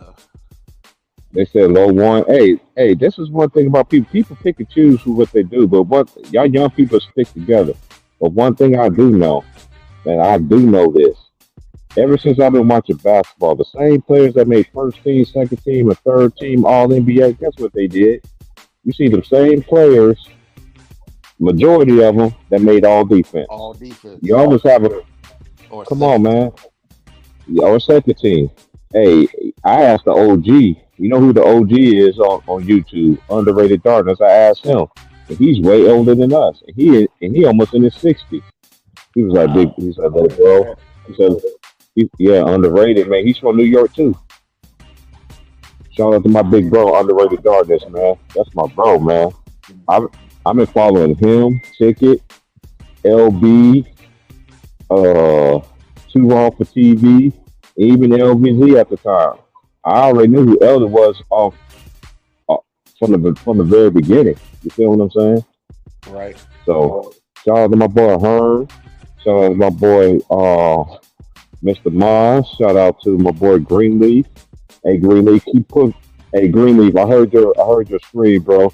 He was like, damn, you saw all the Detroit trolls was in your comments. Greenleaf was like, damn, was like, I ain't never seen so many Detroit fans in my life, man. They was strolling his. Hey man, shout out to my boy Greenleaf. Shout out to Lemon What did Greenleaf Pepperoo. say? What he say about Detroit? He say something about Detroit or something? Nah, he just noticed his comments. He was like, dang, where all these Detroit fans coming from? Oh shit. Shout out to who else I'm missing, man? I'm missing my boy Showtime, my boy C Hill, my boy Sean Michelle, my boy SY, my boy TY for TV. Oh, shout out to Basketball Facts. Hey, Basketball Facts, man. Keep bringing that heat, bro. That shit had me dead ass when you was talking about the Fruity Boys. You know what I'm saying? That's just capping for their favorite basketball player. And another thing, this is my last word. And shout out to the ladies too. Gigi is chilling, Panama Queens, LeBron's Globe, Annie K, Herman, Kryptonite, uh, Aries, I think that's it. Oh, PC Brown. Oh, I can't forget about the New York Queen, Tay Tay Brown that know about the MA sports, man. You follow her too? She follow everybody too. Who's that? Just look Who is her that up. again? Her name is Uh huh. Tay Brown. Tay Brown. Tay Tay Brown. Okay. Just look her I up. wonder if I She followed. came She out. follow all the brothers too. Oh, I can't forget my boy LB. My boy. Too My raw. boy. Too Raw for TV. Oh man. How can I forget about Too Raw? Too Raw be having me dead ass, man. I love his Too ones raw be about. a and he be on point though. Mm-hmm. But he be on point. His commentary, like yeah, I Hey, feel that's you all. exactly. Yeah, Too Raw. That's the homie man right there, man. Yup. And shout out to 7A Sports too, man, for giving Ticket Yup. the chance to run with Lions Den basketball community, man. Because I remember all that shit, bro. I came in the second. Shout out to CJ, One Man Army, even Young Africa. You know what I'm saying? Shout out to him too, man. Because we had a heart to heart. We told it like, dude, I don't hate you or anything like that. I just want you to understand it from where I'm coming from. Like y'all got two centers compared to the '90s where we had so many centers. You know what I'm saying? Like it don't even make no Right. sense. Right. We were, was dominated by Dude, and you remember back then, everybody had a center. Everybody had a guard. Everybody had a 3-point shooter. Multiple. Everybody had more, not just one. They had more than one enforcer. It was a fact. You had to back then. And you saw quality veterans. And you know what's another thing you saw? Great basketball. Another thing that y'all missing out in today's era? Great coaching. You got rid of the great coaching. That's what the NBA did. You got rid of the realest coaches. Lionel Hollins, who looked like Ronald Isley. Can't even get a coaching job. And then the job he did have with the Memphis Grizzlies, they dismissed him like it was nothing. But I always, hey Vaughn, let me just let's go back in memory lane right quick. Yeah. Remember that year when they traded Rudy Gay? I felt like that was the worst thing that they did. Memphis. Yes, because at that time, but that's what they needed. Yeah, this is why I'm saying that. This is my point. Why I'm saying that. Look at that year when they traded Rudy Gay. Yeah. What they lacked in the playoffs, Rudy was able to give them that, and I think they would have got farther with Rudy, and they never got over that hump ever since then. Now John Morant supposed to come and say today. Yep. Yeah. Rudy Gay is like DeMar DeRozan. They're the same. They have the same kind of personalities. You know what I'm saying? As far as how they play, they're very talented. You know they can play the game, but Remember they used to say the same thing about Andrew Wiggins until he got a ring. but my thing about Andrew Wiggins, the only thing with Andrew Wiggins is he doesn't. I think it took him to go play with somebody like a Steph Curry who has a killer instinct. That's Like true. Andrew I'm Wiggins glad you always said had that. the skill set. He just didn't have the killer instinct. Hmm. Once he got around guys like Draymond and Steph, and their personality started to. It's like their personality started to affect the way he played. And then you seen him take it to another level, because that was always my gripe against Andrew Wiggins. He had the skill set, he had the athleticism, he just didn't have the killer mindset to just say, you know what, I'm good enough, and I'm gonna I'm coming to get you. I, this is my humble opinion about Andrew Wiggins. I saw him play at Kansas. He went to my Yeah, one of my favorite schools. But even this is let me. It ain't just him. There's two players I think that got let back at Kansas. You know who I think it was. who who It Joel was Embiid, it was Joel Embiid and it was Ben McLemore. Ben McLemore. Yeah, yeah. So you remember they made it to the national championship game against Kentucky? Ben McLemore was a red shirt. He had the red shirt that year. But you got to remember, Joel Embiid was killing until he got hurt towards the end of the season. Yes, but then a lot of He people had don't that remember back this injury, too. huh? He had that back injury. I know the injury part. I talk about the NCAA part. That NCAA was on Oh, their you ass talking about about Joel before he was Embiid too. allowed to play? Yeah, he had that issue That's with how Yes. his that's eligibility. how Embiid began. When Embiid was going through those back problems, what he did Hmm. was jumper in his 3 point shot. Yeah, That Hmm. because before because after he left Kansas, because he wasn't known for being a jump shooter or a 3 point shooter, he's known for being uh, a post guy. a postman Yeah, looking because like Bill Self ain't Dame gonna have no Lillard. big man shooting threes. The only big boy I seen shooting threes was that dude, Commits that played with Grady Dick in high school at Sunrise Christian. He's the only dude that I seen that was a big. Perry Ellis could shoot it too, but he Yep, he was more in the mid range though. mid range. Hey, Yeah, don't forget about your boy at West Virginia, Pitt what's his name, Pitt Snoggle. Oh Pitsnogle. yeah, yeah, Snaggle, yeah, Snaggle was cold. Yeah, that dude had a shade. That's why I try to tell people that college, man, y'all don't watch college basketball. I don't understand what's wrong with y'all, man. Y'all want to talk about the NBA, college basketball? They They're ain't not got real nothing to basketball do with it. fans. They're fans of stars. They're not Hmm. true to heart basketball fans. They're just fans of the names of the You want of to the know what stars. it is with college basketball? They look at all these recruits talking about, oh, we got this recruit, we got that recruit. But when they watch the Right. game, recruits don't work out the way they thought they worked out. That's when they start hating on recruits. They're saying like, get them out here, Yeah. go somewhere else. We don't need you.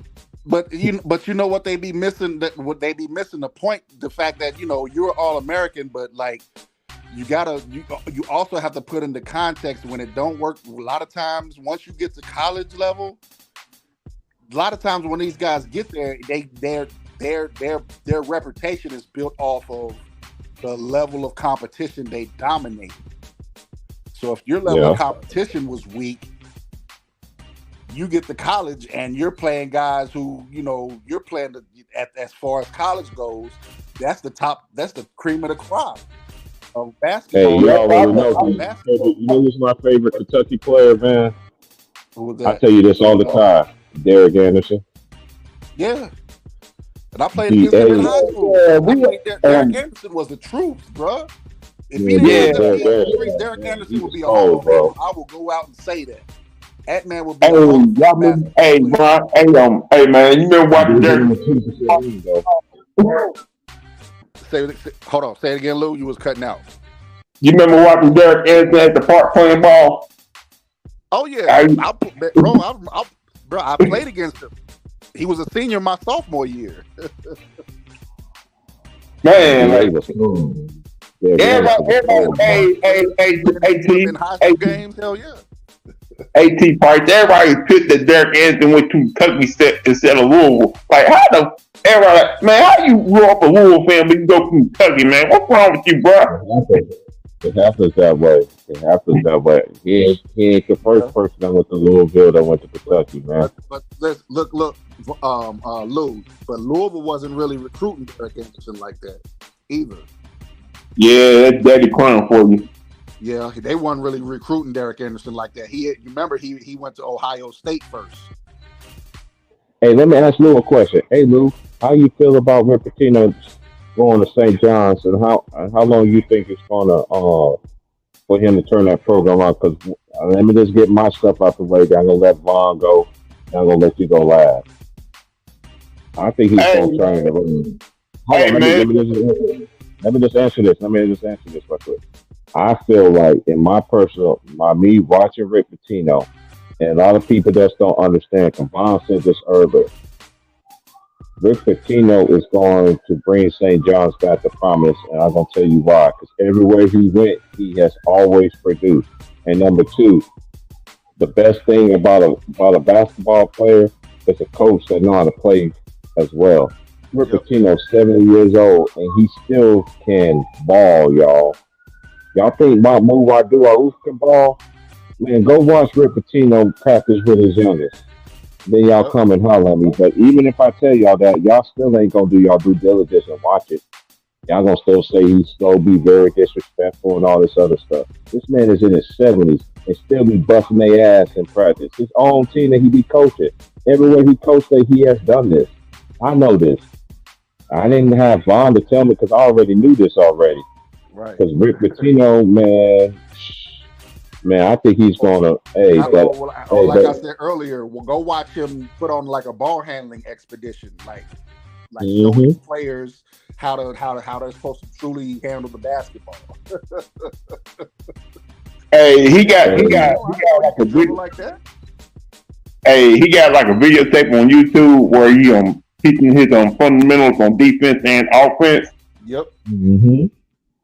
You don't know how many times I've seen that video, man. Like, man, this, like, to me, Rick Pitino going back to St. John's, finally going home to finish his career, I think that's a great thing. And I can't wait to watch those St. John's games next year to see what the team look like. Like, I'm another thing is, St. John's fan. I'm not gonna lie. That's Rick Pitino is my all-time favorite coach, bro. Like no lie. And another thing he's going to do, Luke, me and Vaughn already said this. You know, one thing he's going to do when he goes to St. John's in the next 3 or 4 years. New York has always been a good place of basketball players. He's going to keep the New York players home, bro. I really do believe that, bro, because that's one thing. Because every time St. John's was on top of the basketball world, what they always did, you got New York State players and mine players, period. And Ron Tom was talking about that. Remember, Ron Tom brought that up. He's like, what did he, remember Ron Tom asked what was wrong with New York colleges, like colleges in New York. I was like, what it is the NIL and these schools outside of New York, they are more appealing. You need to have that one. Now they have a coach who can appeal to the guys. A coach that, you know, that the guys, once they get to know him and meet him and know him, they're gonna first fall in love with him. Then they're gonna get coached by him and see that he really knows the game and knows how to play the game, they're going to get that much more respect for him. That's why all of Rick Pitino's players love him. You don't. There's Mm-hmm. no player who ever played for Rick Pitino that's ever said anything bad about Rick Pitino. That's a Well, fact. it's probably gonna be a few guys gonna say something bad about Rick Pitino. Who? Probably the guys he got rid of because he put all that blame on the triples on him. Bohannon. Yeah, you gonna. This is Bohannon and one them. thing. But that's Yeah, Bohannon you did that gonna to have. himself, though. Yeah, I think Bohannon did that to himself as well, man. Because this is one thing I know about Rick Pitino. As a last dying breed, other than Bill Self and shout out to Kelvin Sampson, who should be in the National College Basketball Hall of Fame, by the way. Yeah. And just like Jim Nor what's his name? The dude from Miami, Larinaga. Larry Nager. Yeah, I was thinking about the other dude. But yeah, him. All them old school coaches are still, even Danny Hurley, man. Even though he's in his first position, being at UConn, Bobby Hurley. I like how the way Bobby Hurley was coaching. He's an old school, played the college game. His dad is a coach. You know what I'm saying? Danny Hurley is really around our age, though, T. Price. Yeah. I Hey, think he let me might be just like say, a year older than me. He might be the same age as me, maybe a year older. You know what I'm saying? I, I know I said old school, but he has an old school mind. Is what I'm basically trying to say. Right. Oh, I'll give you somebody else. But you I like. but look, you got to remember who his father Nick is. Cronin.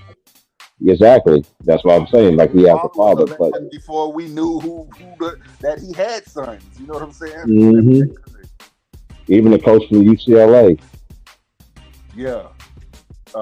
Nick Cronin.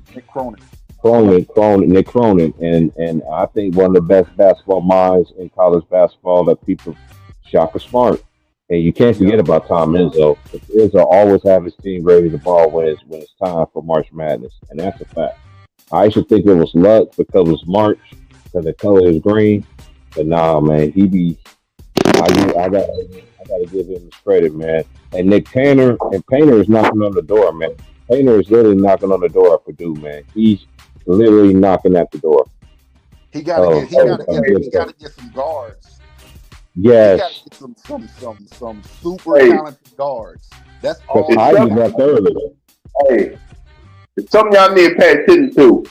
The whole transfer portal thing going on right now.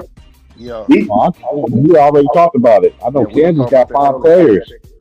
Kansas got 5 players going in the transfer portal. Matter of fact, Lou, I was just gonna ask you, who do you think those big name players Nolan Smith is talking about? You think Caleb Love is coming to Louisville? I know a lot of people been speculating that he was going to transfer to Louisville. No, I think the big you remember that Washington point guard is in the transfer portal. I think he's gonna be one. And plus I think Churchill Bosh is gonna be the second one. And I think the kid from Temple, Khalif Battle. Yeah, Khalif Battle, yeah. I've been hearing him going here, yeah. But think about that bit. I think everybody talking about that big man from Michigan who's in the transfer portal going to Kentucky. Oh, really? Oh, man, he's gonna go play for Kentucky? Wow. I would have stayed at Michigan, bro. I know he probably thinking that Javon Howard's not gonna get it, but the league dude, you already at Michigan. You see the records that this dude has done compared to all the Michigan players in 3 years? I'm telling you, T. Price, the whole NIL thing is changing everything. You don't see more guys transferring to other teams. You don't see more guys staying for more years. Like, look at that kid from North Carolina. To your point, Vaughn, what you was telling me earlier, Vaughn, about the NIL. You know how these coaches can go anywhere they want to go. So why you can't let these players go? Yep. And Ronnie James has not chosen a college yet. He's the highest paid guy in the NIL right now. Yeah, Bronny James. Yeah. Hey, Wherever he Bronny's goes, 7.2. Bronny James probably going to make $5 million a year in college. No, he's gonna make about 7.2 million, bro. I already looked it up. Hey, I Seven wouldn't point doubt two. that either, bro. Cause he's LeBron James son, bro. if Like, if dude, D come on, man. Wade Like, can get 2.2 million a year, right. Bronny James is probably going to get around. Yep. Yeah, Bronny James That's probably going to get all. somewhere close to 10 million a year in I'm college. sitting here reading the article right now, man. I've been looking at it. I'm like, damn, we talking about this NII deals. I'm like, dude, man, Bronny's gonna get 7.2. Ain't proven nothing, ain't done anything yet in college yet. You know what I'm saying? That's why, like, that's one thing we try to tell y'all people, man. This is the only thing, of course, a father supposed to love his son. But guess what? When LeVar Ball did that, y'all ate him up alive. But by him being LeBron James, son, you hype it up. I don't understand it, man. They still And you, black. You dummy. you wouldn't know the That's bad that's thing about this Steve Price. He gonna probably go to a college where he won't get embarrassed, where he gonna probably be on a team that's gonna easily win games. Okay, let me yeah. just say this. I'm just gonna say this. I know me and Ron Ton had a conversation about this. I think he is a D1 prospect. I Yeah. really do. Bronny is a D1 prospect. I'm not hating on Bronny, but I say by him making the McDonald's All American game, that was some bullshit. But Right. he did showed up and he did show out. He showed out in the slam He dunk played. contest and he Yep. showed He played and well in the All Star game. Yeah. he played the medallion, even though the girls' game was way better than the men's game to me. Man, I'm gonna get me started on talking about girls basketball right now. 'Cause I'm still pissed about yesterday's game. That was Hey, bull. this is my last final thoughts. We can talk about it, man. Hey, I remember you messaged me when I was at work, and I had to go home and watch the game. I couldn't even watch it, and Vaughn told me he stopped watching in the first quarter. When I watched the first quarter, I was sitting there, I was like, dude, I was just saying to myself, I was gonna win this game, bro. You ain't giving this team who is defending champions, and 4 plus 2 equals what? Equals 6. That's on a 42 game winning streak, and I see all these people on YouTube bashing, disrespecting Don Sayers, talking about she this and that. Y'all didn't say nothing about UConn when they won over 100 games in a row. Y'all didn't say nothing, not They was nothing. bad after the game too, talking about you want you race into this. Like what? Yeah, man, it comes with the territory, man. When you got a target on your back, but this is what they gotta understand. UConn, this is the first year that UConn didn't make the Final Four in 14 years. 14 straight seasons, bro. I'm 47 right now, so mine is 14. That's how long UConn was making it to the Final Four. Yes, they do get Katie Butlers back. They get Butlers back next year. Yes, they get AZ Flood, and they got a great recruiting class. But guess what? Everybody else has a great recruiting class as well. What Any I'm just thinking about is that they doing this to give that girl a championship. Like you really like that girl that much? Y'all trying to make money off that girl? Y'all trying to give her a championship? Man, hey, I don't see it. I think LSU is gonna win this game because you know why? Because they got more oriented guards that can play both ends of the floor and they can score, create their own shot. And this is but another thing. Yes, Caitlin Clark. Hold on, let me just say this. Hold on. Let me just say this. Let me say this, Lou. Yes, Caitlin Clark has balled out. I'm not gonna lie, she did, but she had a lot of turnovers as well. They don't tell you that on Sports Center. Just like that night, she scored 40 some points. Guess how many turnovers she had? She had 9 when she had that triple double. She almost had a quadruple double in turnovers. And guess what LSU like to do? They guards, they pressure the ball, everything. So it's going to be very interesting. Officiating is going to really play out a part to me. And who I could just tell once I could tell by the first quarter. Once I look at these games, especially in the women, because you know they like to hype up and prop up and all this other stuff. It comes with the territory. But Caitlin Park is a dog, y'all. I'm not taking that away from that record. That record can ball, bro. She can shoot no, from Afghanistan. She could, but I just don't want the officials to get in the way. Let the best team win. You didn't do South Carolina solid. Like, oh girl, Boston, Leah Boston, She was getting fouled the whole first quarter. They was hugging on her, grabbing on her. They ain't say they didn't whistle that. But then this is how they like to play the games for y'all people who like to bet.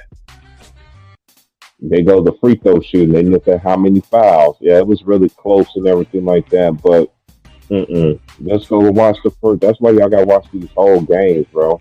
That's why I'm saying how people be betting money, doing that parlaying and all that crap. If a certain player to score this points and all this other stuff, man, y'all need to be using that money investing into something else, bro. That's for real. No, what I'm pissed about, I've been watching this girl almost this whole season. She's been doing the same thing the whole season, pushing off, getting away with not getting foul called on her. Every time you get close to it, they Yeah, call. it comes with it, man. Hey, this is what. Hey, it comes with the territory, bro. But I'm not knocking them girls at the end of the day because guess what? At the end of the day, South Carolina still had a chance to get it done. You know what the biggest play to me in that game was? When they didn't secure a rebound, and it was that Iowa to get the offensive rebound. That was that, if you, let's look at the stats. Look at how many offensive rebounds, second chance points that South Carolina won. You would think that South Carolina won that game, bro, but they didn't, bro, and it's crazy to me. Yeah, that play right there changed the whole minimum of the game. Like if South Carolina get that rebound, go back down court, get that two, that'd be a whole different story then. I And look told at y'all, y'all. we San Diego and Florida Atlantic. Yeah, that was a great game. Me and Bob was talking about this. Florida Atlantic, man, they played excellent season. No disrespect, but I felt like the coach lost their game to them because you should stick to the people that's getting you buckets and actually playing well on both ends of the floor. And I felt like his rotation was very bad. That cost them. To me, that would cost them the game. But salute to San Diego State. 'Cause me and Vaughn was talking about this behind the scenes. That San Diego State is a second half team, just like Kansas was last year. They was a second half team. They defense turned up, and I remember one possession they got 7 offensive rebounds in one possession. Once I seen that, even though um, Florida Atlantic still did their thing and everything like that, y'all, but you gotta give credit when credit's due, man. Hey, San Diego State, they done that, bro. And shout out to San Diego State, man. And I told you before that, I told you San Diego State gonna fight you to the very end. Yeah, man, I've been watching them all season, bro. They're a great defensive team. They one of the best defensive teams. I think they're like in the top 5 in the country. Yep. I was gonna Defense, say, and defense, that's why I said, in that second half, they coming. That defense is coming. defense travels. And y'all know one thing: defense travels. When you got defense, no matter how bad you play, defense travels, bro. Defense travels. But yeah, y'all, I got to get up out of here, man. Y'all like, share, subscribe, man. I got to get up out of here and get ready to go to work in the morning, man. And shoot, man, I'll holler at y'all Monday night for the national championship. The All right, national right. championship game is gonna be lit. It's gonna be lit. I could, and I told Vaughn, I know Vaughn was trying to sway my decision for me for the last 3 days about Miami, bro. But I was just like, dude, UConn is on another level, bro. Like, Yeah, they man, proved it tonight. Yeah, they on another level, bro. Jordan Hawkins and you let that boy Chanel go. He only missed 2 shots, 21 and 10. You know what I'm saying? He only had, I think he had like one. He only had like one turnover, I think. Yeah, but that was that offensive foul and shit. But he played great, man. He played great. yeah, he did. I'm telling you, and that's UConn is deep, bro. Even at the bench, and that's one thing I like about Danny Hurley. That's one thing I like about Danny Hurley. If he knows his starting 5 ain't going right, he'll put his bench players in there because you know why? They've been playing like that all season. Yep. Know what you gonna say, Lee? If San Diego State wins Monday night, it's gonna be a crazy party in San Diego. Hell, right. Oh no, hey, it's not even that, bro. It's because I ran into 3 alumni people that come to my work, that come to my job, and they was like, They don't even watch basketball. They're like, I'm watching the game tonight. Because if they win the game, I'm gonna come see you tomorrow. So I guess I'm gonna be talking to them tomorrow. I'm gonna try. Cause they don't. They started watching college basketball a long time ago. These older people, man. But it's March Madness. You know the way you raise and stuff. You always turn on that TV and watch the tournament. You watch it on your nowadays. It's on your phone. I know kids is in spring break, but even if kids wasn't in spring break, they be watching that shit on the phone. Teachers be like, "Get off the phone." But these young kids don't know about never know about these basketball players. Like nobody never seen San Diego second championship game like this before. They never seen him in the final four. So young cats don't know. Yep. Yeah, not only that, hey, I could go all the way back to San Diego State, man. Even in college football, Marshall Faulk. The biggest name that came from San Diego State is who for basketball? Kawhi Leonard. And that's when Steve Fisher, who used to coach the Fab Five and played in 3 national championship games. So shout out to Steve Fisher, man. I saw him on the sidelines. That dude was standing in front of him. He was looking off to the side. He couldn't even see the court because that dude was standing up the whole time. The dude was saying that I forgot who the dude said that he might be at such fan. Shout out to Steve Fisher, man. Shout out to the Aztecs. Congratulations to the Uconn Huskies, man. I told y'all, man.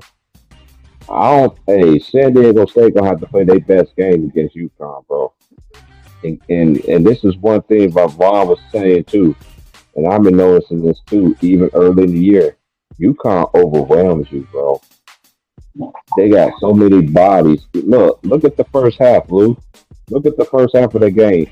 They switched Army Knife was in foul trouble, and they still was able to hold it down. And Newton is a smart point guard. He only had 1 turnover. When you have a point guard that have all that experience playing in the college basketball stuff, and you have a great coach backing you up that don't like no nonsense, because Danny Hurley is like this: you ain't getting it done, you going on the bench. I don't care what you're doing. You got to show him something like that for you to get playing time. But I'm gonna let y'all get your final words out, man, and I'm gonna be out, bro. What you got some final words there, Bob? Oh, should see you Monday night, bro. All right. I definitely see you Monday night. Yes, sir. What's your final words, Lou? I know you want to go on a little rant right quick. Hey man, I'm just like I was watching basketball and WrestleMania too, man. I'm probably gonna be doing the same thing tomorrow night, watching the women's game in the WrestleMania too. So I just want a fair game tomorrow night. That's all I want. It's a fair game. Don't call it one way. Just a fair down the middle game. The game come on early. I hear it come on at 12:30 out here in the West. So I'm gonna tune it in on my phone because Sundays is normally are very very slow day. Sundays and Mondays, but y'all hit like, share, subscribe. I'm out, man. Y'all be peace, man. Y'all have a blessed night. I'll holler at y'all later. Peace to everybody that came through and showed me love and everything. Hit that like button, share, subscribe. If you like anything to hear, Old Head Podcast, you see it right there on the tip. If you do, and don't lie and say you send me money. I gotta say this one more time. Don't lie and say you send me money. I see so many people say, I'll send you money. No, you didn't. If you send me money, I'll definitely shoot you out. I ain't one of them kind of people, man. Cut it out. Stop being scammed. Stop being You get the scammed. notification on your phone if you get money. Get the notification if you get money. Come on, man. They ass off. Hey, but Lou, I need to talk to Ticky about that. But I did really have somebody that was stealing donations from me, man, since I started my channel, bro. Because I know a lot of people unsubscribe to me and with the other channels, and it is what it is, man. I don't ask nobody for nothing, bro. I mean nothing. You feel what I'm saying? I go out here and get it myself. You know why? I'm a grown ass man. I don't ask my family, my mother, my brother, anybody for nothing. You feel me? That's just how I get down. That's how my dad raised me to be a man. You stand on your own 2 feet. And that's what I'm gonna do, bro, to the day I die. But like, share, subscribe, y'all. I'm out, man. I'll see y'all Monday night, man, for the national championship. Yes, sir. Man, I thought it was gonna be Florida Atlantic, Vaughn. I ain't gonna lie. A lot of people did, bro, until that buzzer went off and that ball went in that basket. Man, as soon as he shot that shot, I saw his form. I was like, "That's a switch right there." He's on Yeah, I fire. said the same thing. I was like, yeah, that looks good. People actually mad at him because he didn't shoot a setback 3-point shot. Yeah, so what? That's how niggas don't know nothing about Get the sports, context. man. Okay, let me just say this. See, this made me want to stay on this for a couple more minutes. He do a step back three in that situation. Guess what the referee is going to call in that situation, especially in college basketball? He's going to call a travel. Am I right, Vaughn? Most likely. Especially, come on, man. Y'all need to cut this stuff out, man. Hey, man, let me get up out of here, man. Subscribe, man. They living there, T. Price. They care more about the step back 3-point shot instead of the mid range shot. And they're gonna be dumber than a box of rocks too. I'm out, y'all. I'll holler at y'all Monday night, man. Peace. All right, peace. All right, peace. All right, man. I'm out. All right, Yo, peace. all right, T. Price, take it easy. Yes, sir. I'll holler at you tomorrow, big bro. All right, bro. All right. Peace.